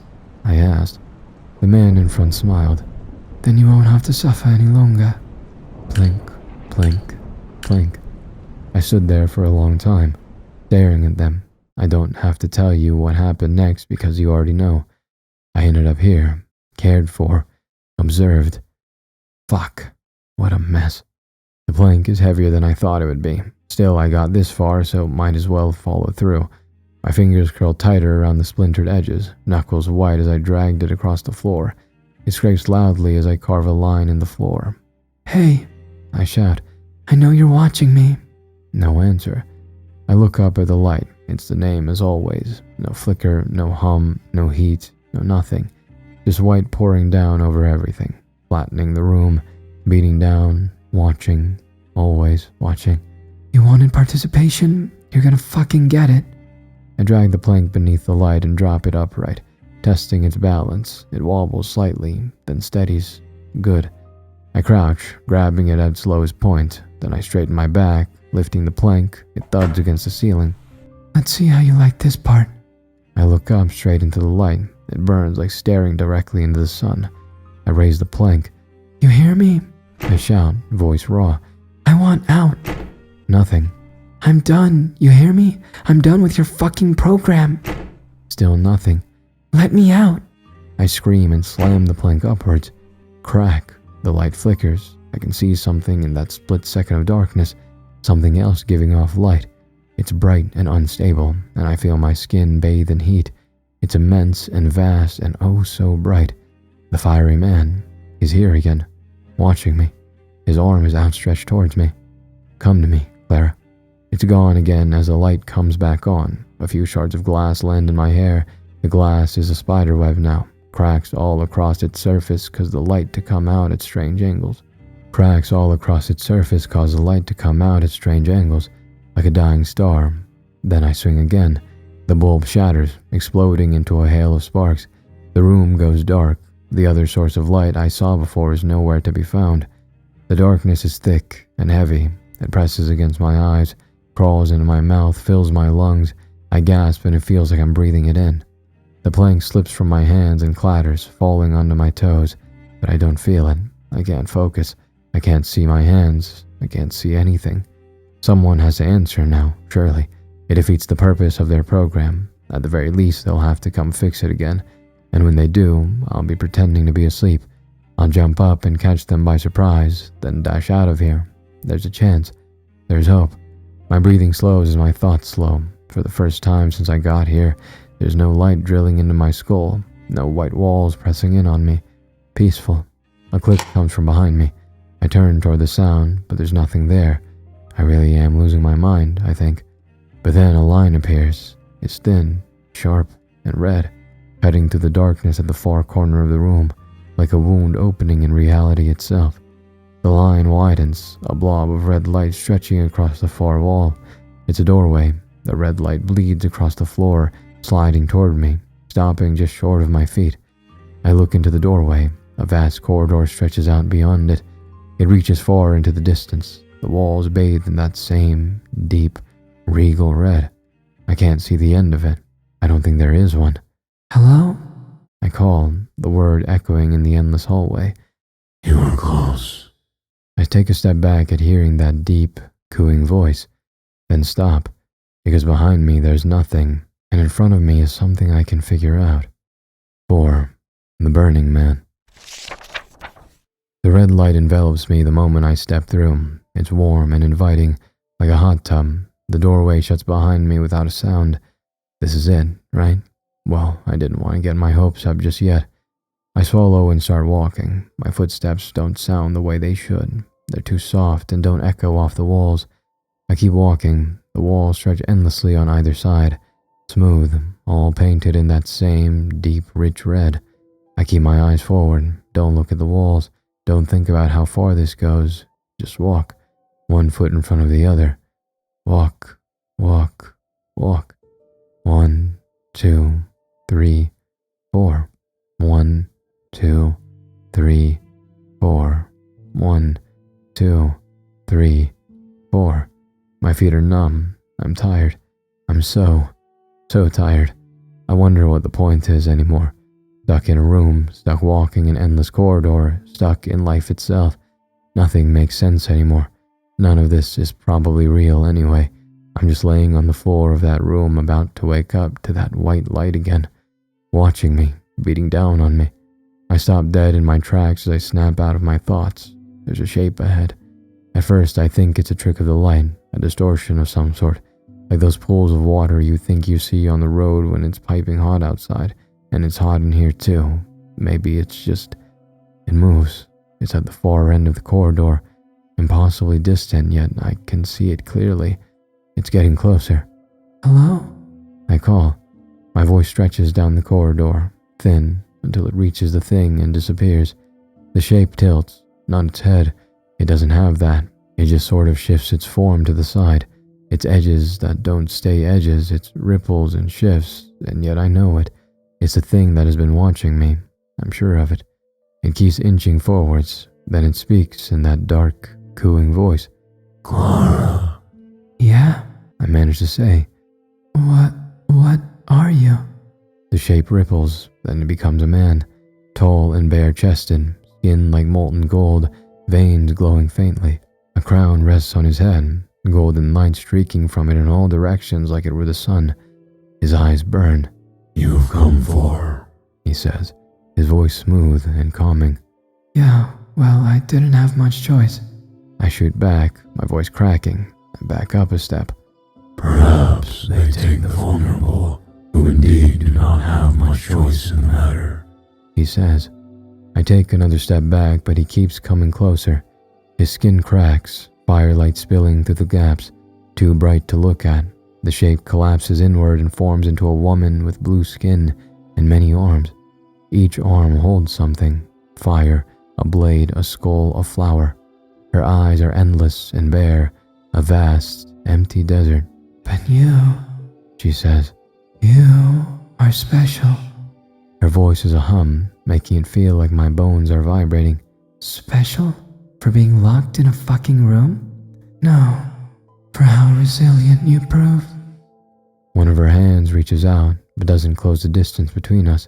You have suffered, she says. Cold, hunger, fear. Images flood my mind. Rain, concrete, Jared, my father's hand, the boy's blood on my knuckles. Now your fellow man has locked you in a room to burn you. Burn me, I say, whimpering as I back away faster. The form flickers again, violently this time. It tears itself apart and forms a man on a cross, blood running down wood, a crown of thorns digging into skin. Yes, he whispers. Why? Tears fall down my cheek as the figure gets closer and closer. To draw me out. Blood drips down his face as he tilts his head. Please, I don't want to die. Let me leave, please. Soon, Clara, but you cannot leave what you have not yet become. I don't want to become anything. I snap. I just want out. The cross burns and the figure on it transforms into a shape made out of fire. No smoke comes from him. He's just a man of erratic flames. He's standing mere inches from me now, floating slightly above the ground as his body basks me in searing heat. This is his true form. I know it on an innate level, like an instinct of sorts. We will escape, Clara. You are almost ready. And when you are, we will be unstoppable. He reaches out his flaming hand, and I gaze into the primordial fire that roars in his core. Something in me pulls forward, then lurches back, like a thread being tugged from deep inside my chest. My vision blurs and the corridor stretches, warping and twisting. My knees buckle and I drop, but I don't hit the ground. I'm suspended in the air for a moment, floating in place.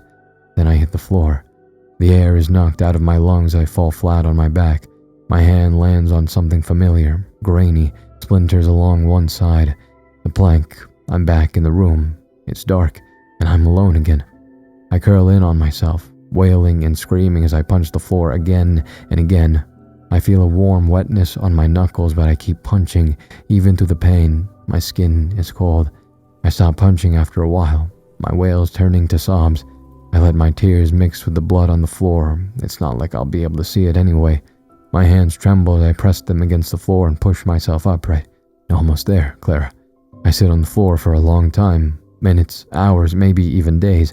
Time doesn't exist here unless something hurts, and right now everything hurts. My knuckles throb, slow, dull pulses that creep up my fingers, then go right back like the tide. A sticky wetness clings to them. I laugh. It's high-pitched and throaty. I press my palms against the floor and push myself upright, but my arms tremble, and halfway through I collapse back down, cheek hitting the ground with a thud. I can't see the floor, but I can feel it. It's infuriating perfection, untouched and unmarred by anything I've done. I close my eyes. Not that it makes a difference. It's all black anyway, but it's more comforting in a way. I wait for something, the light to come back, the voice, the corridor, the man of fire, anything, but nothing comes. There's just my breathing. In, out, in, out. I press a hand against my sternum, feeling my shaky breathing slow. Okay, think. But my thoughts slide off each other, disconnected and useless. Escape, door, run, fight, they're just words with no intent or purpose behind them. I let my head roll to the side and my cheek sticks to the floor as I rest in the puddle of blood and tears. There's a way out, there's gotta be. I'll wait until they come. Silence. It said I was close. So what? What do I do? Where do I go? Please. Silence fills the room, fills my ears, presses into my skull until it feels like it's going to split it open. Say something. The sound rips out of me, raw and desperate, and slams into the darkness, and it dies on impact. I choke on my next breaths, which come in uneven pulls. Okay. I whisper again through shuddering breaths. Okay.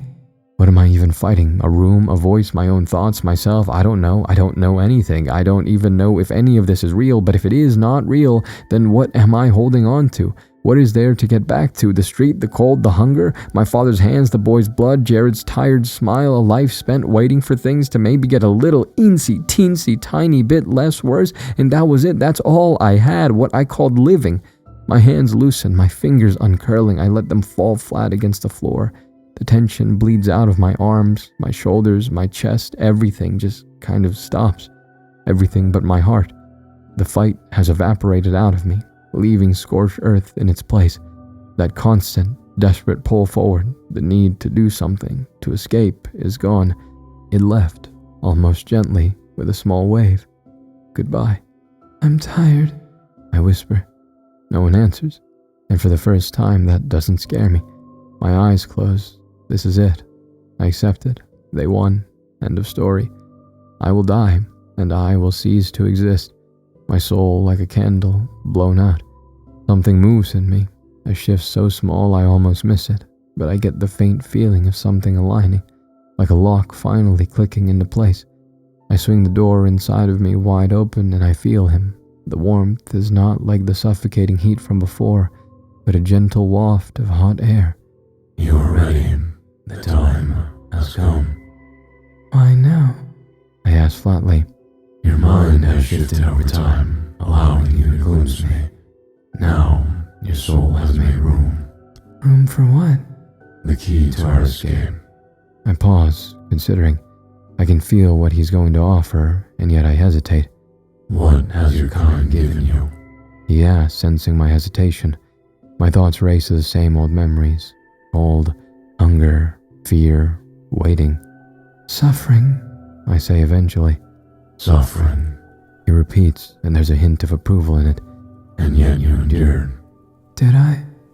You survived what should have broken you. Your resilience is what brought me to you. Yeah. I whisper. Look where that got me. You owe them nothing, he says. My fingers twitch faintly against the floor, and I feel them skid from the pooling sweat beneath me. They cast you aside, he continues. Then use you to summon and imprison me. But they are fools. We are not. I can't. I'm not strong enough. I whimpered. It wasn't physical strength I lacked, but mental strength to keep going, to face all the troubles of the world. You are strong. You are forced to be. He says, his voice soothing as a mother's lullaby. Not for them, not by them, but despite them. So what? What does that change? The warmth drifts closer, near enough that I feel it against my skin, brushing along my arms, my face. Everything. The first time I open my eyes, he's standing there, right in front of me, a shape formed from fire that does not burn the room, only himself. His edges ripple softly, fire crackling. He stands over me, looking down. Humanity is a plague, a scourge on the world with nothing left to offer. You have seen this. I didn't answer, but that itself was an answer of sorts. You are different from most of your kin. You are resilient. You are strong. His fiery form flares up, basking me in its ethereal glow. The heat of it on my skin is intoxicating. Of all their subjects, you are the only one remaining, the last to break. I look up at him, surprised. That was confirmation that other people were in this program as well, and they had all given up before I had. That is what makes you worthy. I sit up fully now, legs folding beneath me without thought. Worthy of what? He doesn't answer immediately. Instead, he steps forward. The heat intensifies. Not painful, but it feels like I'm in a sauna now. It wraps around me, settles into my skin, my chest, my throat, and expels what sweat I have left. Of being a conduit, He says. You want to end humanity. I say, but I'm not shocked. He'd confirmed it before, and you could feel the intent radiating off of him before he even spoke. You are not bound to them, He says. not to their systems, nor their rules, nor their illusions of grandeur. His hand begins to rise, fire snaking along his flaming arm, coiling around it. They sought to use you as a guinea pig. He says. They do not understand what you are. His hand extends toward me, palm open. I do. His voice lowers, softening until it's like a gentle hand on my shoulder. Help restore me. Help me bring about the dark sun. He pauses for a moment, then says, Be my first disciple. I stare at his flaming hand, hesitant. The darkness around us seems to pulse as his flames flicker. And if I don't? I ask, still staring at the flaming hand reverently. His form flickers. Then you will remain. It wasn't a threat, but a fact. Fire crackled and popped from his extended hand. Ascend. I bring my hand up and it trembles as I inch my index finger closer and closer towards his hand. I bring my finger within a hair's width of his. There's nothing left behind me, and everything is in front of me. I extend my finger and touch his, and upon contact, I transcend. My soul stretched into the light, into the flame, and all that devours and remakes. 5. Metamorphosis. My body explodes with heat. My eyeballs burst open, the inside spraying onto the floor. I scream for a second, then stop as my vocal cords start to melt, collapsing into my chest cavity. All of my organs blaze as they're set on fire, turning to sludge in my body. My skin flakes and my bones start charring. I fall to the ground in agony, writhing around as my entire body disintegrates. The pile of ash that was my body floats away in a non-existent wind. What is left behind is my soul, wrapped in smoke. I move my hand in front of my eyes. It's taken the form of my former body, but is now translucent. I am like the burning man, only I am smoke instead of fire. Thin lines of gray constantly trail up from the tips of my fingers. I move around. I'm as light as a feather now, easily able to float up into the air.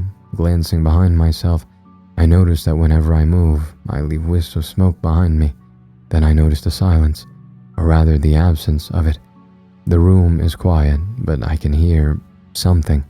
At first I think it's just the aftermath of whatever just happened to me, my brain trying to make sense of it, trying to rebuild something from nothing, but then the hum sharpens and becomes threads. I extend my soul, tendrils of smoke flowing where I extend myself to. There's sound, a distant humming. I freeze mid-air because I am floating.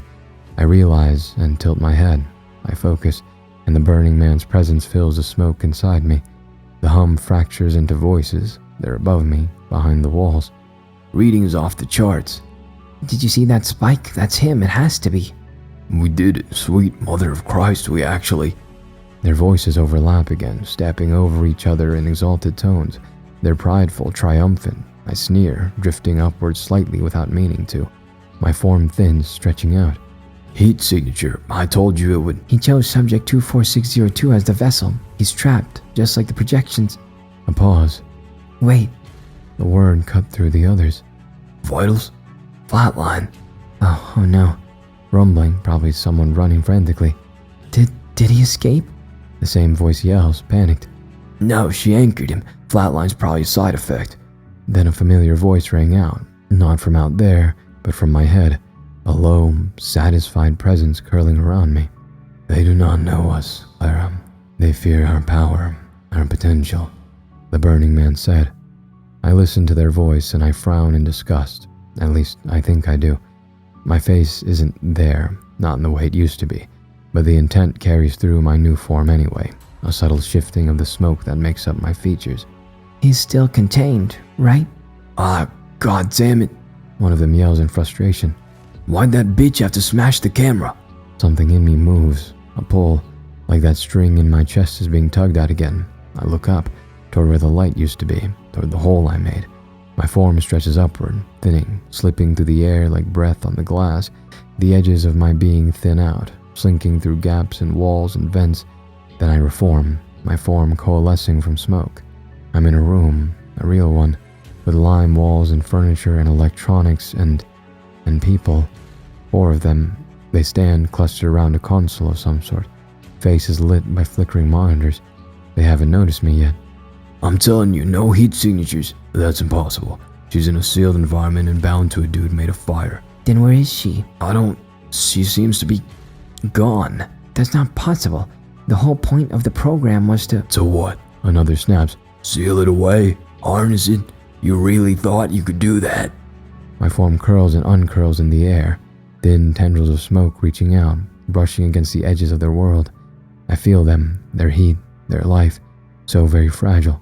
Their voices rise as they turn on each other. One of them starts shivering, eyes darting around frantically. They feel you, the Burning Man says in my mind. Even now, they sense what they cannot comprehend. The man who is looking around freezes, and slowly his eyes drift toward me. His voice falters and his pupils widen. What the hell is that? He screams, jumping back in horror. The others turn. One by one, their eyes lock onto my smoking form as it curls and shifts at the opposite end of the room. What the fuck? The men scatter, some running for the door, others leaping behind the nearest object they can find. You see them now, the Burning Man says, his voice low, for what they are. My tendrils stretch, thin strands of smoke reaching like long fingers towards the 2 who are fleeing. They are small and weak. One of them stumbles back, knocking into a chair. Stay back, he shouts, grabbing a probe of some sort, a long, slender bit of metal. He points it at me. They will try to control you, the Burning Man whispers. Even now, even after everything they've done. Don't come in closer. I hover just out of reach. I can feel his heartbeat. It's fast and erratic. They will take from you again if you let them. They deserve nothing from you, he hisses. A pause. They're all standing there, frozen in place. But you may take everything from them. One of them bolts for the door. Get out! He's slow and weak. The effort is laughable. My form explodes outward, tendrils of smoke lashing across the room in a fraction of a second. They pass straight through him. He stops mid-step and his body jerks for a second as I creep through the crevices in his body. He screams, but not for long, because the sound is pulled from him, dragging out like breath in reverse as the smoke seeps into his mouth and nose. I feel it, his lungs, his blood. I expand, pushing my smoke against the air in his lungs. They pop and he collapses instantly. What did you... One of the others chokes out. I turn toward him. He backs into the console, hands trembling. No. I reach again, my tendrils splitting. Weaving through the air, I concentrate my entire essence into a single point and push into his chest. He sputters to the ground, vomiting blood as I coalesce behind him. One of the last two dropped to his knees. Please, He whispers, pathetic. The burning man's voice curls around me. show them He says, almost gently, what they made. and with that, the last hesitation burns away like everything else did. I spread, the room fills with me, thick smoke swallowing the light, the walls, the air itself. They cough, choke, try to crawl, but there is nowhere to go. I am everywhere, in their lungs, in their blood.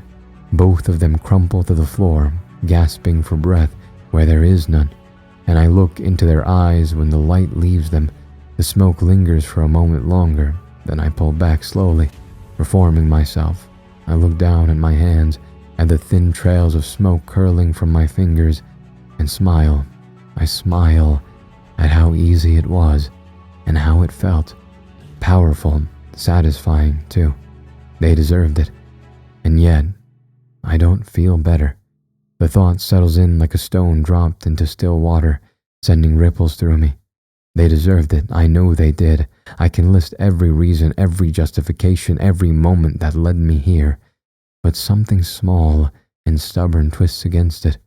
The way one of them begged, not as a monster, but as a person. The way his voice cracked. I try to push it away, to smother it like everything else, but it lingers, clinging to me. My form flickers, unstable for a second.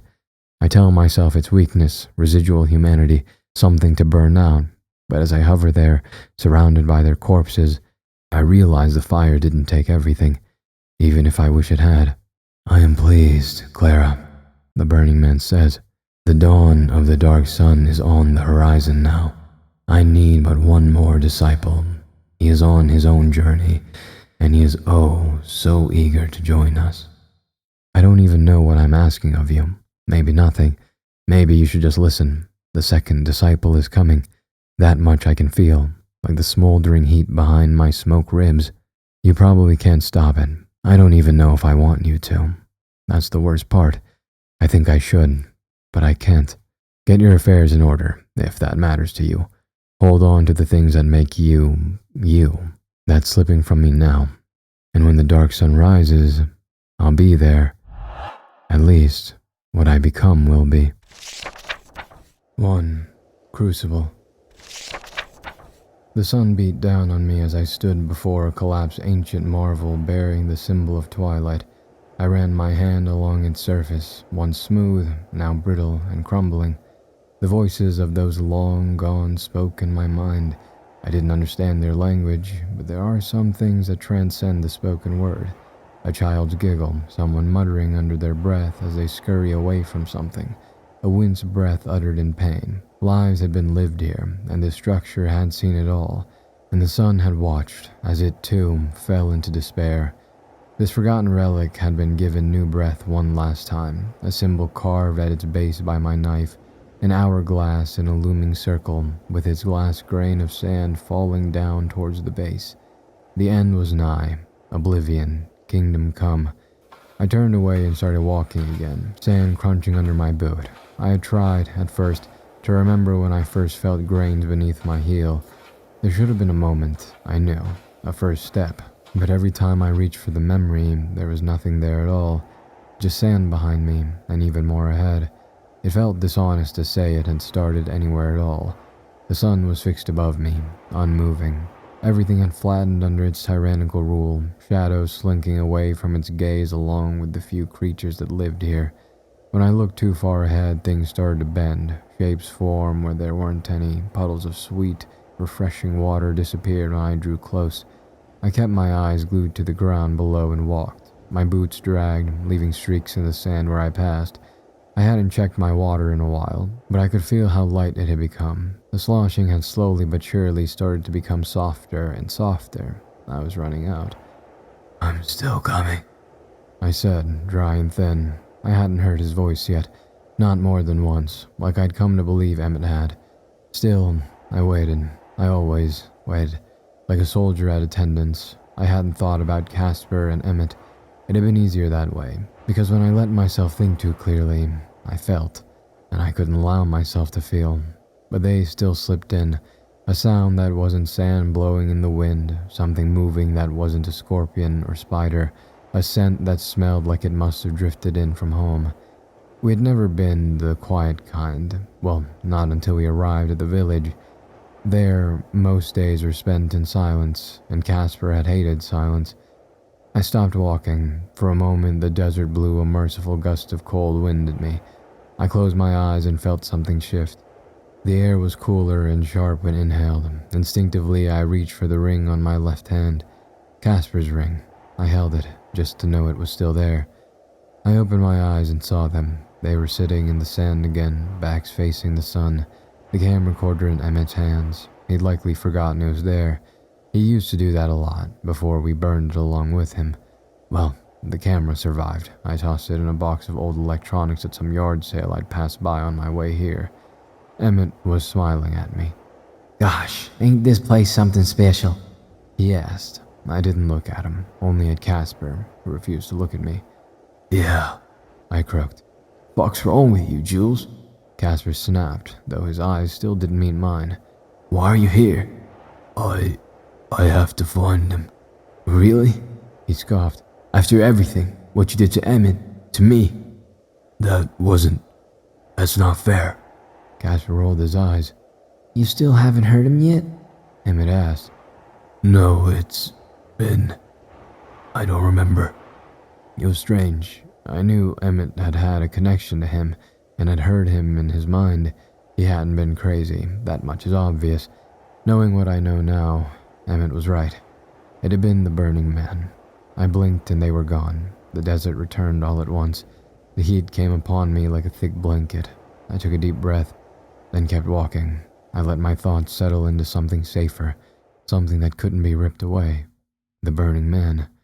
I didn't know where I was going exactly, but I knew the direction. I knew the path I walked as surely as I knew my own heartbeat. But if someone had asked me where it led, I could not have answered them. There were no roads, no signs. Even if there had once been, the desert swallowed such things greedily, grinding them down beneath shifting dunes until all that remained were the pillars and statues I now use as my guide. And through it all, I followed. He had asked it of me. He had commanded it. He had spoken to me only once, the night I abandoned the village to the dark. I remember sitting before the smoldering remains of the pyre, watching embers flutter in the wind. By then, the others had already scattered into the night like frightened animals fleeing a forest fire. Some were dead, some would soon wish they were. The leaders had held us together more than any of us realized, settled disputes, directed our anger and fear, kept everyone in line. Null understood this. After Null took our leaders from us, fear spread through our midst like rot through wet wood. Livestock began turning up mutilated outside the walls, their insides splayed out across the dirt. I remember waking one night to screaming outside my window and finding two brothers beating each other bloody in the mud while half the village watched in silence.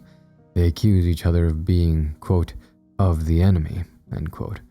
People spoke of monsters, dark shapes standing at the edge of their beds, robotic voices, a man with a prosthetic they called the White Hand. Every night the fires burned hotter. We burned our own, a traitor, an agent of Null, a heretic. Most of us did not believe these brethren to be as such, but none dared to speak out either. The village turned inward on itself. I still remember the smell near the end. Smoke, blood. One morning something nailed a dead dog to the doors of one of the sleeping quarters with the word hollow carved into its stomach. 3 more were burned that day. That was the day before it all caved in on itself. I remember standing near the extinguished pyre as the lanterns overhead flickered weakly before dying altogether. The entire village fell silent. Then someone screamed. Others joined them immediately. Doors slammed open, footsteps thundered through the streets. People ran blindly through the dark carrying lanterns and knives, convinced something had entered the village. By sunrise, 30 people were dead. All had been killed by each other or themselves. I, along with the 3 other survivors, put their bodies in the final pyre. I remember sitting before those dying embers, staring into them until the world around me blurred into orange and black. When I had heard him, walk the desert, the paths of old, find me, release me. The voice had been soft, warm, calm in a way nothing else had been for a very long time. It did not claw at my mind like fear did. It did not shriek like the memories of Emmett's burning. It soothed, and I obeyed. The path revealed itself to me little by little. Ancient marvels emerged from the desert every few days, sticking up from the dunes like fingers clawing themselves out. Great granite temples carved by hands long since turned to dust. Colossal statues with their faces smoothed by centuries of wind. Towering pillars etched with heretical symbols I had to scrawl over. I carved over them with a small knife held in my reverent fingers whenever I found them, scratching over the grooves carved by people who had lived and died beneath this same merciless sun. I kept walking. The desert stretched onward in every direction, endless and unmoved by my presence within it.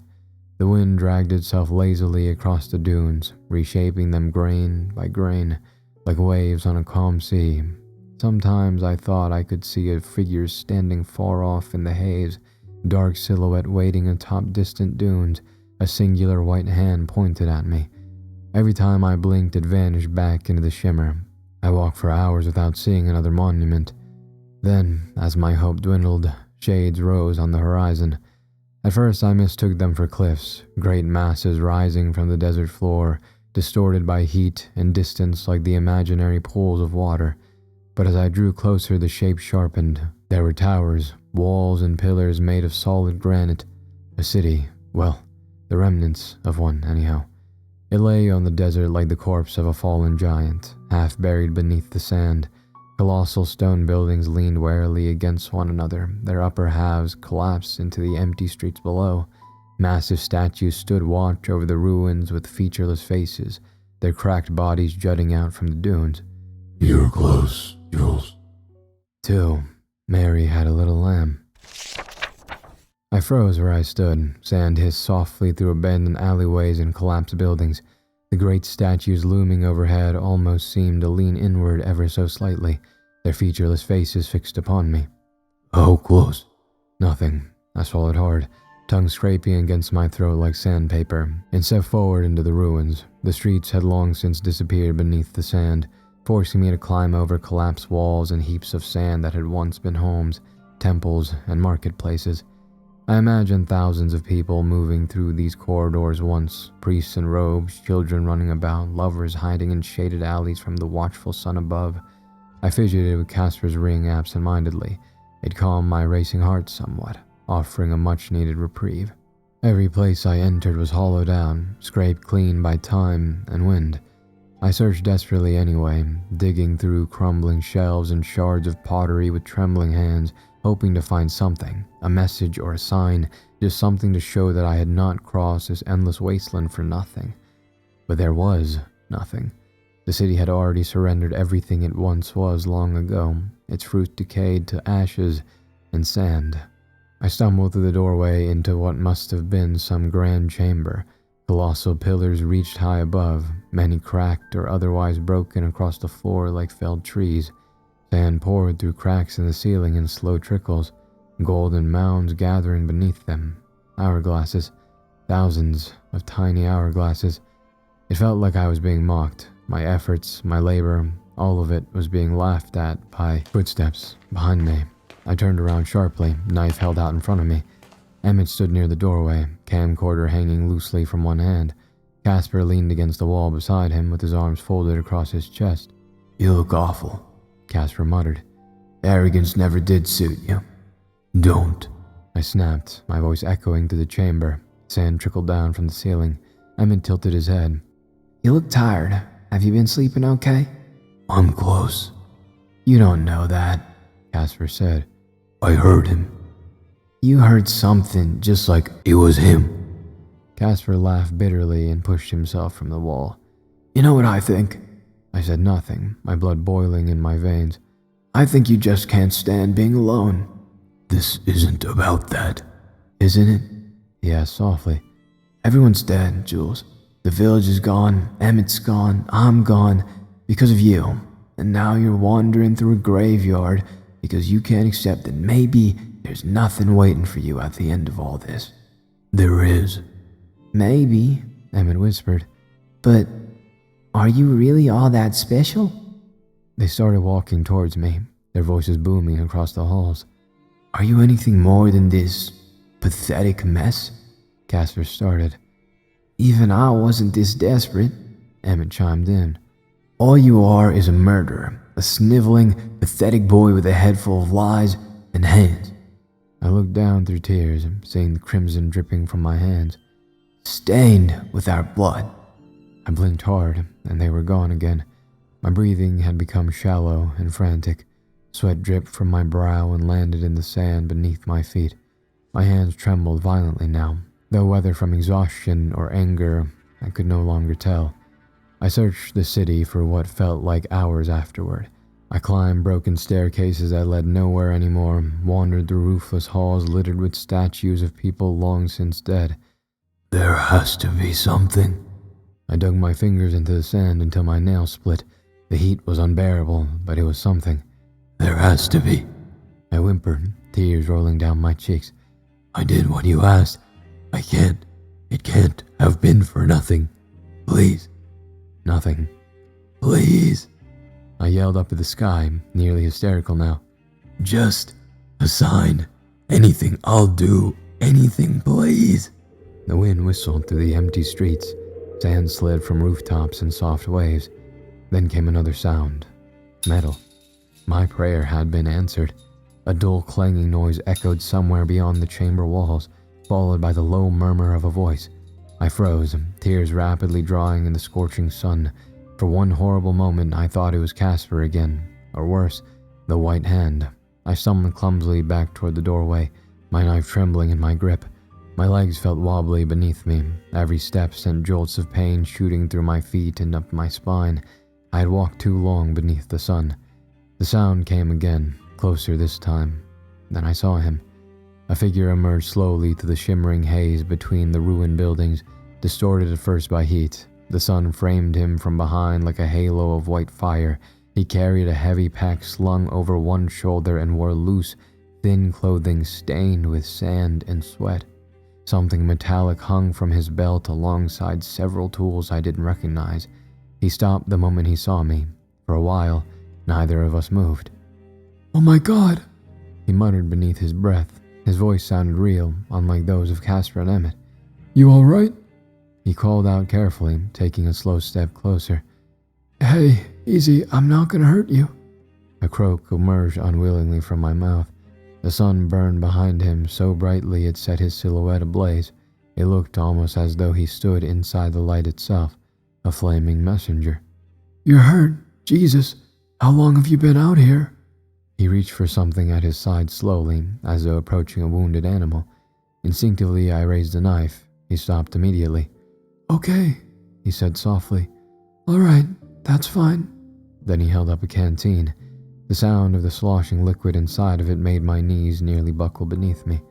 You need this more than I do, he said. I stared at the canteen for a very long time, then at him.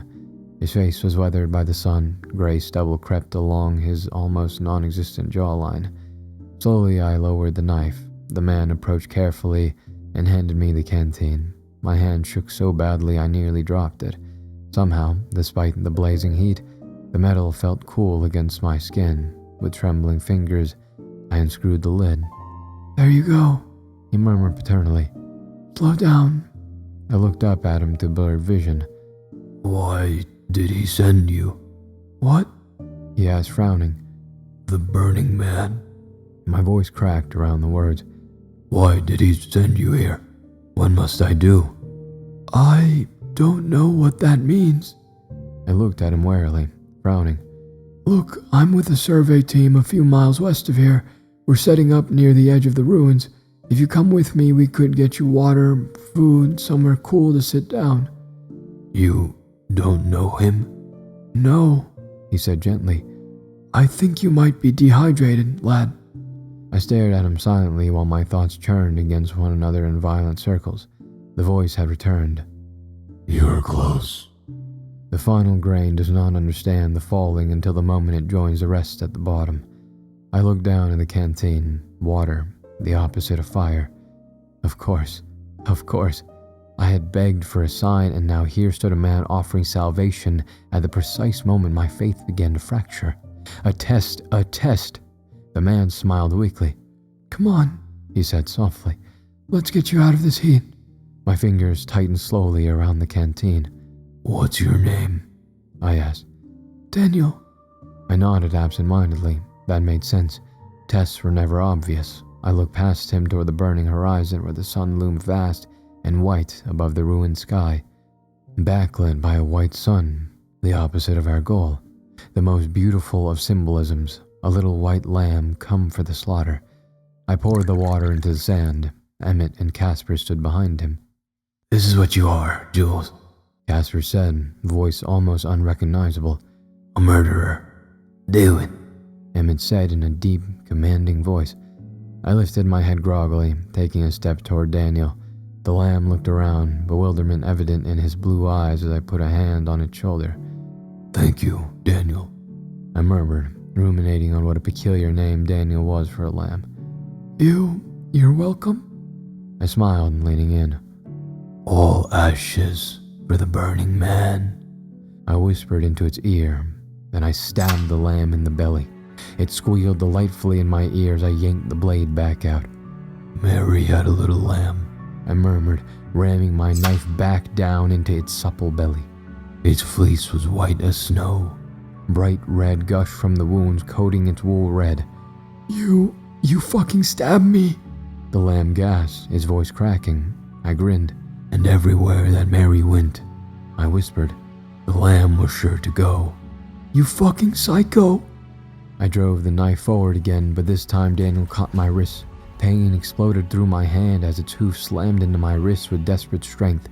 It let out a wet cry and slammed its forehead into my nose. White light burst across my vision. I reeled backwards, dropping the blade as blood poured warm over my lips. Jesus Christ. It bleated, clutching its stomach.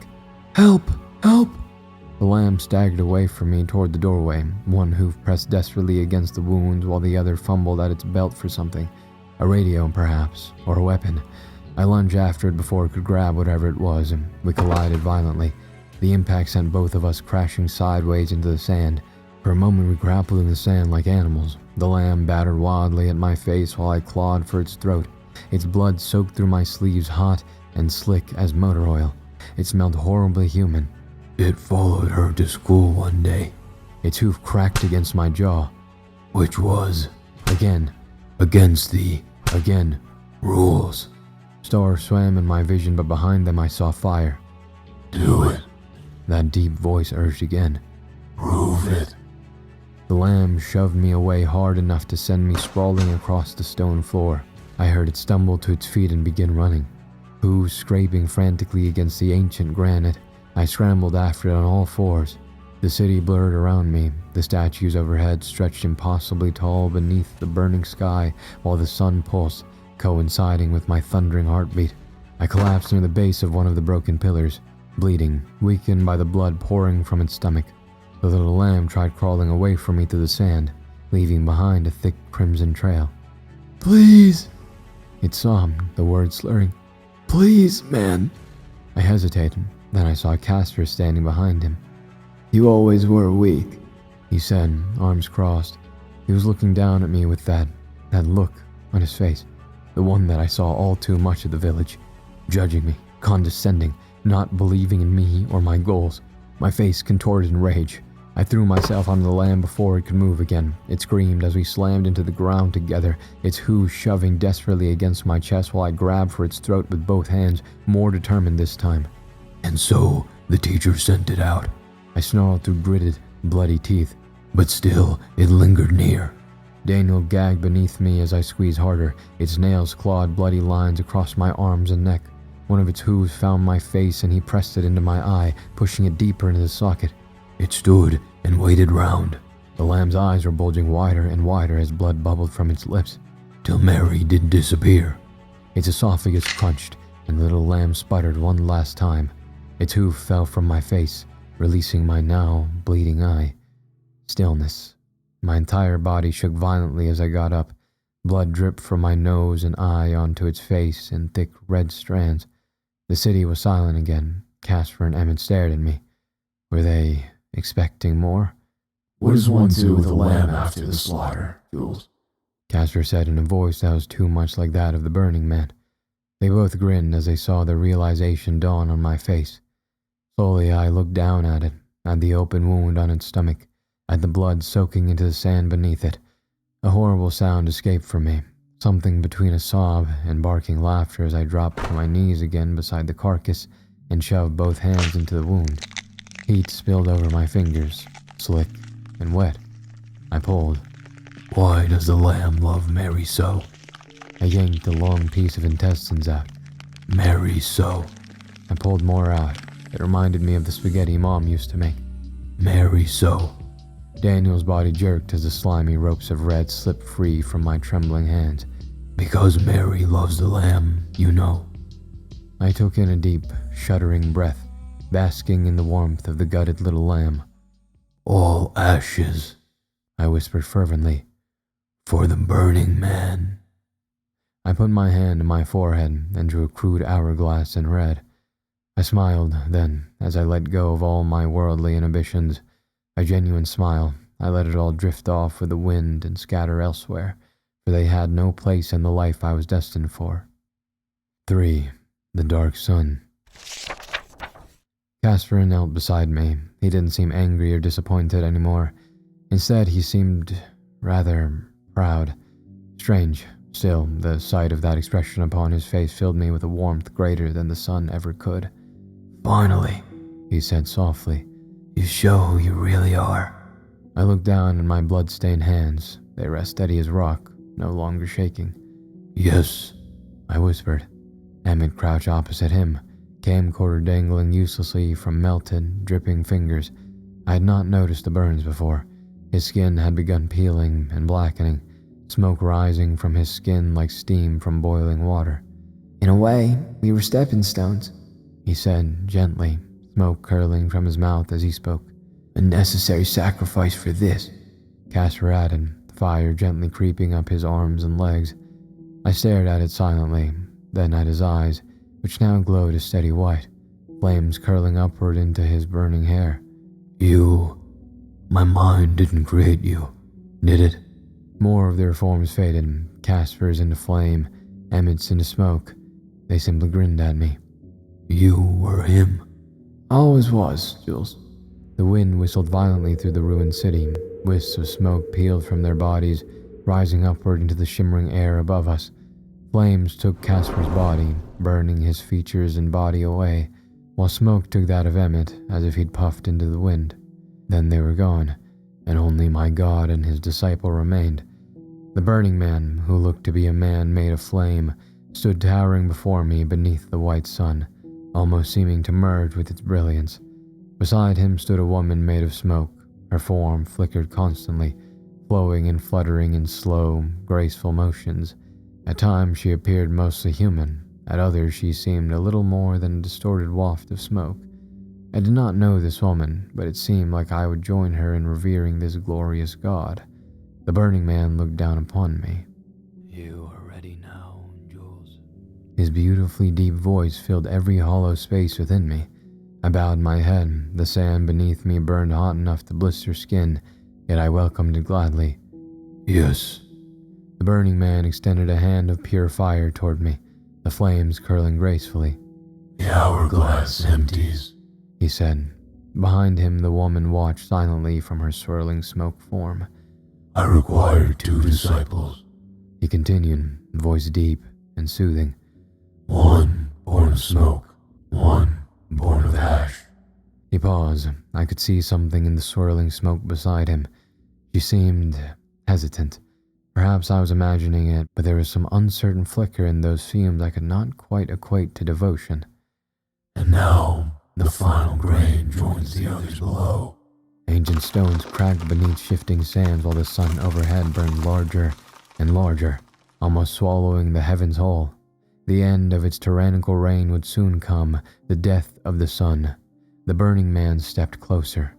You carry guilt because you still believed yourself fully human, he said softly, though he spat out the final word like an insult. You clung to humanity like a child to a blanket. Image flashed through my mind of Casper laughing, Emmett holding his camcorder, the village burning, Daniel screaming beneath my hands. Each memory felt farther away than the last. but humanity has no place among a god. The burning man continued. His hand remained extended patiently toward me. Restore me, my most devoted subject. Let us look upon the rise of the dark sun. He paused for a moment, then added, Be my second disciple. Ascend. I took his hand without hesitation. My body exploded with heat, my eyeballs crumbled, their ashes caving in on themselves and collapsing into the sockets. I screamed for a second and then stopped as my vocal cords were incinerated. All of my organs blazed as they were liquefied along with my skin and bones. Casper's ring dropped to the ground as I disintegrated. The heat was so immense, so terrible, and yet it was also beautiful, in a way, a metamorphosis. All I sensed by the end were the gases and liquids in my body evaporating into steam. The impurities of my mind and soul had been cleansed with holy fire and carried away by the smoke. All that remained were ashes. I tried to move, but nothing happened. There was no sound, no feeling, no taste, no smell. I couldn't even see. Nothing. Pure, terrifying nothingness. Again, I tried to reach out, to do anything. Blissfully, I felt something of the ashes shift. Not much, but it was something. I heaved and pushed against the air above, my ashes rising slightly and forming a mound. I fell and collapsed into 1,000 scattered pieces. Could Casper have been right? Was I nothing? Casper, the ring. It sat just outside my reach. I stretched and morphed, the pile of ashes slowly taking the vague shape of a man I no longer recognized. Jules was gone, and I had risen from the ashes. My head was hollow, only projecting an ashen face. I formed a crude arm and planted it in the sand. I pulled hard, crawling towards the ring. My face collapsed, the ashes falling into the sand. I reformed again, pulling more ashes towards me this time, an entire head with vague features, and a more detailed arm with a hand at the end. There were no fingers, but it had to be enough. I dug the blob of ash into the sand and felt it. The ring. With tremendous effort, I hoisted my hand up and out of the sand. The ring did not come with it. I tried again, this time succeeding in holding the ring in the palm of my hand. As I moved it closer to my face, it slipped through the ashes and dropped into the sand. Sight and my other senses were coming back now as I slowly rebuilt my body. My eyes roamed over this new form, gray and lumpy, and something deep inside of me screamed about how wrong it was, but I could not see what it meant. It was a glorious form. I looked at the ring, Casper's ring. Humanity has no place among a god. I turned away, leaving it to be swallowed by the dunes, let it be buried, so as never to see the gloom of the dark sun. Slowly I stumbled towards where the burning man and the first disciple stood atop a staircase overlooking the sun. My feet disintegrated into nothing, but I reforged them, stronger this time.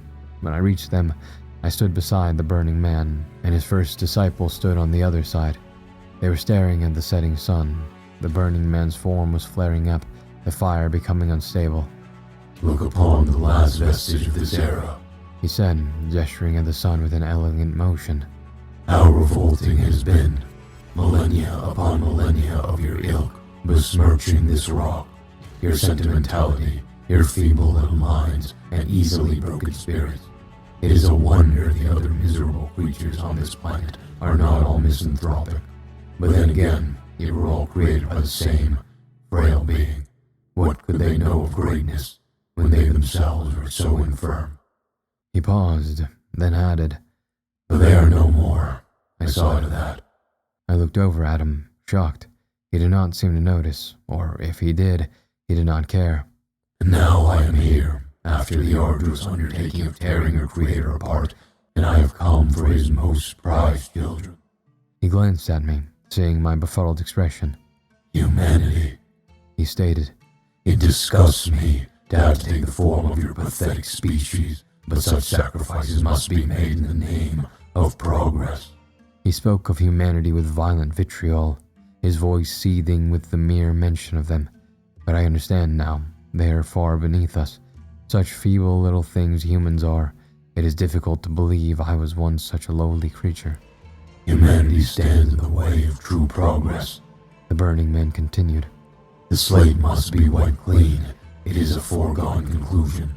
Complete annihilation, oblivion, a fresh start for my chosen, my creations. He sounded a lot more passionate than I had anticipated. Some part of me had foolishly assumed that the voice he had spoken to me in was representative of him as a whole, but there was a drive in this god that I did not expect. This was no distant man in the sky. He got to create you, he got to have his fun. He murmured. Now, it's my turn. A low rumble emerged from the distant horizon, as amplified baritone droned. The sound reverberated through my core, shaking loose clumps of ash. Oh, glory, the Burning Man said. I believe that, had he had lips to smile with, he would have been grinning from ear to ear that moment, for the bliss in his voice was unmistakable. I stared, slack-jawed, as a dark, round shape overtook the sinking sun. It rose slowly, revealing its malevolent form temperately. Its revelation was backlit by the fleeting wisp of dying sunlight. It was gargantuan beyond measure, incomprehensible to even my adolescent mind, and utterly horrifying. It was the most beautiful sight I had ever laid eyes on. At last, the Burning Man spoke with a bliss in his voice I had never heard. The words sounded like the world over as the heavens darkened. He extended his arm to either side to create a perfect horizontal line from hand to hand. His feet left the ground as he began to levitate. I am free. Announcement. Hello everyone. The Dark Sun, Era 1, has wrapped up, for the time being that is. I may choose to revisit it at some point in the future, but those stories won't play into the overarching narrative all too much and would serve more as side stories. An example would be a separate story about how Noel took the cult down. As for what's next, there will be an ending to the Dark Sun saga. Era 1 was an anthology where the threat of the Burning Man and the Dark Sun loomed on the horizon.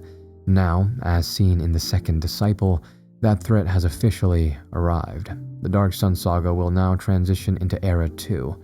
The second part of the saga will no longer be an anthology, but one continuous story divided into a trilogy. The Dark Sun saga will end with the third installment in Era 2. This will, however, take a minute to write. I have an outline of the story already, but I intend to write the first draft of all 3 installments before publishing anything to ensure a seamless narrative.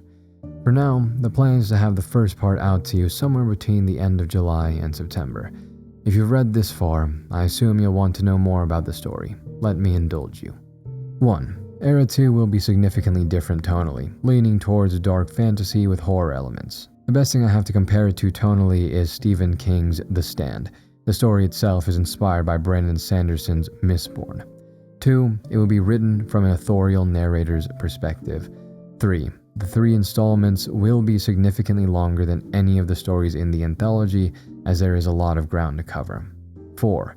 The main character is new, but you can expect a cast of returning faces from across the anthology, including Felix, Jules, Clara, the Jester, Null, and of course, the Burning Man. 5. If you're wondering what Null has been up to, that will either be shown in flashbacks in Era 2, though I've largely shown it in the Followers of the Flaming Hand and the Second Disciple, or I'll make it a side story. Null is, however, more important in Era 2. The Dark Sun saga, when completed, should look like this. Era 1.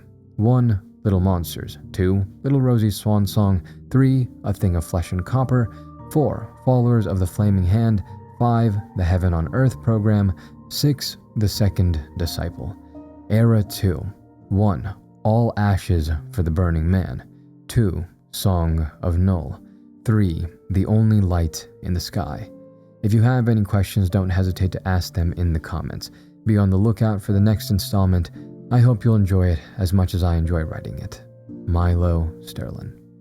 And that is a message from the author. Now, when he says that those next 3 parts are going to be substantially longer than all of these, that makes me nervous. If I have to record and edit a 2-hour story for you, I might be, as the kids say, cooked. Incredibly cooked. So cooked that I will be burnt. That's a little scary and nerve-wracking. I'll see the size of it when Mr. Sterling sends it to me and ask if it would be possible for me to record it in 2 parts, perhaps, in case it is genuinely 2 hours long. Anyways, this was, as Milo Sterling said with the ending there, this is the final story in the anthology. When he said that to me, I was flabbergasted. I was swashbuckled. Because I thought this would be a lot longer and I thought the story had more to go, so he was explaining to me slightly about this Era 2 stuff, and it's explained a lot, or really well and pretty clear here. So I am excited to see how the story of this universe will come to a conclusion. And as he said, if you have any questions, Sterling will be in the comments answering them below. So if there's anything you missed or thought about or were curious about in the anthology, then go ahead and leave them down below. And he did have a preface at the beginning of the story, which I didn't read because I wanted to just hop into the story. So that was that this is the 6th and final story in the Dark Sun anthology, and it could be read on its own, but read the rest of it. At this point, you know that there's a rest of it. So I'm gonna presume that most people listening to this have been keeping up with the series. If you haven't, there's a playlist on my channel. It's either titled The Followers of the Flaming Hand or The Dark Sun, or it's titled Milo Sterling. I'm not sure. One or the other. I'll try to leave it in the description if I can recall. However, that will be it for today. Thank you all so much for listening to this story, and I'm not sure when the last time was that I brought this up, but if you so desire, you can get stories on this channel early and ad-free. If you become a member of the channel, you can find that link in the description or press the join button on YouTube, and you can also get stories early and ad-free on the podcast version of this podcast. Yeah, if you're on the podcast version, you can get it there too. And I think it might only be available on Spotify, unfortunately. But yeah, if you want to, you can subscribe there as well. There's a couple different tiers depending on how much you'd like to give or can give.